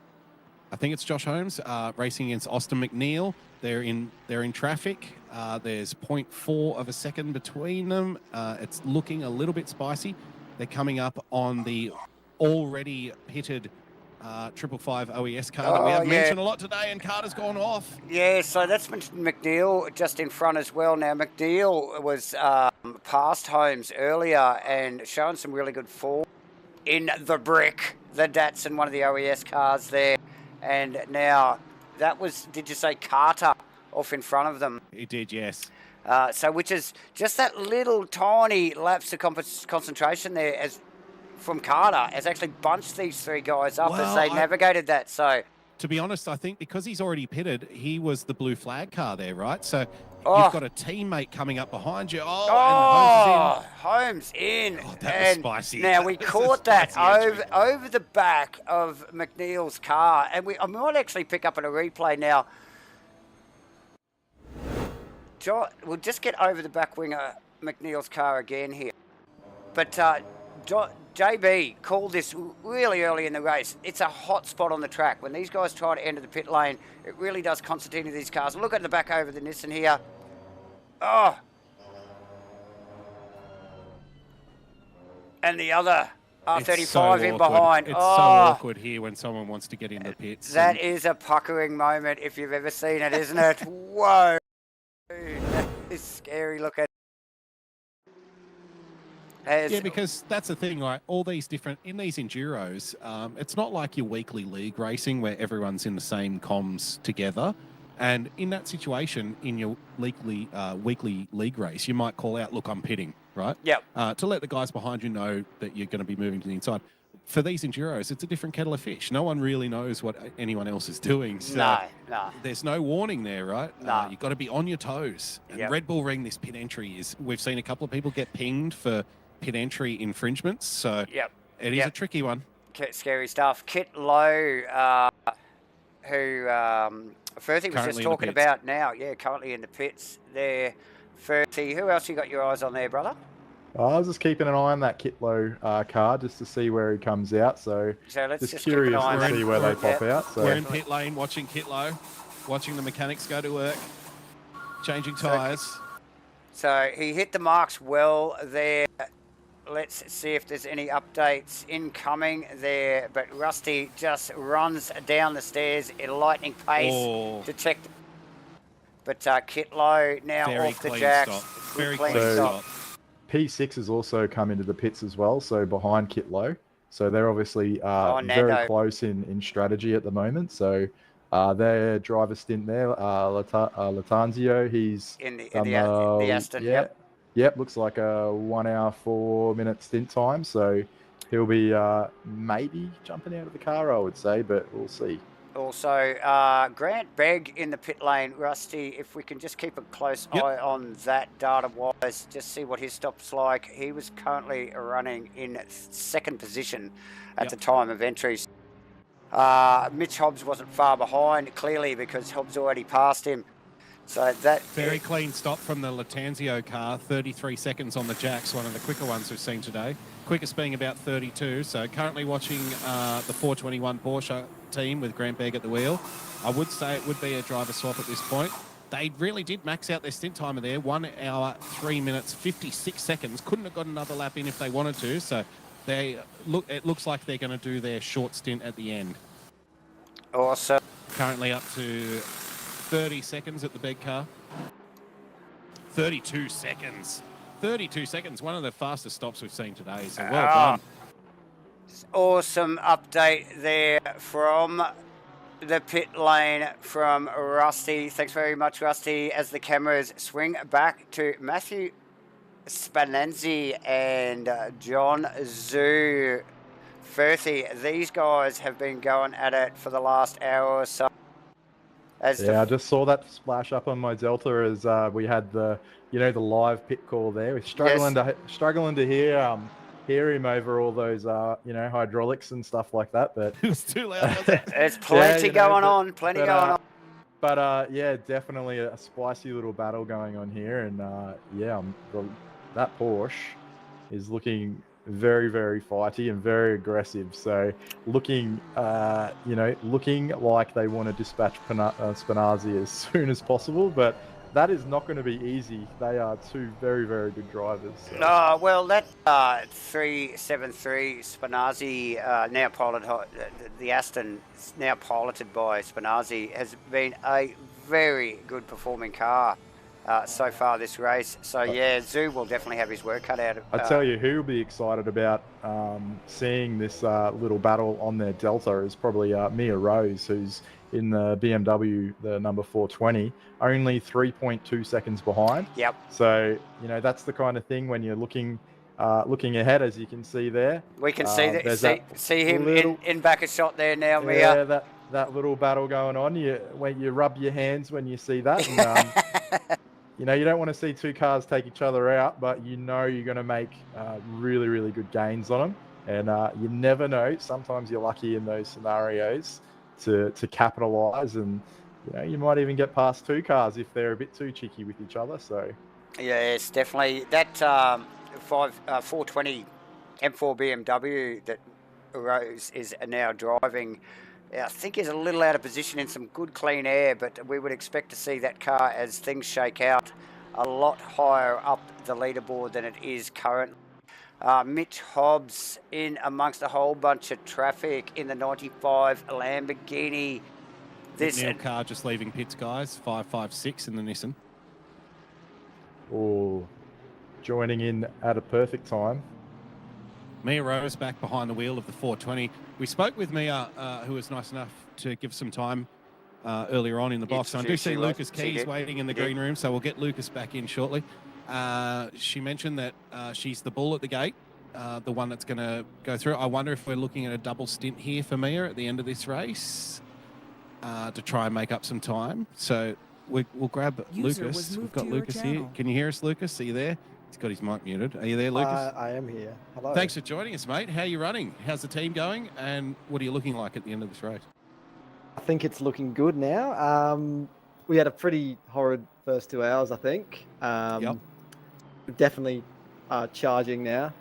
But, we had, 2 drive-throughs in the first 2 hours. Had a 15-second penalty for me deciding to not brake at T1, which is nice. Ouch.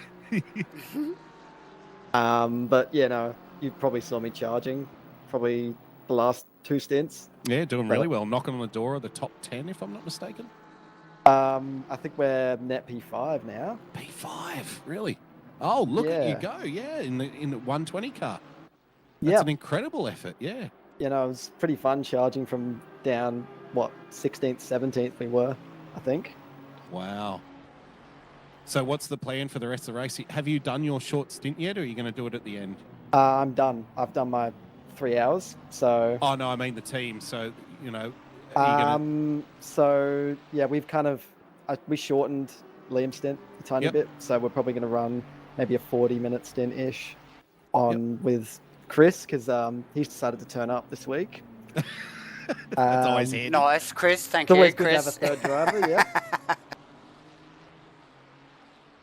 On a scale of 1 to 10, mate, how sweaty is the back of your t-shirt after working so hard in your double, in your stints in the car there, trying to make up for those losses early on? Look, I'm not going to lie, it's about 27 degrees in my room right now, so not very pleasant. But But no, it's fun. So it's about an 8 out of 10 then. Probably about an 8. You've got that right, yeah. Well, time for a shower, mate, and you'll be able to enjoy the rest of the race as Yeah, best you can while you watch your teammates finish it off. Yeah, it's bloody fun out there, though. It is one of the better jobs in an enduro race. I've done a couple myself. Never really performed any, to any great aplomb. But I'd much rather be the guy who finishes with, say, 2 stints to go than be the guy who's waiting for the last stint, So it's much better to finish, get your stints done early, get your timing done early, Lucas, and then it's like shower, pour yourself a drink. And it's like, good luck, boys. I'm going to watch from the grandstand and wish you all the best, I'm prepping for my quadruple stint at Nordschleife. Fantastic. We'll be there. Good stuff. We will be there watching. That's all. Great effort, mate. You've done really well to come back from how far back you were and those incidents and those penalties. So we love a comeback story, It's awesome. Thanks for Rose joining us. has got a good run here on Thistlethwaite. So User was moved out of your channel. It's a bit of a drag race. Having a look. Good on the brakes there. Down into 3. Now, that's Rose actually taking back that position from the 556 car. Those two swapped positions about 20 minutes ago, and so it's been a bit of a fight back there to rectify that position change. A little bit of respect given there, so it wasn't fought too hard. There was a good run on the inside on the brakes there. It's one of those moments where you're half expecting that Skyline to go a little more defensive, but taking the safe option and thinking of the long game, which is so key in these endurance events. So if you're unable to keep a level head in some of those scenarios, it really, really does cost you. And most of these drivers know that, and that's why they're so much further up the field. So just stay out of trouble, keep clean, keep battling. They might have some hot tyres going on there, so Thistlethwaite will probably wait his turn, just get the car a little bit more composed, and who knows, we might see them coming back at him again. So, but Rose looking very keen to get a little bit closer onto the back of Zoo in the Porsche, the number 3333 there. So, and Spinazzi, just pulling away tiny little bit. So it's going to be great to watch on Spinazzi. I think he's just put in one of the best. I think he's put in the best lap of the race so far for himself, 28.4. So in lap 175, they're now finding their fastest pace of the race. So this bodes well for the end of the race. So don't you love it in these long races when you start finding those fast times as you start inching towards the end of the race? That gives you so much confidence to push on through the last little part. I would take a 128.4 for quali any day. So your lap 175 in an enduro, you are pumped for a 128. That's for sure. 128.4, well spotted there. It's beautiful.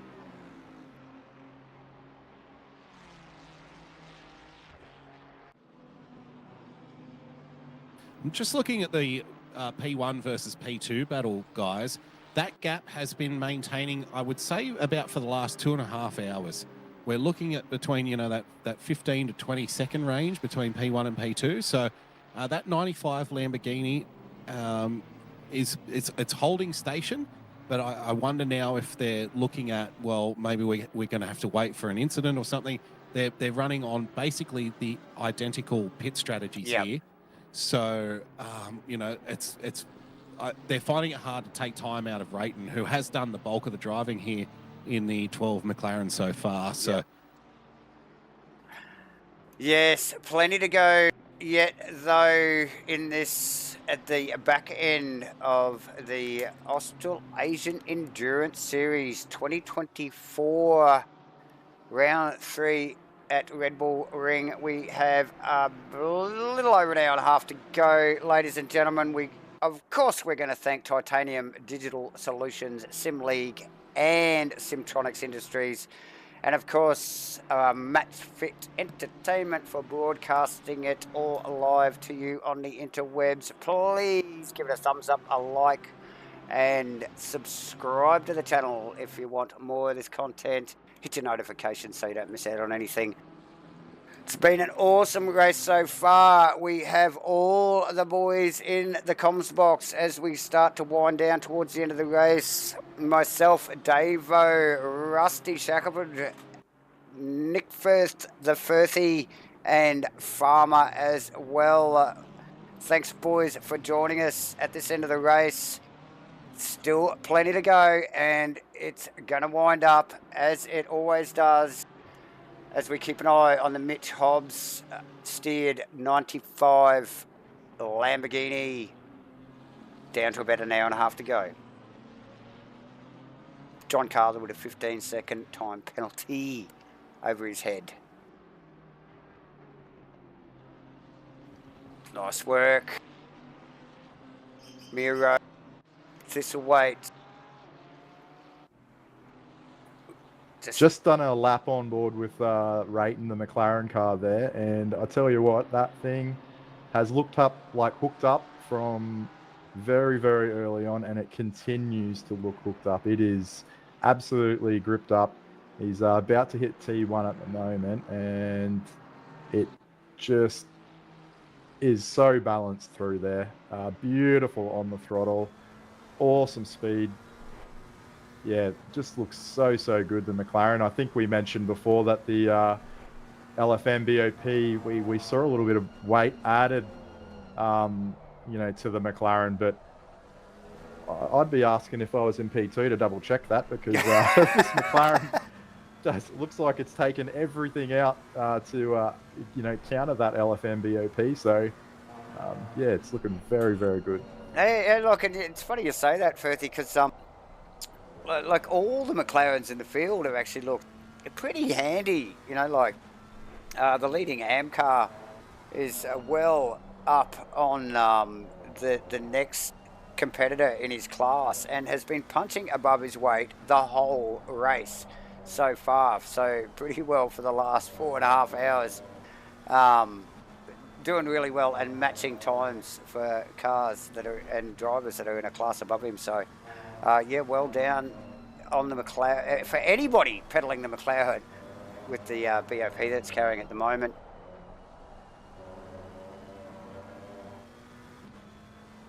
Yeah, same with this. Just having a look at some of the other battles going on here. That's I can't look away from. I cannot look away from this Spinazzi, Rose, Zoo, and Thistlewaite. Like it's with only an hour and a half to go, I love seeing a group of 4 cars like this.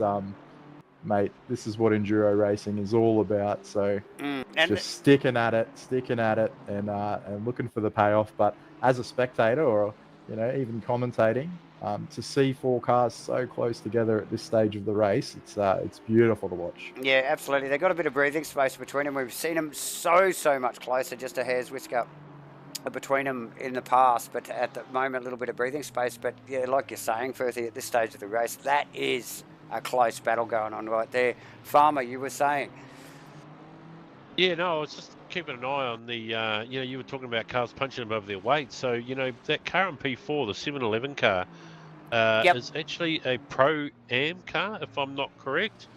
Running, obviously, in the top 4, challenging for the podium. It is. It is. With a huge gap back to the next Pro-Am car there. So, that's an outstanding drive from that team, if, they're classed correctly, to be right up there like that with these guys, punching some good times too. So absolutely, yeah. Firstly, did mention that as we saw them moved to roll into the pit lane there earlier, and clearly they've done a driver change, and Moyen easily, taking the job on hand, and eyes are forward, and that car moving in the right direction, like you said, Farmer. Looks like it's heading for a podium. Who have we got there? Davo, we're welcoming JB back into the comms box, and I am going to take this opportunity to step out and let the boys bring you home to the finish, and I'll see you at the end for the interviews. Awesome. Thanks, Rusty Shackelford. Have a good call, boys. Cheers, mate. Well done. Shot, Rusty. You earned that beer, mate. Go enjoy. Absolutely.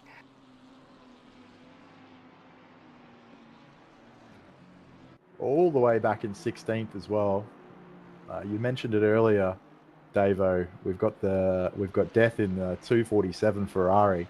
We got a 128.157 on lap 179. It looks a 178. So Yep. So he's just cut his fastest lap. That car, it just went backwards at the beginning. I think it was mentioned that with contact twice in the first lap of the race, and both those boys really doing a good job to sort of drag that car back up through the field. They went right back to last position. So, but yeah, look at that time, 28.1, the fastest lap of the race, is it? Man, that's quick.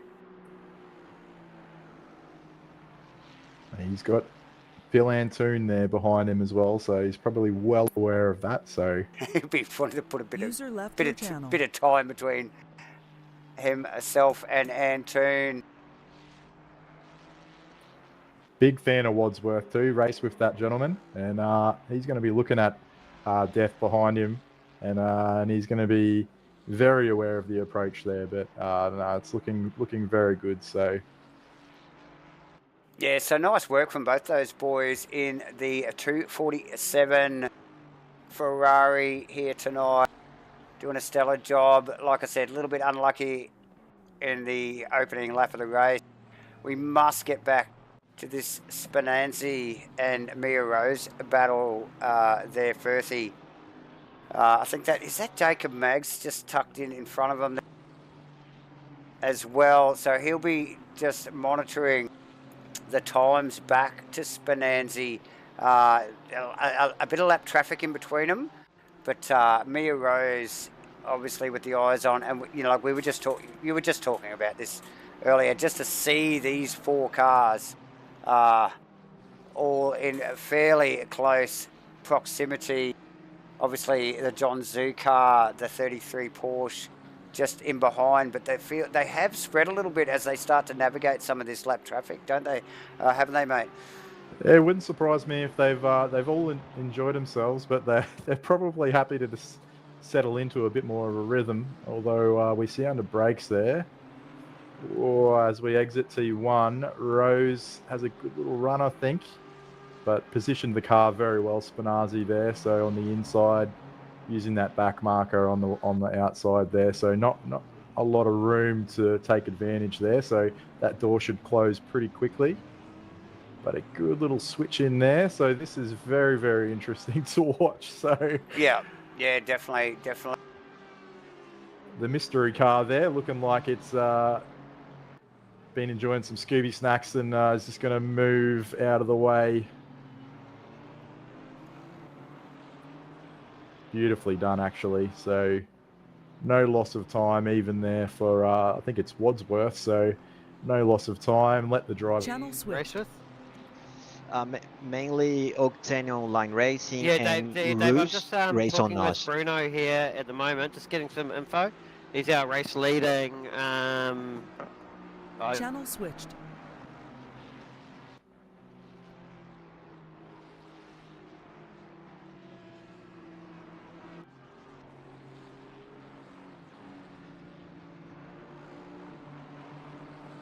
Me to grab him up there, Davo.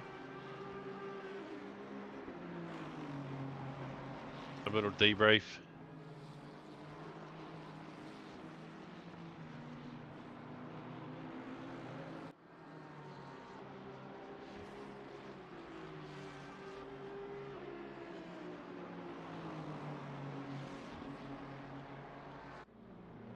A little bit here and there down through the field. Rayton and Andrew Lawrenson. User was moved to your channel. Okay, so I think we got still carrying about 32 drivers in the field at the moment.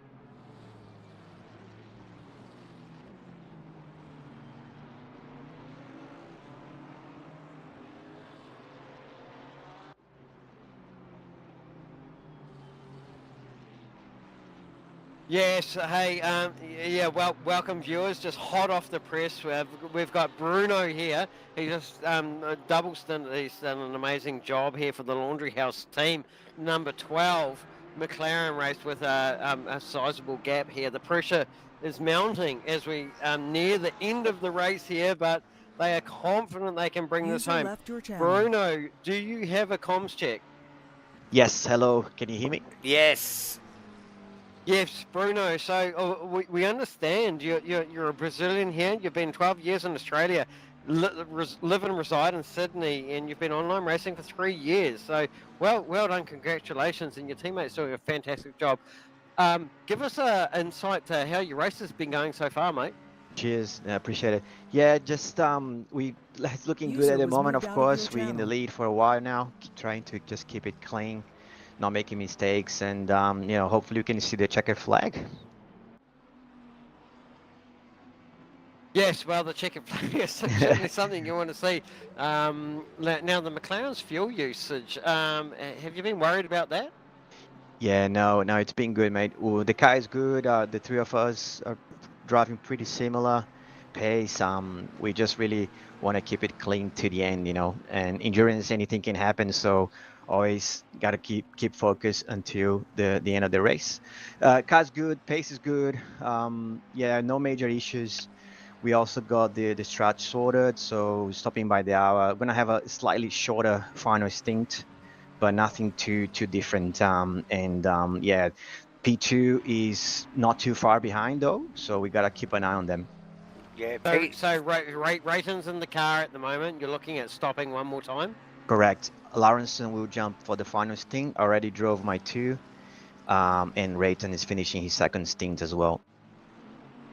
Yeah, well done. So you've run a flawless race so far. If you don't mind me asking, how are your track cuts at the moment? Ooh, interesting, huh? Yeah, here's a little tricky. We actually got 2. Yeah, and it was the last corner, which is weird because even with I had a big lift and was red on my delta, but still gave me a warning. So apparently it worked slightly different in the last corner there. Yeah, hey, look, it's tricky out there, and you're obviously managing that to a knife edge, and you're keeping on constant comms with your crew. Online mates for 3 years, so yeah, well done, Bruno. You're looking fantastic through your team for Laundry and the McLaren number 12. So keep it up. Thank you for having us. Cheers, boys. Appreciate this stream. Is looking really nice. I'll catch up after as well. Well driven, mate. Well driven. Oh, thank you. Yeah, jump in the green room for us, Bruno. User left your channel. Awesome stuff. Great stuff. Yeah, a little bit of an insight from Bruno, ladies and gentlemen. One of the drivers of the lead car out there, the number 12 Laundry House McLaren, totally dominating this race for the last, pretty well 4.5 hours. Awesome stuff from those guys, Firthy.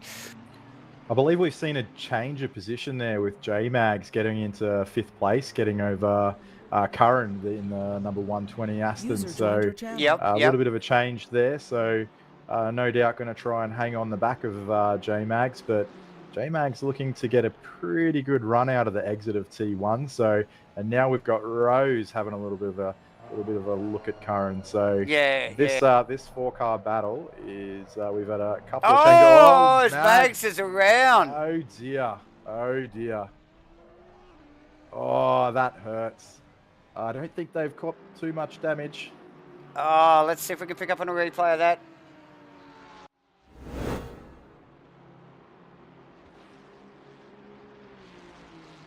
Oh, you hate to see that.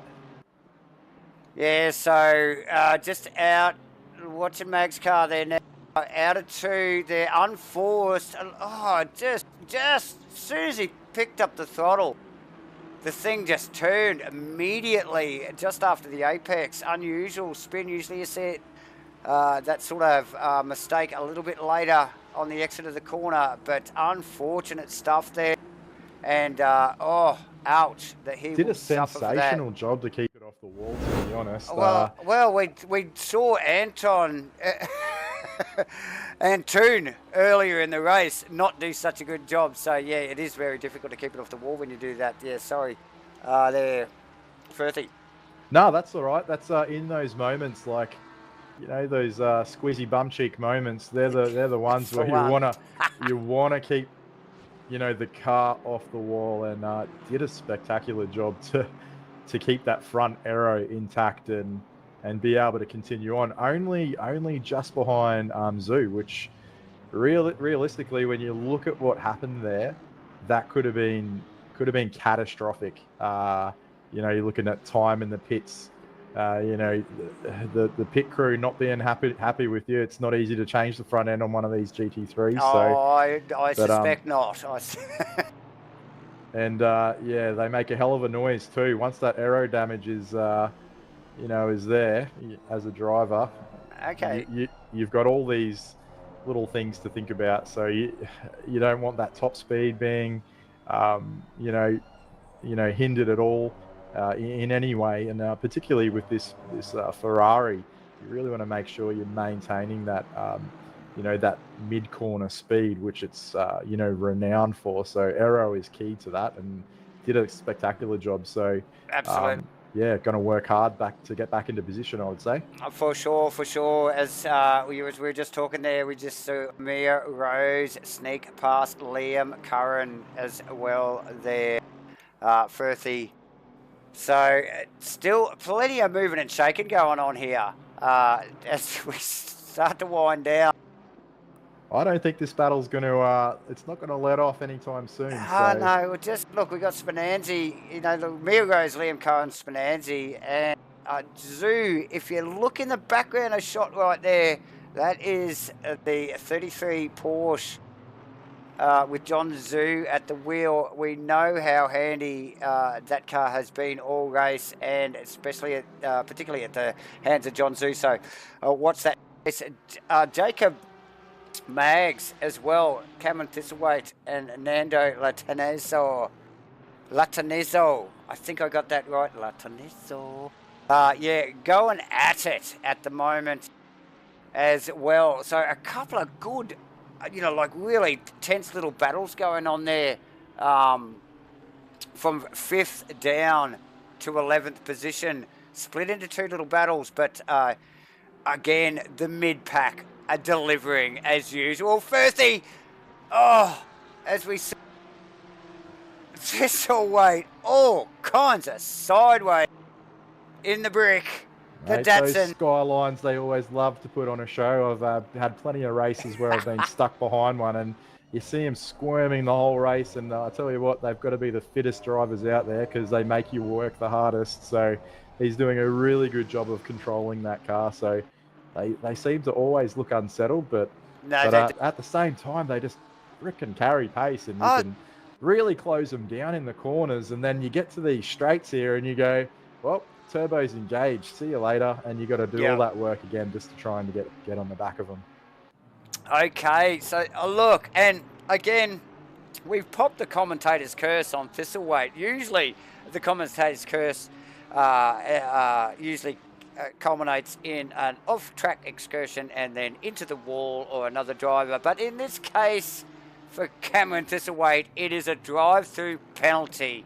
Well, there's a first for everything, mate, and that is my commentator's cherry pop. So there you go. So Thistlethwaite will be kicking himself now. We were just talking about how uncomfortable he looked in the Nissan there, just trying to wrestle it. They are a handful of a car.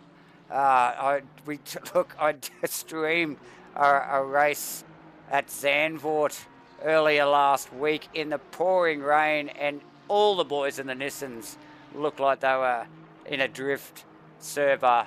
It's amazing stuff. These guys still wrestle these things around. Thistlethwaite's going to stay out and bide his time before he comes in for that said drive-through. Very unfortunate there, but absolutely 6-hour race. Yeah. You know, it is in the back of your mind, you know, all the times. Yeah, definitely. Just as you were saying that, actually, Firthy. I've seen it. I've seen it. Oh, as we just see Curran and Spinazzi with contact running up to 2. Wow, that looked scary. Mia Spinazzi. Rose absolutely loving it, getting a little bit of a gap there now, 3.5 seconds. So wow. We might try and pick up on a replay of that from the helicopter from Spinazzi. Here we go. Watch this. There's a bit of covering. There's a bit of like, don't get in my slipstream sort of, you know, attitude going on here. But have a look at this. Spinazzi one side, Spinazzi the other, and a little bit of a touch up and a tickle. Everybody pointing in the correct direction. So no foul there. And the boys carry on to live for another hour and so mate, it is on. Hour and 10 minutes to go on, and it is ramping up. Firthy. Just cleaning off my monitors there, mate. I just sprayed my drink all over my monitors after seeing that. So no doubt their teammates did exactly the same thing as they saw those 2 cars brush together, and the little weave there from Spinazzi trying to let Curran know that they're there and they get a good gain on them and they're going to go again. But the little bit of a touch, I don't know if that was intentional. I reckon they both shot themselves there a little bit. So. I reckon Spinazzi was shitting himself as much as Curran was. He's just like, oh, hang on, I didn't mean to do that. So. Drivers of this caliber, that's the last thing they want to do is ruin a fellow driver's race. So that's definitely not the intention. It's just bumper to bumper racing. But both, I'm sure, grateful to continue on with the race here. So, and now Mia Rose with 4 seconds. So it just shows you how sometimes these little battles. How important it is when you're in a battle of 4 cars as the driver to be thinking ahead and going, if you've got a chance to get in front of as the lead car in that battle of 4, you have got the very best chance of getting away. So if you've got those cars battling behind you, a little moment like that, or as we see Curran really loose on the rear end. These 2 drivers are now working so hard. They're battling each other, and it's just given Mia Rose that time and the clean air to be able to escape and get away from this group. So and just take a bit of a breath, and relax a little bit as we see flame spitting from the sides of the Aston and Astons, and as you mentioned, Mia Rose will be looking at that and just going, oh yeah, great, these guys are fighting, and I can get a bit of legs on it, but.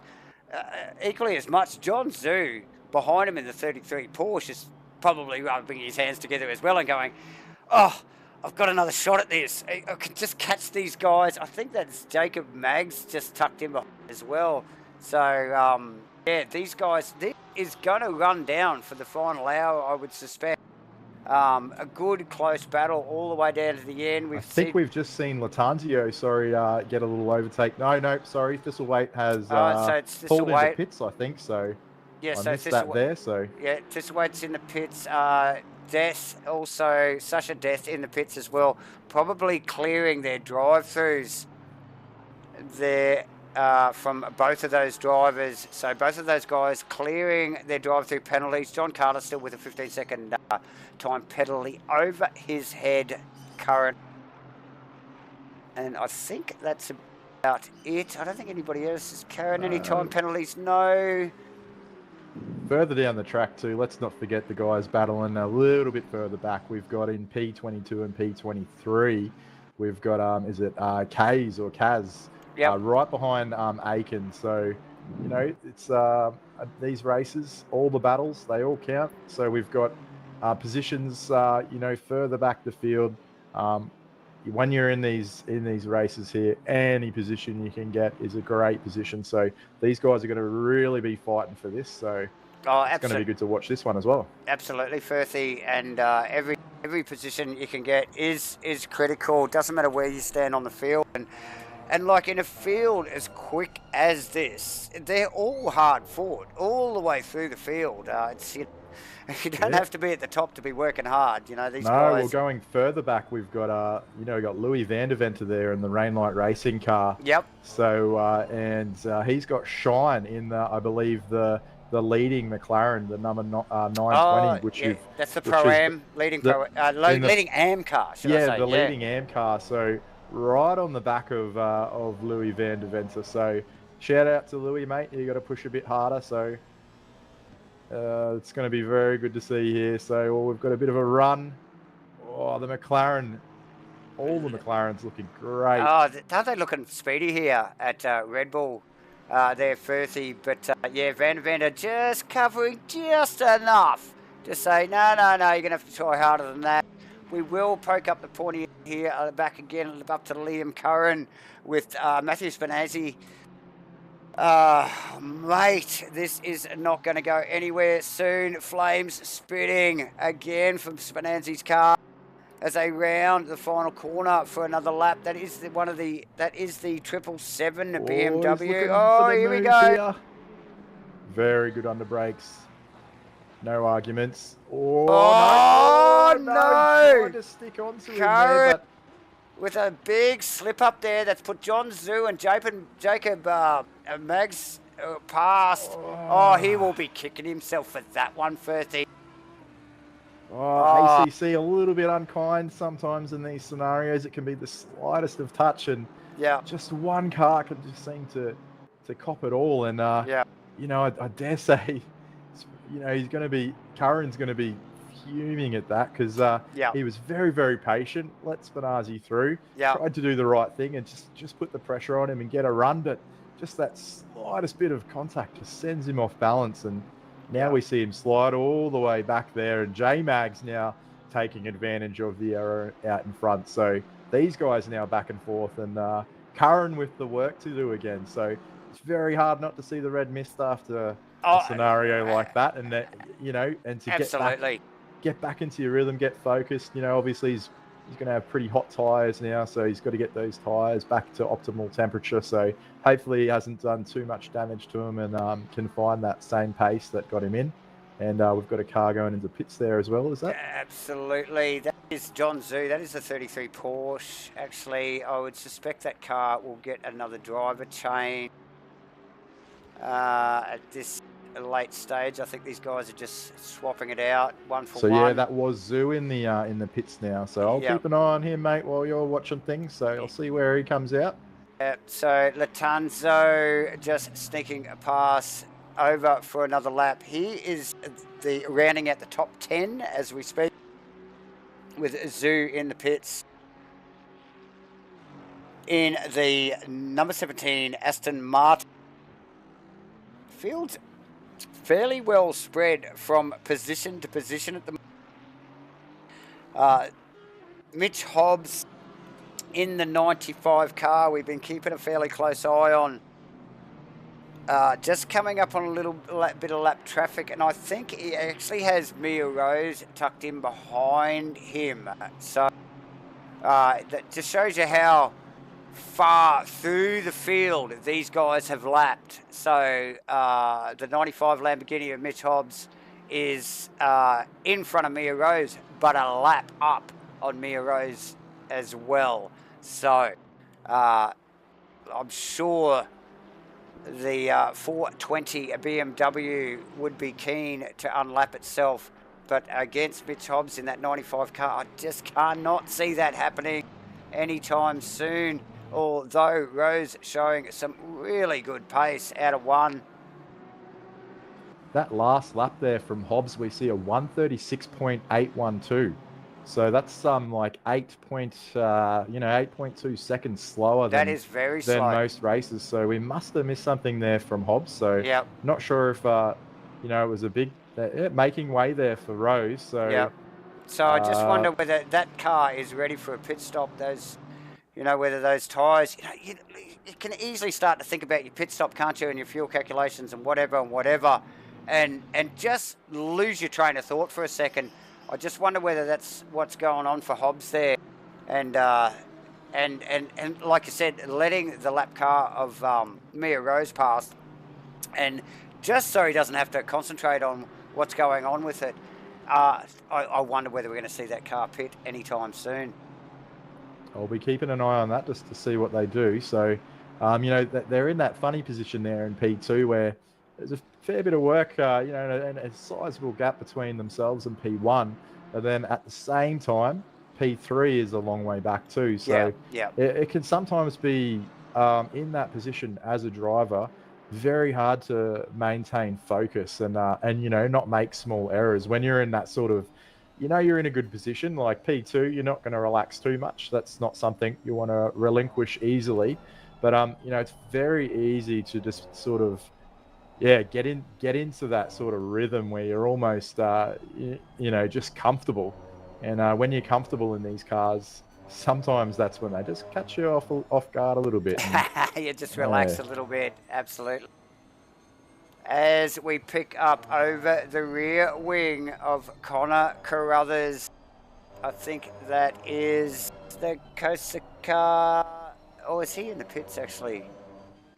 No, that's the Costa car right in behind him. We will do a lap with these guys, and I'll be back in a moment.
So there we go, a lap with the boys over the rear wing of Carruthers' car. The brick with Jamie Costa in the Ferrari, hot in tow, for position, 15th and 16th respectively. Firstly, what have we got going on? What, have I missed anything? Mate, you've missed nothing. As far as I'm aware, we've got Costa, who's been just working hard there. He's getting a little bit closer, but that Ferrari, I know it's fast on this track, but geez, those Skylines just pull away on the straights. And to be honest, unless the Skyline makes a little bit of a squirmy mistake into a corner, and that Ferrari can capitalise with its speed through the corner, it's very hard to get past. On the straights, unless your exit is dominant and they've had a little bit of a squirty of the turbo and the rear wheels on that Skyline spin up a little bit. But it'd be interesting to see. It's definitely looking hungry to take that spot, and I think it's probably just a matter of time, to be honest. So yes, as Jamie continues to apply the blowtorch to the back of Carruthers' car. Some of the lap traffic getting out of the road there. Nice and tidily there as they run across the line one more time. The leaders are on lap 200, ladies and gentlemen. With under an hour to go, we are going to see another window of pit stops here from the teams before they finish their last stints. Costa out wide. Costa looking very good under the brakes and looking for that exit speed that we're talking about. Oh, didn't he have that thing nailed out on that ripple and strip then just there? watch this Skyline just Just even in the draft. It just, pull us away, doesn't it? That's hard to watch, eh? So we just wonder that car, that 555 car of Costa's, I think has been off track at some stage throughout the evening, afternoon, should I say, and possibly carrying a little damage, but looking pretty good to look at visually. So, but definitely Connor Carruthers has got Jamie's measure at the moment and continues to move forward in the Datsun. Sasha Death in 13th at the moment. Terrible luck for those boys. Couple of bits of contact early in the race as we just see the lead car, the number 12 Laundry House car, out of the pits for its final pit stop. This is their run home now. Just come out in that little battle we were just focused on there with Death in the Ferrari and one of the OES Nissans there. not a second lost in that pit stop too. I can just see there that they've time in the pit lane. There's 1 minute and 1, and then they've got 32 seconds for the stop. So the crew very quick on there. So 32. We've seen a couple of 31s, but 32 seems to be that target pit stop time. So they've absolutely nailed that to continue to give themselves the very best chance, and the dominant performance, which is looking highly likely now that P1 is all theirs. For sure. And yeah, like you mentioned, good data there actually. One of the quicker pit stops we've seen today, and I think, these guys probably don't need to hit their pit stops so quickly. They've got plenty of breathing space, but that's a part of the gig, isn't it? That's where you make your times some of the time in these types of races there, Firthy, and these guys definitely nailing it down, and hitting those 1%ers like we talk about. So nice work. Who have we got with the drive-through there? Jamie Gossa. Oh no. Unbelievable. He'll be spewing. Wow. That hurts. It hurts big time. So you just got to finish this lap and hope your teammates have the right words to share with you in this sort of time, because you're doing your very best, and you might not have been the one to compile all the warnings, and maybe you've all contributed, but it's so hard when you're in a battle like this to, on one side, in one part of your mind, you're thinking, I've got to get this position, and the other part, you've got that bloody final warning looking at you. And to have that drive-through flash up, we've all been there, and it's just it's a hard pill to swallow. Look, no doubt, the team and himself will be checking the deltas to see how far Alex Tonkin is behind him in the Lamborghini, and the trundle through pit lane here is it's gonna suck some time up. So it will be interesting to watch as he serves it immediately. Comes into the pits hot. Better to rip that off like a Band-Aid and just get it done, I reckon. Scab it all. Mate, the whole thing, just go for it. So, Davo, down here in the pits here, and we can see that has cost multiple drivers these drive-throughs, hasn't it? As they enter the pit lane, it's what do we call it? The walk of shame. As they come in and serve that penalty.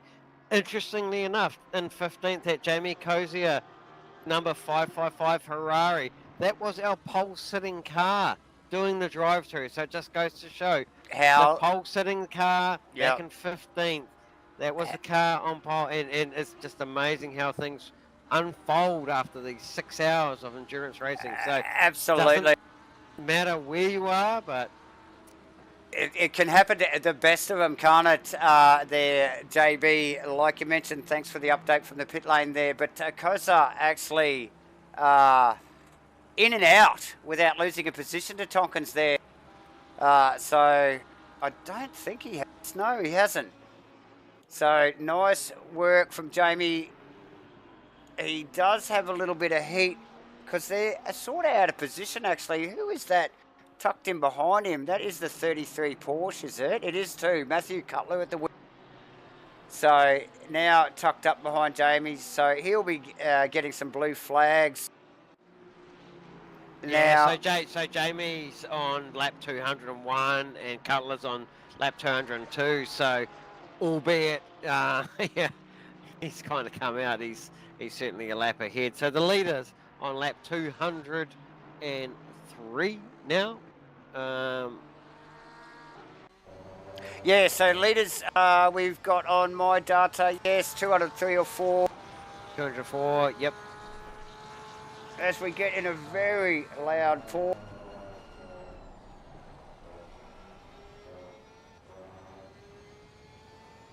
Chasing down an outer position. Matthew Cutler chasing down an outer position. Jamie Cossa now. So, interesting. Jamie again, we just see out of the front of the Porsche there, puts it right up and over the ripple strip.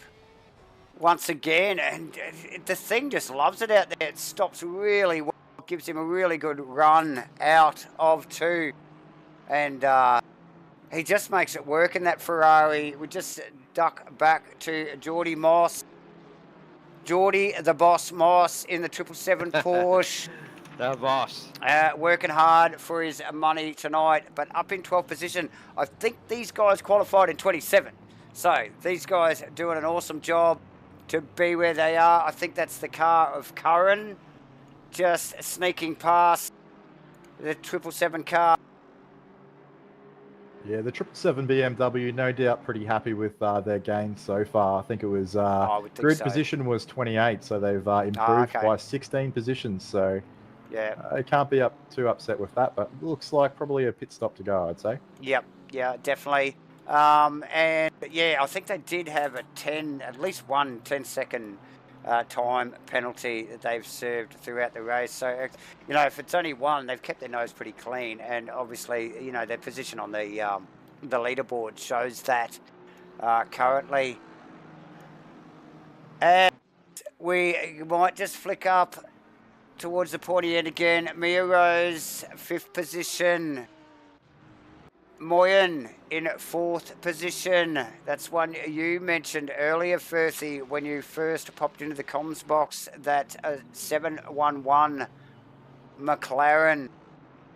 Oh, sorry, Ferrari, should I say? Yeah. With the Italian flag painted all over it. I A should have known better. little bit of work to do for Rose before getting a nibble at 4th place there, so yeah, still a fair bit behind, but you know, plenty of time to go. 49 minutes. That's you know, that's a long way to go. Anything can happen, really. Absolutely. The 95 car now in 3rd position. Not sure what happened there. I think there's a car out of position. Somebody hasn't pitted. It's got to be the Reagan Herbert car, the 421 Porsche, which I think may have pitted earlier out of sync. So I'd expect to see that car possibly in the pits for one more pit stop. But leading for whatever reason, leading the race right now, the 421 Porsche, piloted by Reagan Herbert, currently holding down 1st position. Nice work. So with that lead change for the Herbert car of the 421, what's happened there? Have they just well, we done know a good job under the fuel compensation there? Or, well, we know Lawrence, because they've obviously popped out. Lawrence is just pitted. in front. We know Lawrence pitted, and Yeah. I didn't think they lost the position, but they might have. Begg is now approaching about 1 hour, almost an hour for the stint. So we could see a pit there, which sees that position change back again. Yes. Yeah, no, you're right there, Firthy. Just looking at Herbert's stint time at 53 minutes 30, counting down. So he is absolutely, you're right. He's due to come in. on the hand, the number Galo, who's at the helm there, Rayton. Yeah, no, he's only 9 minutes into a stint on the lead, so yeah, we would expect to see Herbert come in that 4-1 Porsche to complete his driver's stint and hand the lead back there To Rayton. Lawrenson, yeah. Yeah, Lawrenson, yeah. 2021 and 22 is going to be interesting. We've got Chris Cooley in 22, so we've seen Aiken and Kaz. Aiken's been behind Kaz for a long time, and he's is having a finally go. The final onto corner. the back straight. They're going to be maybe side by side looking for. Oh, no! It's big. Probably Unbelievable. looking for the side draft, but just getting in too close there. We might just sneak a replay of that one in, ladies and gentlemen. I was just going to say, Cooley will be chasing these boys down. He was going about 0.5, 0.6, but some of the work's been done for him there. Well, that's neither of those cars are Cooley's car, so that's okay. As you see on the replay there, ladies and gentlemen, Callum Aiken just sneaking up a little bit too close to the back of that BMW and turning it out of the final corner. Tough stuff. The stewards will have a close look at that one as we see Callum.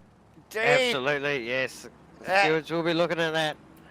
That's Callum. Is that out of 3 there?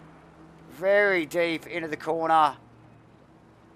So struggling to regain his composure after that little exchange. There, boys. Cooley says, thank you very much. Just move straight into that P20. So there you go.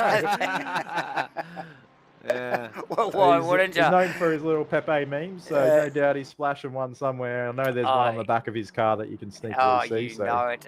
He's just tucked in behind the 777 BMW, actually piloted by Jordan Moss. So Cooley way out of position there. Unlapping himself pretty well. To the Moss car. Mossy putting up no fight. Just thank you for coming. There you go, Christopher. And lets him pass. Pepe passed. Mitch has. I don't think that is Slade behind him. That's another out of position. Aston Martin just tucked in behind him as well.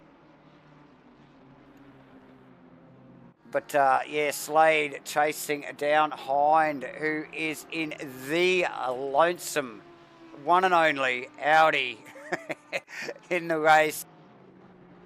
And doing not a bad job. That car has been up and down through the field all afternoon, as we just see Alex Tompkins, I think, and Connor Carruthers duck into the pits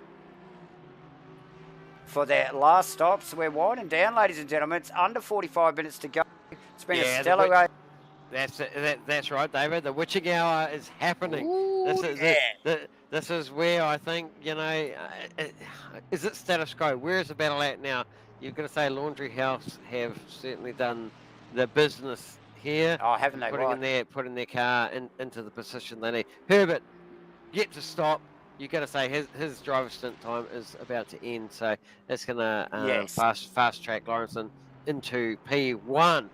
But how about that? The number 95, I think, Rockets Evolved Lambo there is going to lay out into number 2. Well, we'd expect that car to be in 2, wouldn't we, John? Yeah, and I'd say after the stop plays out for Herbert, albeit, he's got to stop. I think he's still going to pull into about P3 anyway. So he's going long, but yeah. I'm predicting he's still going to probably just slot in behind Ty there. What's the gap from Ty to Moyen there? Because that's where the gap needs to be. Like we said, we've seen that. It's a big gap, but yeah. So we've seen that 421 Porsche up and down throughout the race, and it's equalised itself back into the top 3. It does need a pit stop. We would expect Lawrence in the number 12 car, and Stephen Ty in the 95 car in second position. It's the It's Moyen going to be car. close. It's going to be close. It is going to be yeah. close here. Yeah, just in the As- background there, lads. Sorry, just that leading on to the final straight of the previous lap or the current lap. It's going to take a miracle, I think, for this laundry house car to stuff it up. They're looking very, very tight. He come around the final corner there after getting around the final blue flag between him and Herbert in the Porsche. And he's come around the final corner there, and there was a BMW facing the wrong way on the grass. So that would have no doubt probably given him a 0.1 of a second heart attack. But very quickly, that car was very stationary and was able to keep going. But we see that number 2 car of Lawrenson right there, approaching the back of Herbert now. Right there, yeah. So that's a given. As the Herbert car, we suspect, still needs to pit. And that will be coming to the end of its driver stint limits, and that car will have to go in. But look, if Lawrenson doesn't get it done before then, mind you, so we wind down. But yeah, it's the Moyen car there.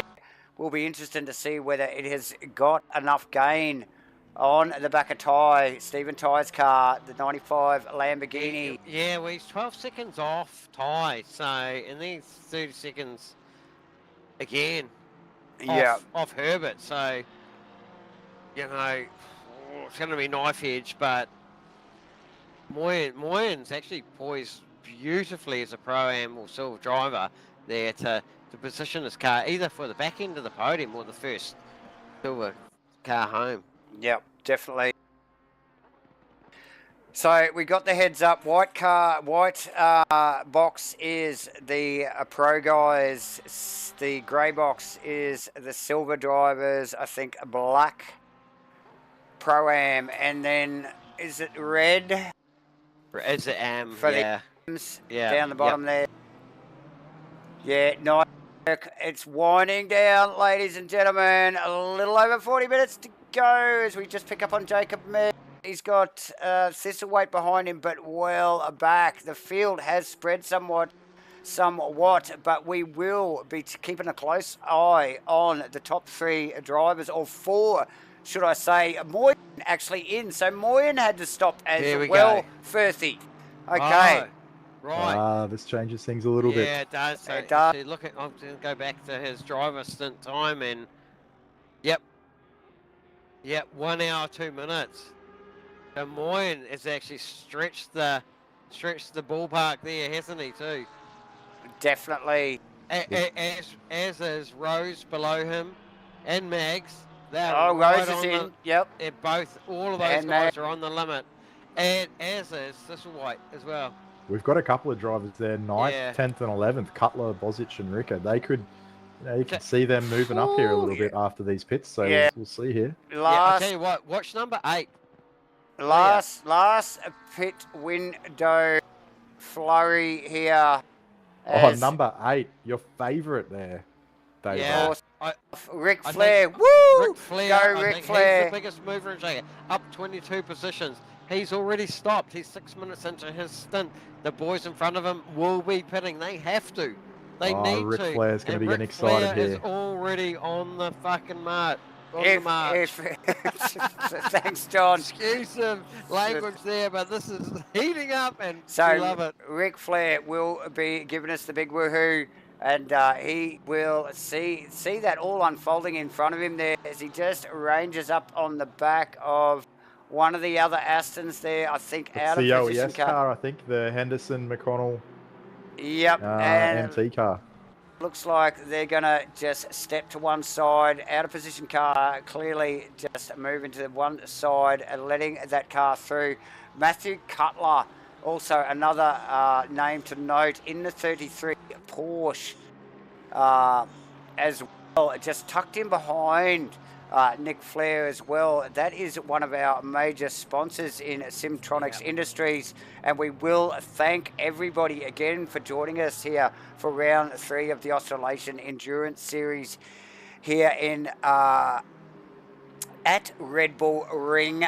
It's round 3, brought to you by Titanium Digital Solutions, Sim League, and like I just mentioned, Simtronics Industries. And of course, it's all broadcast to you by MatchFit Entertainment here. Hit the thumbs up, guys. If you like what you've been watching for the last 5.5 hours, give us a thumbs up.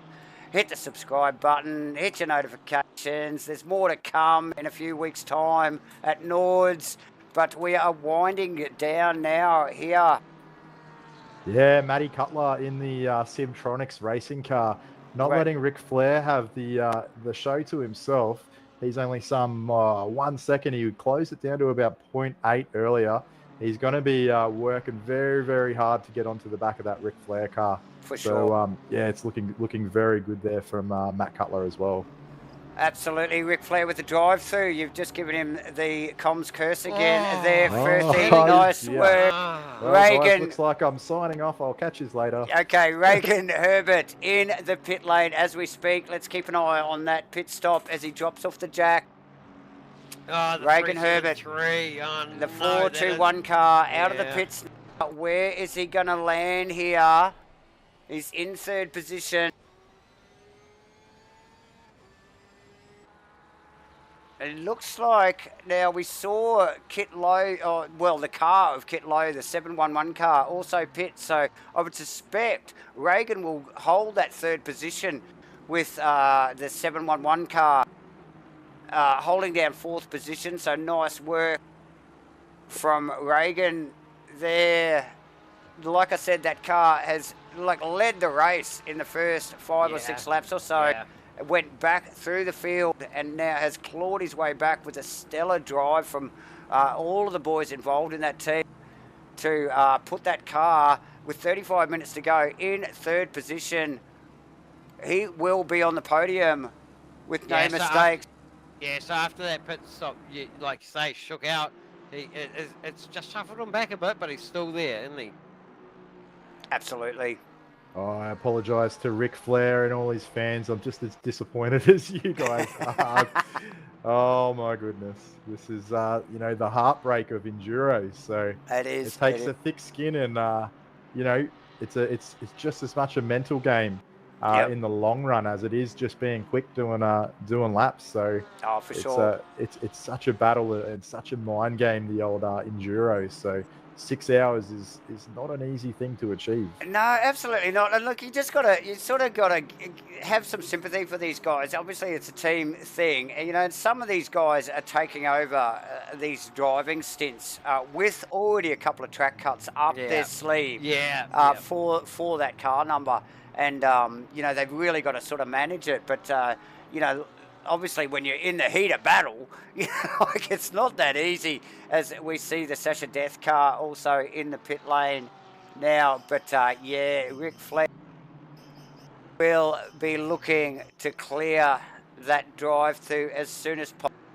Cutler is right behind him. He will lose that position. Justin Wills is not far off him as well. He will lose that position. He might hold that car if he's lucky, because the 120 Aston Martin of Chris Bozic will. Is that the Callum? Oh, it is too. So the 120 car that could sneak past him as well. Thistlethwaite in the pits, like you mentioned, and Ric Flair, ladies and gentlemen. So Thistlethwaite, I'd suspect that is a. That is a scheduled stop, yes. Yep. In the 556 car. Thistlethwaite in, should I say, Ric Flair in the drive-through as we speak. Just exiting the pit lane. There'll be a driver change there. He's up 5 positions from the starting point. They started 16th, so they're sitting awesome. Looking, and just to go in the top 10 maybe with Flair's misfortune there. That'll be their target. That's absolutely right. We just saw also Sasha Death in the 247 Ferrari out of the pits as well. It sat in the pits for an extended amount of time there. So that car's had a tough run as well tonight. But as everything starts to equalise after the final pit stops there, we see Lawrenson, number 12, a Laundry House car leading the pack. Steve Ty, the 95 Lamborghini. A fair way back from Andrew Lawrenson at the moment in second position. Reagan Herbert. These guys have done a stellar job in the 421 Porsche to keep that car in a podium position, or well, to put it on a podium position this late in the race with 32 odd minutes to go. Kit Lowe in fourth, Brimblecombe in fifth, Matthew Cutler in sixth, Justin Wills in seventh, Chris Bozic in eighth, Max Ricker in ninth, and Ric Flair after a drive-through. It is the Ric Flair car that started in 30th last, isn't it? Today, I'm sure that car started at the back of the field today. So to put that car, I know it should be. Yeah. I mean, he started 30th. Yeah. On the grid. Okay, so He's I up know 20 spots. it should be up a couple more positions because of the drive-through. But man, stellar job from these boys still to get that car in the top 10 after what is now 5.5 hours odd. And we wind down, ladies and gentlemen. Herbert in the Porsche in P3 with the 128.1. So it's got a lot of work to do to even take a glimpse at two, but you never know. So is that the quickest lap time of the race there? No, it's getting close. Trying to check that out. Yeah, 128.1. It's not the quickest time, but he is the quickest on track at the moment. Oh, okay, we got place. So after that stop and that tyre change and the lower fuel that's in that Porsche, he is hammer down. The 95 just gone past there midway through T2 to T3. So still a bit of work to do, but you never know. The thing is that the gap from Herbert to Ty is 26 seconds, so he's really got to take a lot of time out of it, and but also manage, the cuts that they have in hand, and also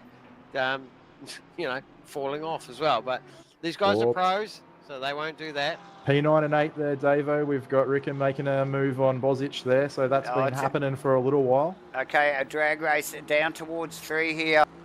Guys, I just want to let you know, I'm just jumping back in because I have grabbed Ric Flair for a quick comment. Rick discussing his latest drive-through incident. Woo! Thanks, Rick, for your update, and thanks, Rusty, for getting that scoop. What a scoop! What? Woo!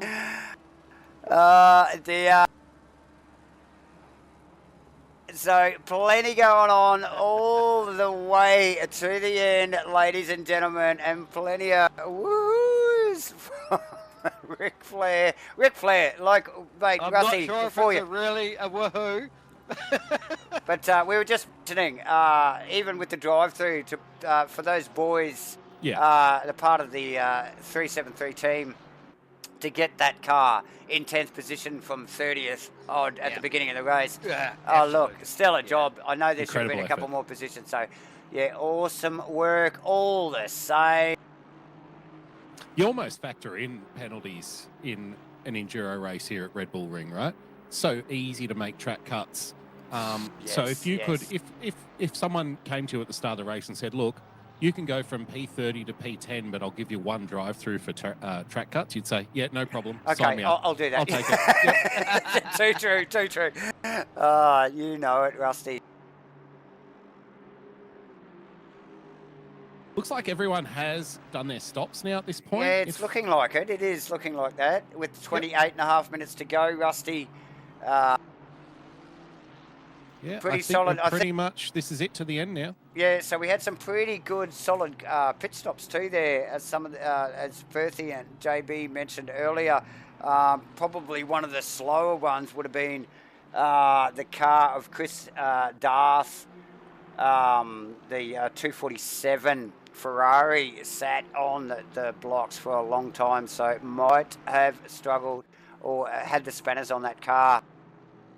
And a little bit of repair going on. But, yeah, they've been in the wars of this race, back up into 16th position after qualifying fairly well. So I'm not sure. Can you guys bring up where that for 247 car qualified as we just watched Nick Flair. I think they qualified P4 or thereabouts, P4 or 5, guys. Yeah. if I'm not mistaken. Yeah, 247 qualified at P4, Yeah. down 12 spots. It's yeah, you know, It's actually still a really good comeback though, because after lap 1, I think they were last or thereabouts. 2 lap 1 incidents, so it's one of those nightmare races, isn't it? Yeah, yeah. 6 hours to go, and 30 seconds in, you're already at the back of the pack. So yeah, a long way to go. Absolutely. As we just pick up on Reagan Herbert actually rounding up, I think that is the 777 BMW of Stu Arrowsmith as he kindly just steps aside, allows Herbert to swing past. Just in front of him is the 333 Matthew Cutler Porsche as well. So yeah, these guys lapping all the way through the field, these top 3 or 4 cars there, boys. I can give a little insight onto that 777 car. So they finished in the top 10 for the first round of this AAES Enduro Championship, which put them top of the Pro-Am Championships. I think they were top 20 or thereabouts, around 20th at Paul Ricard, and now having another strong showing here, currently running P14 after qualifying P29. I can give you a little insight. 777 is cursed when it comes to enduro races. So Stop to it. have so to have these 3 results, like solid results, back to back to back. Hopefully now the curse is broken for the 777 boys, but up until now it's been one disaster after another. So really pleasing to see. Really, really happy for Moss and Arrowsmith. They've done fantastically well today. Yeah, hard races too. They wear their heart on their sleeve and yep. And put a lot of work in. Put a lot of work definitely, in. Yeah. definitely. As we just pick up on in-car from Gangu on Armand in another one of the Ferraris. These guys going at it right down to the wire. 25 minutes to go. That is for 29th and 30th respectively from these 2 boys. So a fight right down at the back end of the field for position, ladies and gentlemen, between the AM drivers. Going for 3rd place in the AM class. Yeah. So this is a podium in the AM class here. So they're going to be feisty. Oh no, they're fighting. They're fighting for it. And yeah, look, the back of the 696 Ferrari looking well damaged. But Gangu in the number 11 car trying to take advantage of a little bit of a tail slip there from Armand and doesn't deliver, but there's still, here we go. He runs wide again in the 696 car. Has he got the pace? No. Up into 1. So these AM drivers going hard, like you said.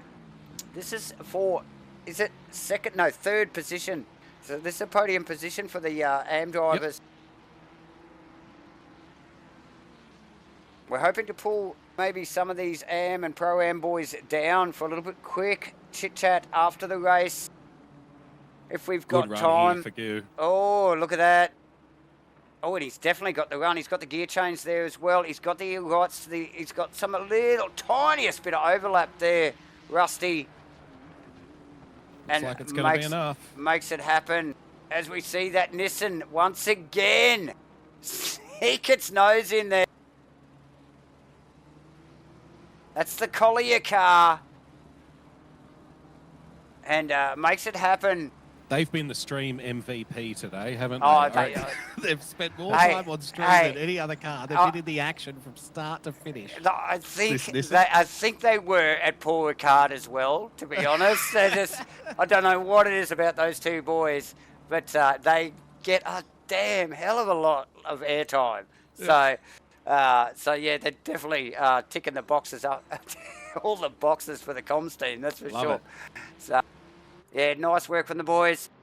As we wind it down, 23 minutes to go. Yeah, we just saw the number 4 in 14th there, the C. Hind Audi, the lone Audi, the 701 with a very late drive through. So they've just gone through and lost a couple of positions there. So they've come back out. No. It was only a couple of spots, but still, with 22 minutes on the clock, it's painful. It's a long drive. It is absolutely Interesting you bring that up, Firthy. Firthy and JB. This is the part of the race. Often you can find yourself at the back end of these enduros with no one racing around you. You know, you can have 20 seconds gap in front and 20 seconds gap behind. It's quite common when you get to this stage of the race. And that's exactly the time when having 3 warnings is not a good time. That's when you relax, right? Yeah. That's when you start thinking about what you're going to do after the race, what you're going to have for dinner. That's when your mind starts wandering. So you do have to maintain focus all the way to the end. Otherwise, you can find yourself dropping a position or two with, simple mistakes. Easily. That's right, Rusty. I was thinking that earlier too, so it's good to bring that up because you do go into I'm going to call it robot mode. You're just circulating, and you know what you got to be doing. The gears, the changes there. It's not. It's like muscle speed. memory, isn't it? It's muscle memory, and you're going around and like sometimes fast is safer than like being cautious. Yes. And when you back off and you start going, oh shit, I don't want to pick up that cut. You pick the cut up because you've been when too the mistakes cautious. happen. Yep. Yeah. And it only compounds for the pressure, and you don't need that at the back end of a race, do you? No, definitely not. As we just pick up on Jamie Cossa down in 12th position. The reason why we have the camera on him because of the 95 Lamborghini of Steve Ty is ranging up on the back of the car. I don't know if you've seen it, Davo. Cossa, yes. Gee, they've had a race, haven't they? The 555 car. They've been in a lot of action tonight. We've got a drive started on them. pole. Oh no! I put the kibosh on Cossa. There you go. It's just happened. They would. You talked about dinner, mate. They were wondering whether or not they have fried chicken or low and slow barbecue. And look what's happened. Bloody drive through. The talk of food. Never mentioned dinner. That's a long, slow cooked barbecue for these boys tonight, isn't it? Yeah, well, Firthy knows all about that. The low and slow king here with Firthy in the box with us here today, ladies and gentlemen. As well as, obviously, JB and the famous Rusty Shackelford joining us here as we wind down the final 20 minutes of what has been a stellar race here for round 3 in the Australasian Endurance Series 2024 Championship at Red Bull Ring. Ladies and gentlemen, if you haven't already, click the bloody like button, the thumbs up, you know the one, it's right there in front of you. Click it, hit the subscription, turn your notifications on as we see Cossa into the pits to serve that drive-through and coming in hot. Ladies and gentlemen, what a stellar race. We're going to try this track a picture when the sun sets? Look at the shadows being cast. Yeah, it's fantastic. The elevation changes, the shadows being cast over pit straight. A little bit of the tyres would be getting cool now, I suspect, at 7:45 race time. Well, and a lot of the track doesn't have sunlight on it. My data's showing at 11 degrees ambient and track temperature. Yep. I don't know how accurate that is, but yeah, these guys will be noticing that. A lot of the track in the shade at the moment now. So again, you've got to maintain your focus, right? The car probably isn't behaving the way that you would expect it to. You're at the end of your stint now for a lot of these guys. Tyres are worn and they're cooling. You've got to make sure that your pressures were right before you go into this last stint. So this is a time for mistakes, obviously.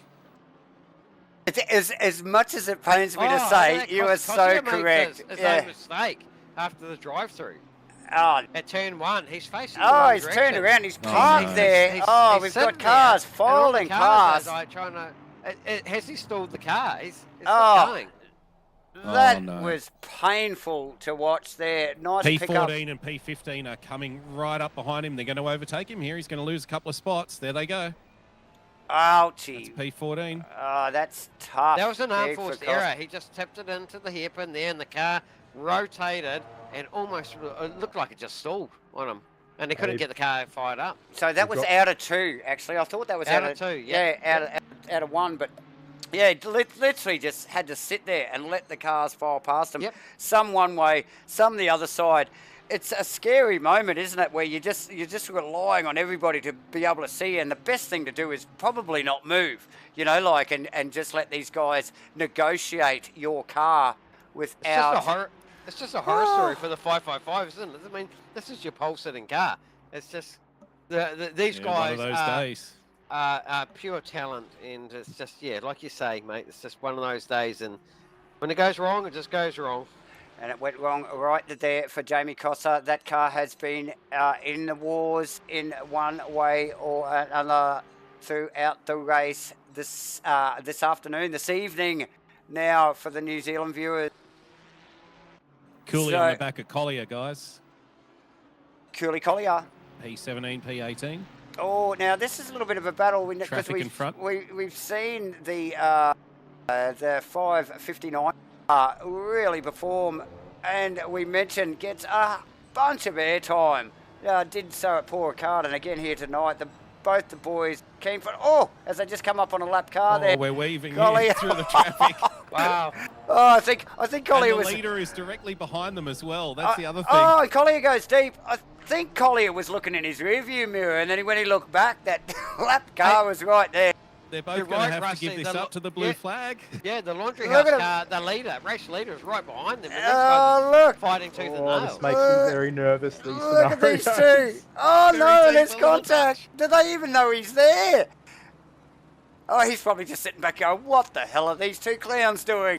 Just got to remain patient in this scenario. They're obviously having a clear battle. You are in P1, but plenty of time behind you. You don't want to make any rash decisions and become a part of this. So. That's right, Firthy. They did all the hard work at the start of the race, didn't they? The first 3-4 stints, that laundry house car built that gap, so they have time to play with. He can sit back and watch this happen, and it looks like he's taking Collier now. Yes, we just got a little bit of helmet cam there out of Andrew Lawrenson's car. And he did have to check there. Behind the Collier car. Mate. And look, this is not the time of the race. You want to get tangled up in somebody else's... So, hey, can you imagine being Chris Curley right now? He's a super fast guy, and he's going to have to yield to a blue flag. Yep. I reckon he'd back himself to break the 1 second threshold for the blue flag here. I'm just watching. No, I think he's going to have a crack. I totally agree. I mean, it's obviously he's still got Lawrenson to deal with, who's going to range up on pretty quick.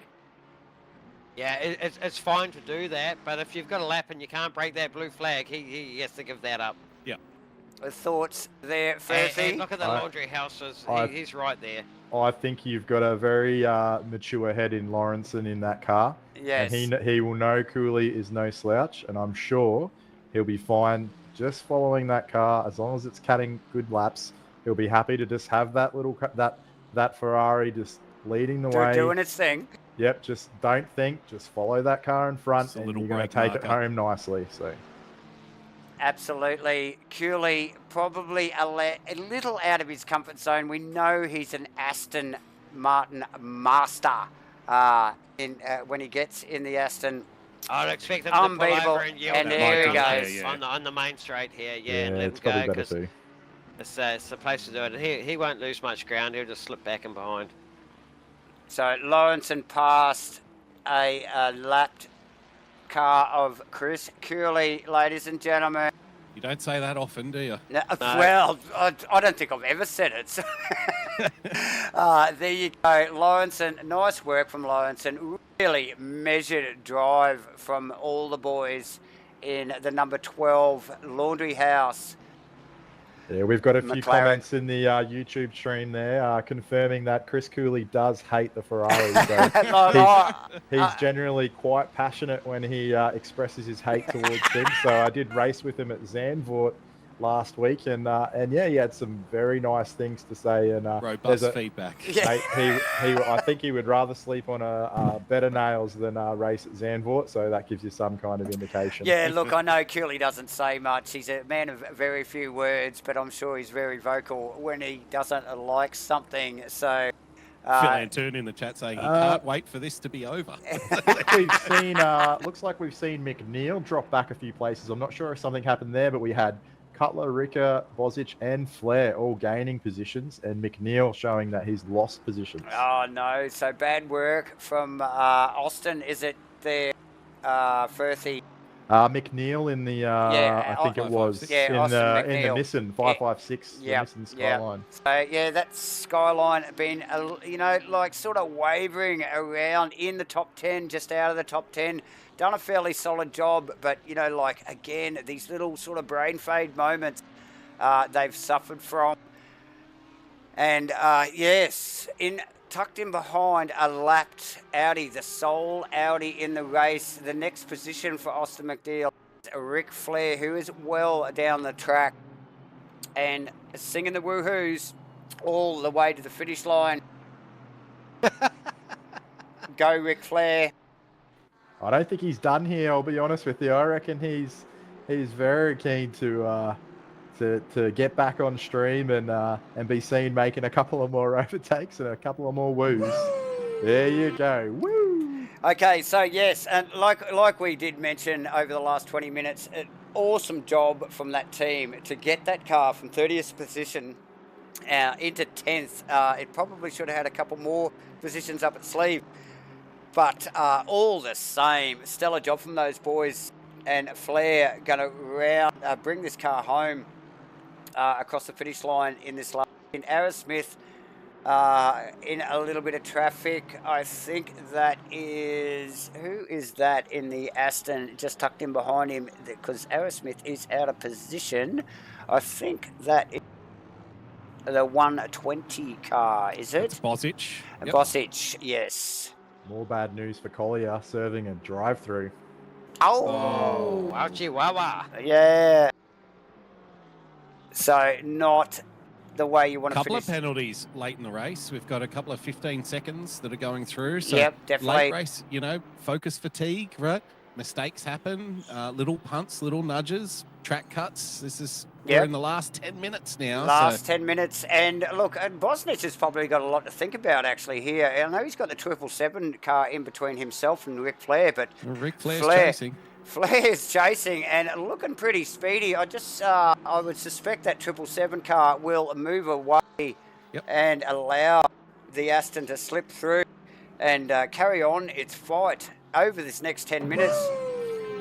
As Flair showing plenty of flair as he chases down Rick Bozic. This is going all the way down to the wire for these boys for 9th and 10th respectively. Their guy.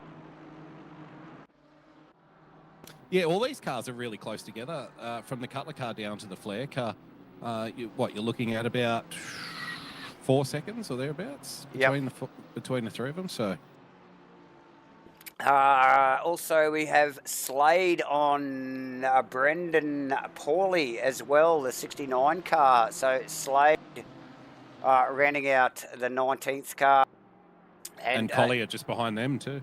Yeah, still fighting. Yeah, Collier actually. Yes, and with traffic. And that's the brick and the Lamborghini.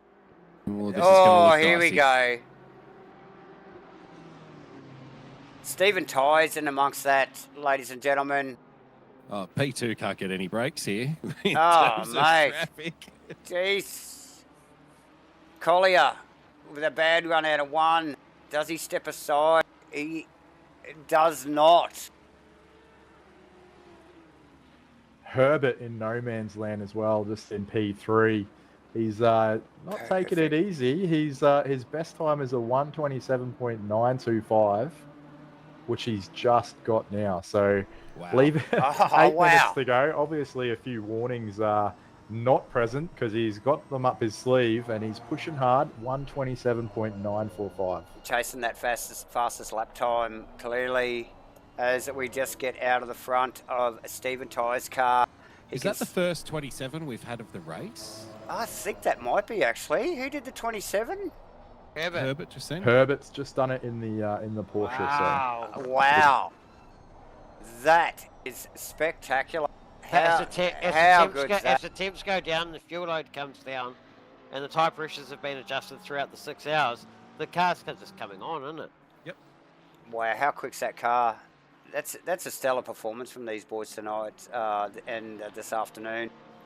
Like I said, that car up and down, leading the race in the first 5 or so laps, and then getting mixed up with the rest of the top of the field, and sliding back a little bit, but looked like he was a little bit out of sync on the pit stops there for most of the afternoon, probably for about 3 or so hours, but has really come back, this 421 Porsche, and showing some good form in the last hour and a half or so. We've got a little over 7 minutes to go.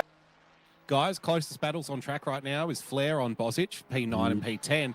You've I also think got that's the one to watch. P18, 19 and 20, all within 1 second of each other. Oh, so the AM guys are on it. Love Yeah. it, love it. Good to see.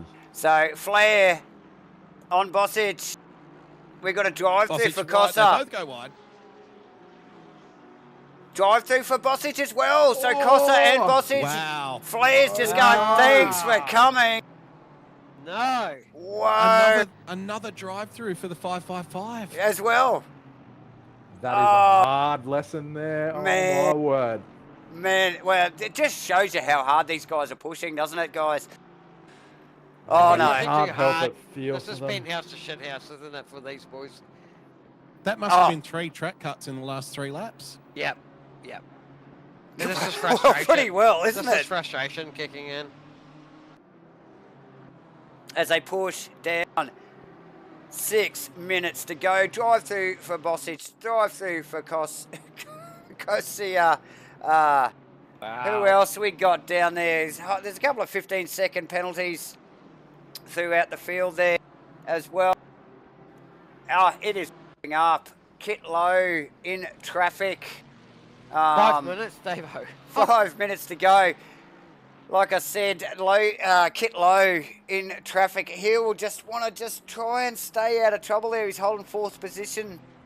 Brimble quite a ways back, actually. So he's got a little bit of breathing space, so there's no rush to deal with those back markers.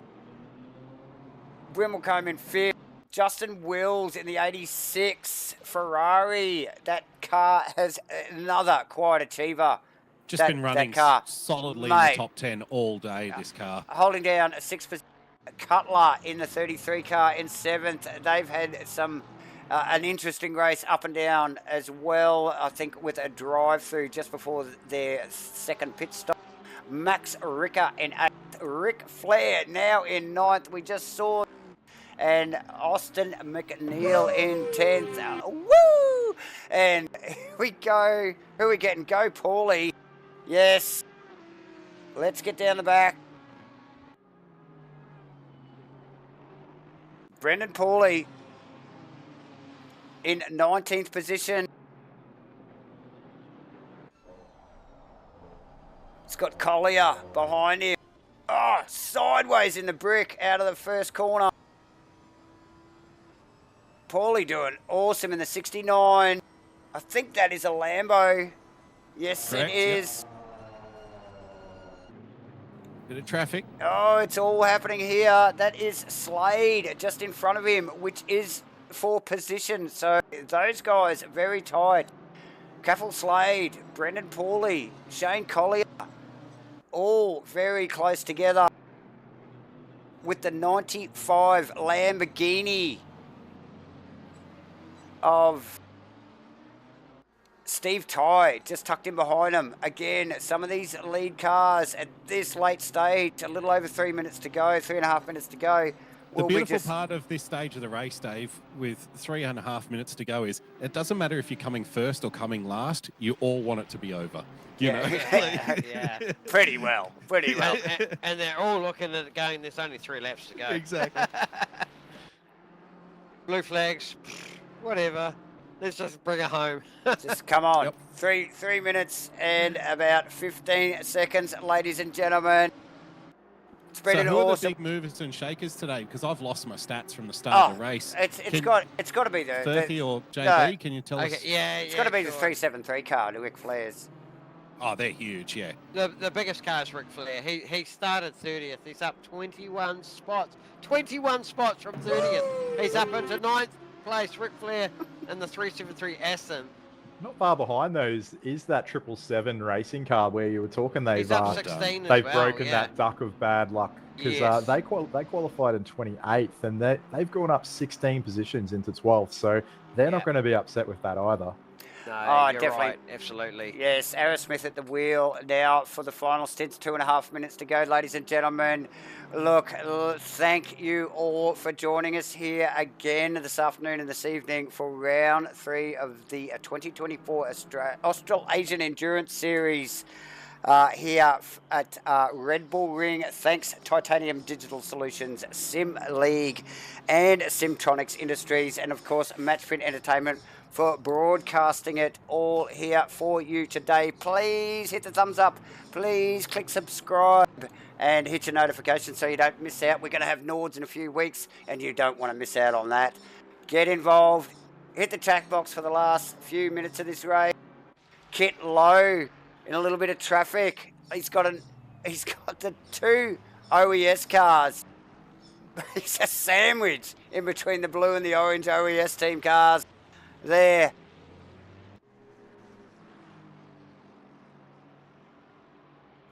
Going down to the wire for some of these guys still.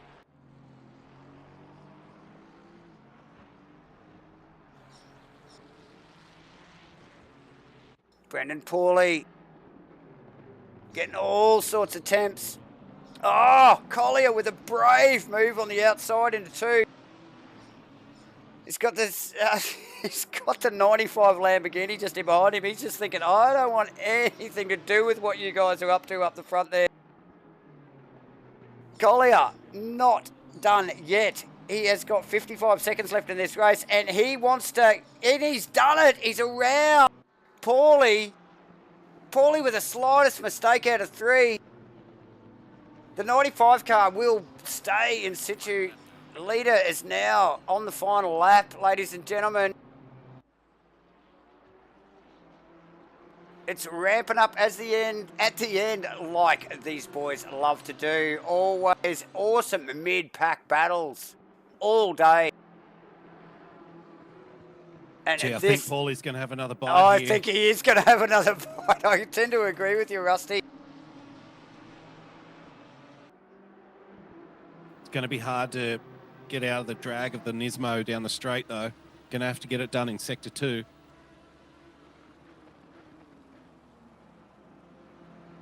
As they cross the line for the final times, ladies and gents.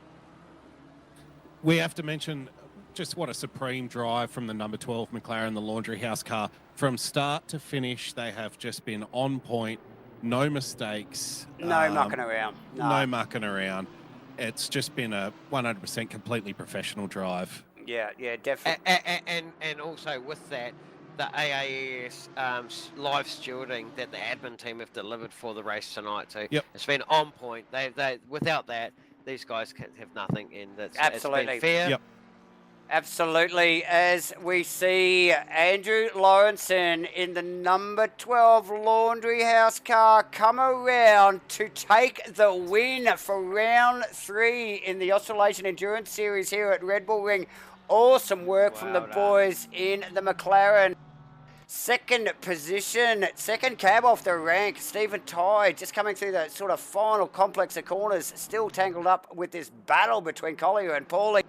Will take out second position in the Australasian Series here for round 3 at Red Bull Ring. Another stellar job. Look, I've mentioned it several times. Did not see that car come up on my radar for the first 2 hours, and here it is in second position. Awesome.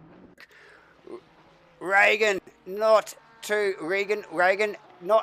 far behind Mr. Herbert, and slides the Porsche in to bring it home for third position in the AAES 2024 Endurance Series round 3 at Red Bull Ring. Ladies and gentlemen, that is the race right there. Low-Kit in 4th.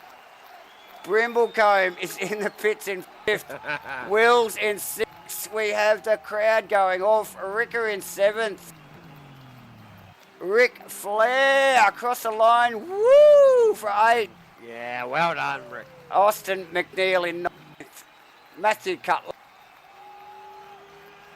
Cutler Rounding. went through the pits in the last lap there. Okay, Cutler still He comes slid across back a little. in 10th position on the totem there, guys. So nice work in the 33 Porsche. Ladies and gentlemen, how about that? Wow. Woo! That was spectacular. What a great race. We will just see if we can... Oh, guys, what... Rusty, Firthy, what do you reckon about that?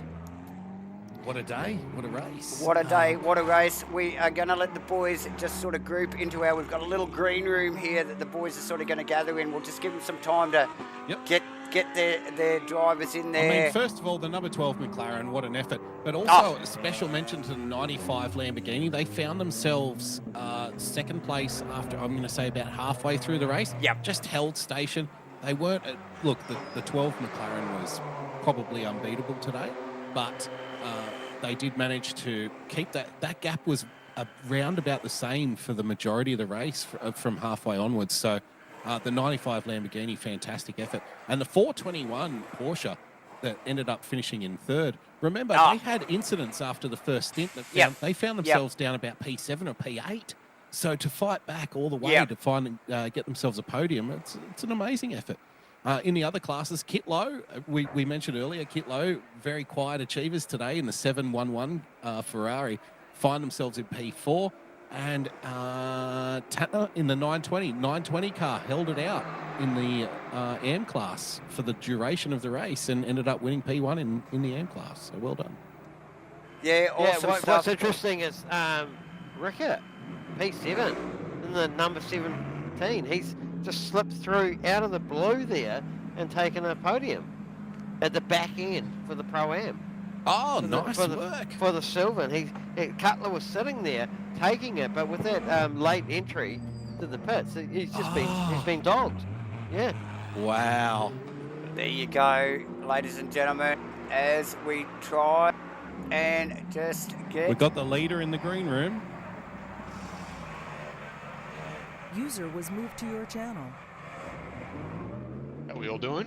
Congratulations, mate. What a drive. What an effort from your team. You just kept your nose clean all day, stayed out of trouble, kept a gap and brought it home. For once, we were saying it was a bit uneventful after the first 30 minutes, but we certainly weren't complaining about how uneventful it was. I'll say the same as everyone else. The broadcast, the commentary, top-notch, fantastic. So thank you again for the time.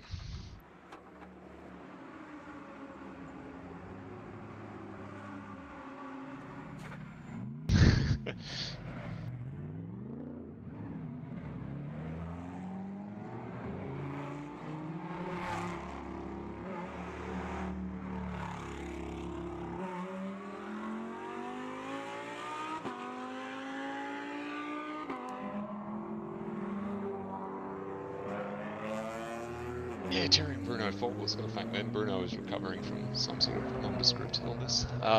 So he did an amazing job to put it in today and get the qualifying on last night. But the car was just nice, benign, just did what it wanted to do and just ran the same lap times. Every lap, sort of day in, day out, went through a bit of a weird McLaren period 30 minutes into the stint, but then came good again. So yeah, just good, nice good and times. predictable, bankable. Yeah, exactly. But yeah, thanks to everyone else that was driving as well. Good times, very enjoyable, enjoying the series. So we shall be back for the next one. Looking forward to Nordschleife.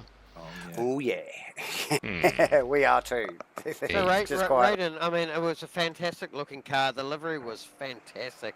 I don't know who skinned that, but it stood out like it was so good. That was my design ball work. Everyone hop onto him. He's on Instagram or something in Indonesia. He did the actual work on the thing, but yeah, we thought nice shout out. Yeah, liveries are expensive, and sponsors are expensive, so we thought we'll just get the rust bucket out, the barn find, and graffiti some stuff inside, and away we go. Costs exactly the same as a proper livery, so it doesn't make any sense. It really did. It looked fantastic, and like just in terms of your cuts and stuff, like where were you at there? I gave everyone 1 to keep them paying attention in the first stint, and then Strategic cuts. Yeah, exactly. And then Bruno contributed 1 of his own, and then Terry complained he didn't have any left to do on his own, and he did rightly point out he never gets a track cut. But the other side of that coin is we've always given the car to him with 3 track cuts, so he doesn't get the opportunity to get a track cut. Right. But no, we were sitting on 2 for most of the race. Very, very well behaved. Yes. Yeah. And that's the key, isn't it, in these long races?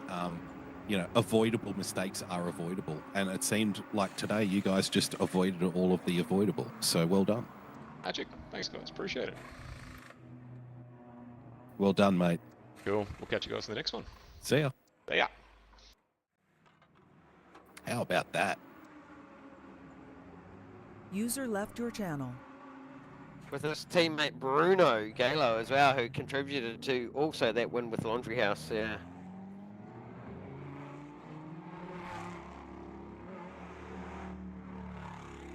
Can we get Stephen Ty up here? Because Stephen Ty in the Rockets Evolve team, they did finish P2, and I'd just like to get a quick chat. I'm going to see if I can drag Stephen Ty up. He has just finished his stint, so let's User was moved see to if your I've just dragged him in cold. Mr. Ty, are you there?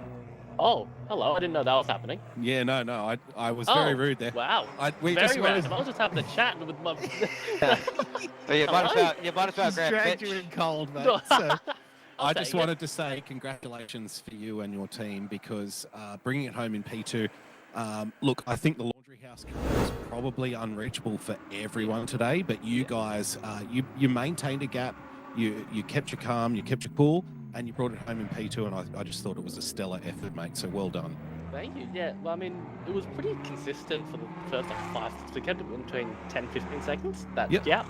And then last we were just, that's not happening. They put Andy in the car, we're like, yeah, we're good. We just chilled, took it home. No, fantastic. How did you find it during the race?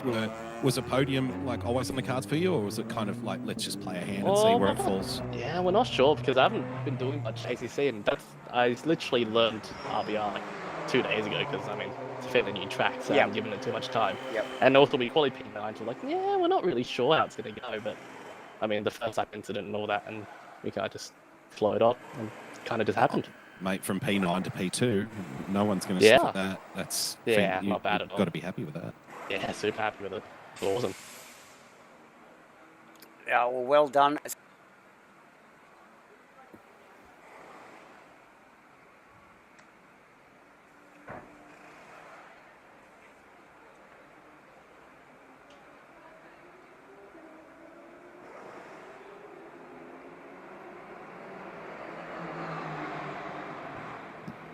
Yeah, exactly. It did actually come out of nowhere, because we were like P5 or something for the first two hours or so, and then suddenly it just came across. I think a few other cars had a few misfortunes, but we kept it simple.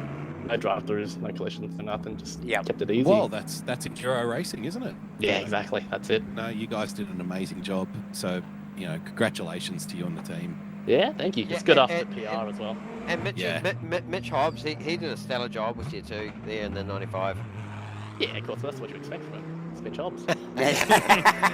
He doesn't get credit for that. He did what he was expected. Yeah, exactly. To do. Yep. And then 100%. Lambo, where were you in your track cuts? Pardon? Sorry, I didn't. And the Lamborghini in your track cuts, where were you?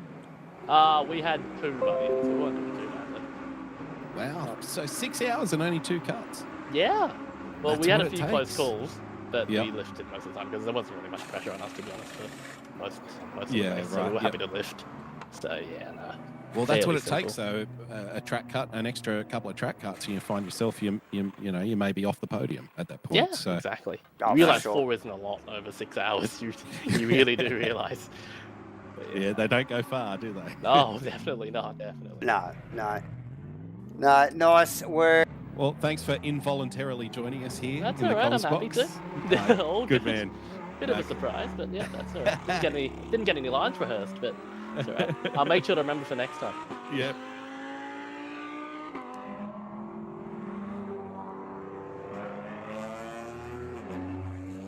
Cheers. Absolutely. Will do. Thank you very much for the chat. Catch you guys soon. See you, mate. Oh, good. User disconnected from your channel. They're all jumping out. They all left, have they? It was Herbert in the 421. Who's your...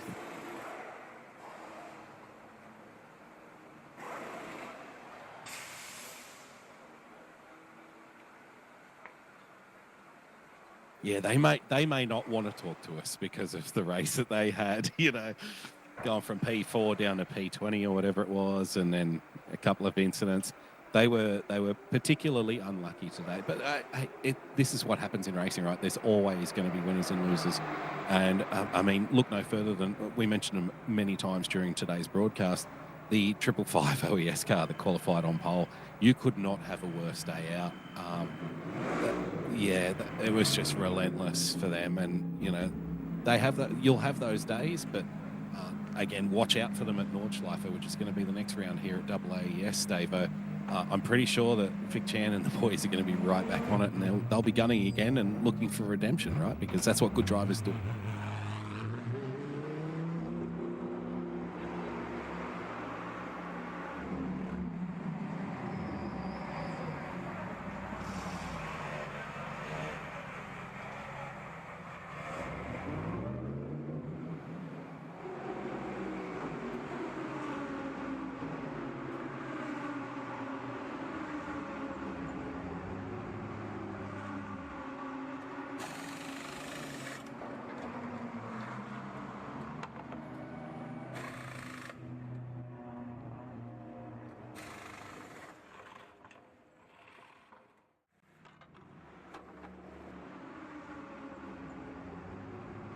And Farmer. Don't forget Farmer.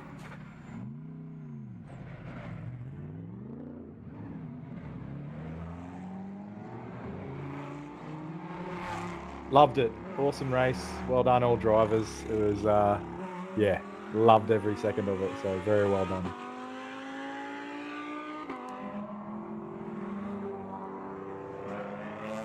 Fantastic job, mate.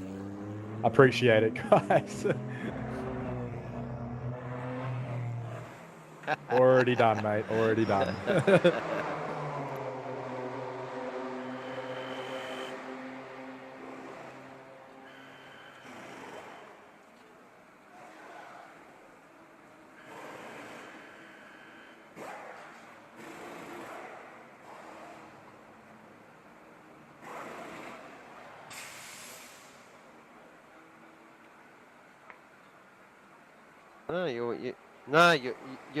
You're welcome. And hey, look, just before I go, I would like to say congratulations to the silver class, the 711 in first, the 420 in the BMW, the Mia Rose in number 2, and the third in the silver class of the 313. I think they were pipped at the end there. But also in the pro-am class, also first, the 556 Thistlewood car, the Nissan.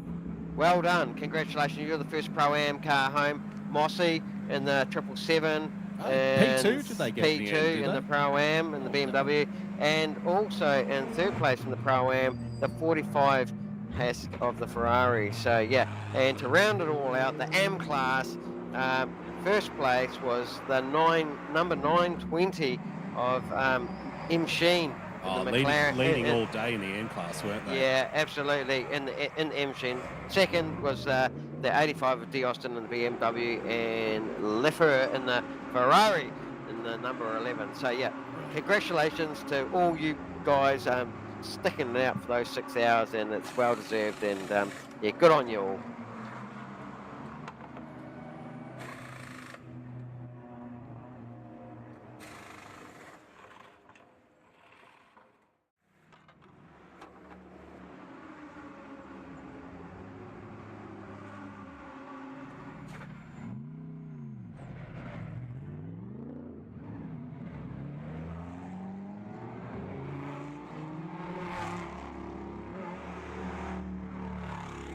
It's been my pleasure.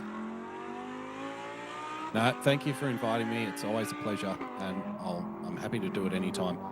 Thank you to JB for mentioning the other classes, because it's so easy in these races to just focus on what's happening at the start. But the thing with these Enduros is everybody puts a lot of time in, everyone puts a lot of practice in, and everyone's racing their own race. So congratulations to all the podiums in all the classes. And I guess, you know, look, I'm excited already for Nordschleifer. I can't wait for Nordschleifer. So that's the mecca right there, isn't it, in motorsport? So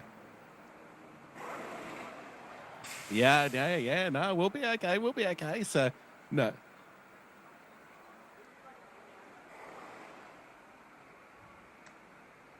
Thank you.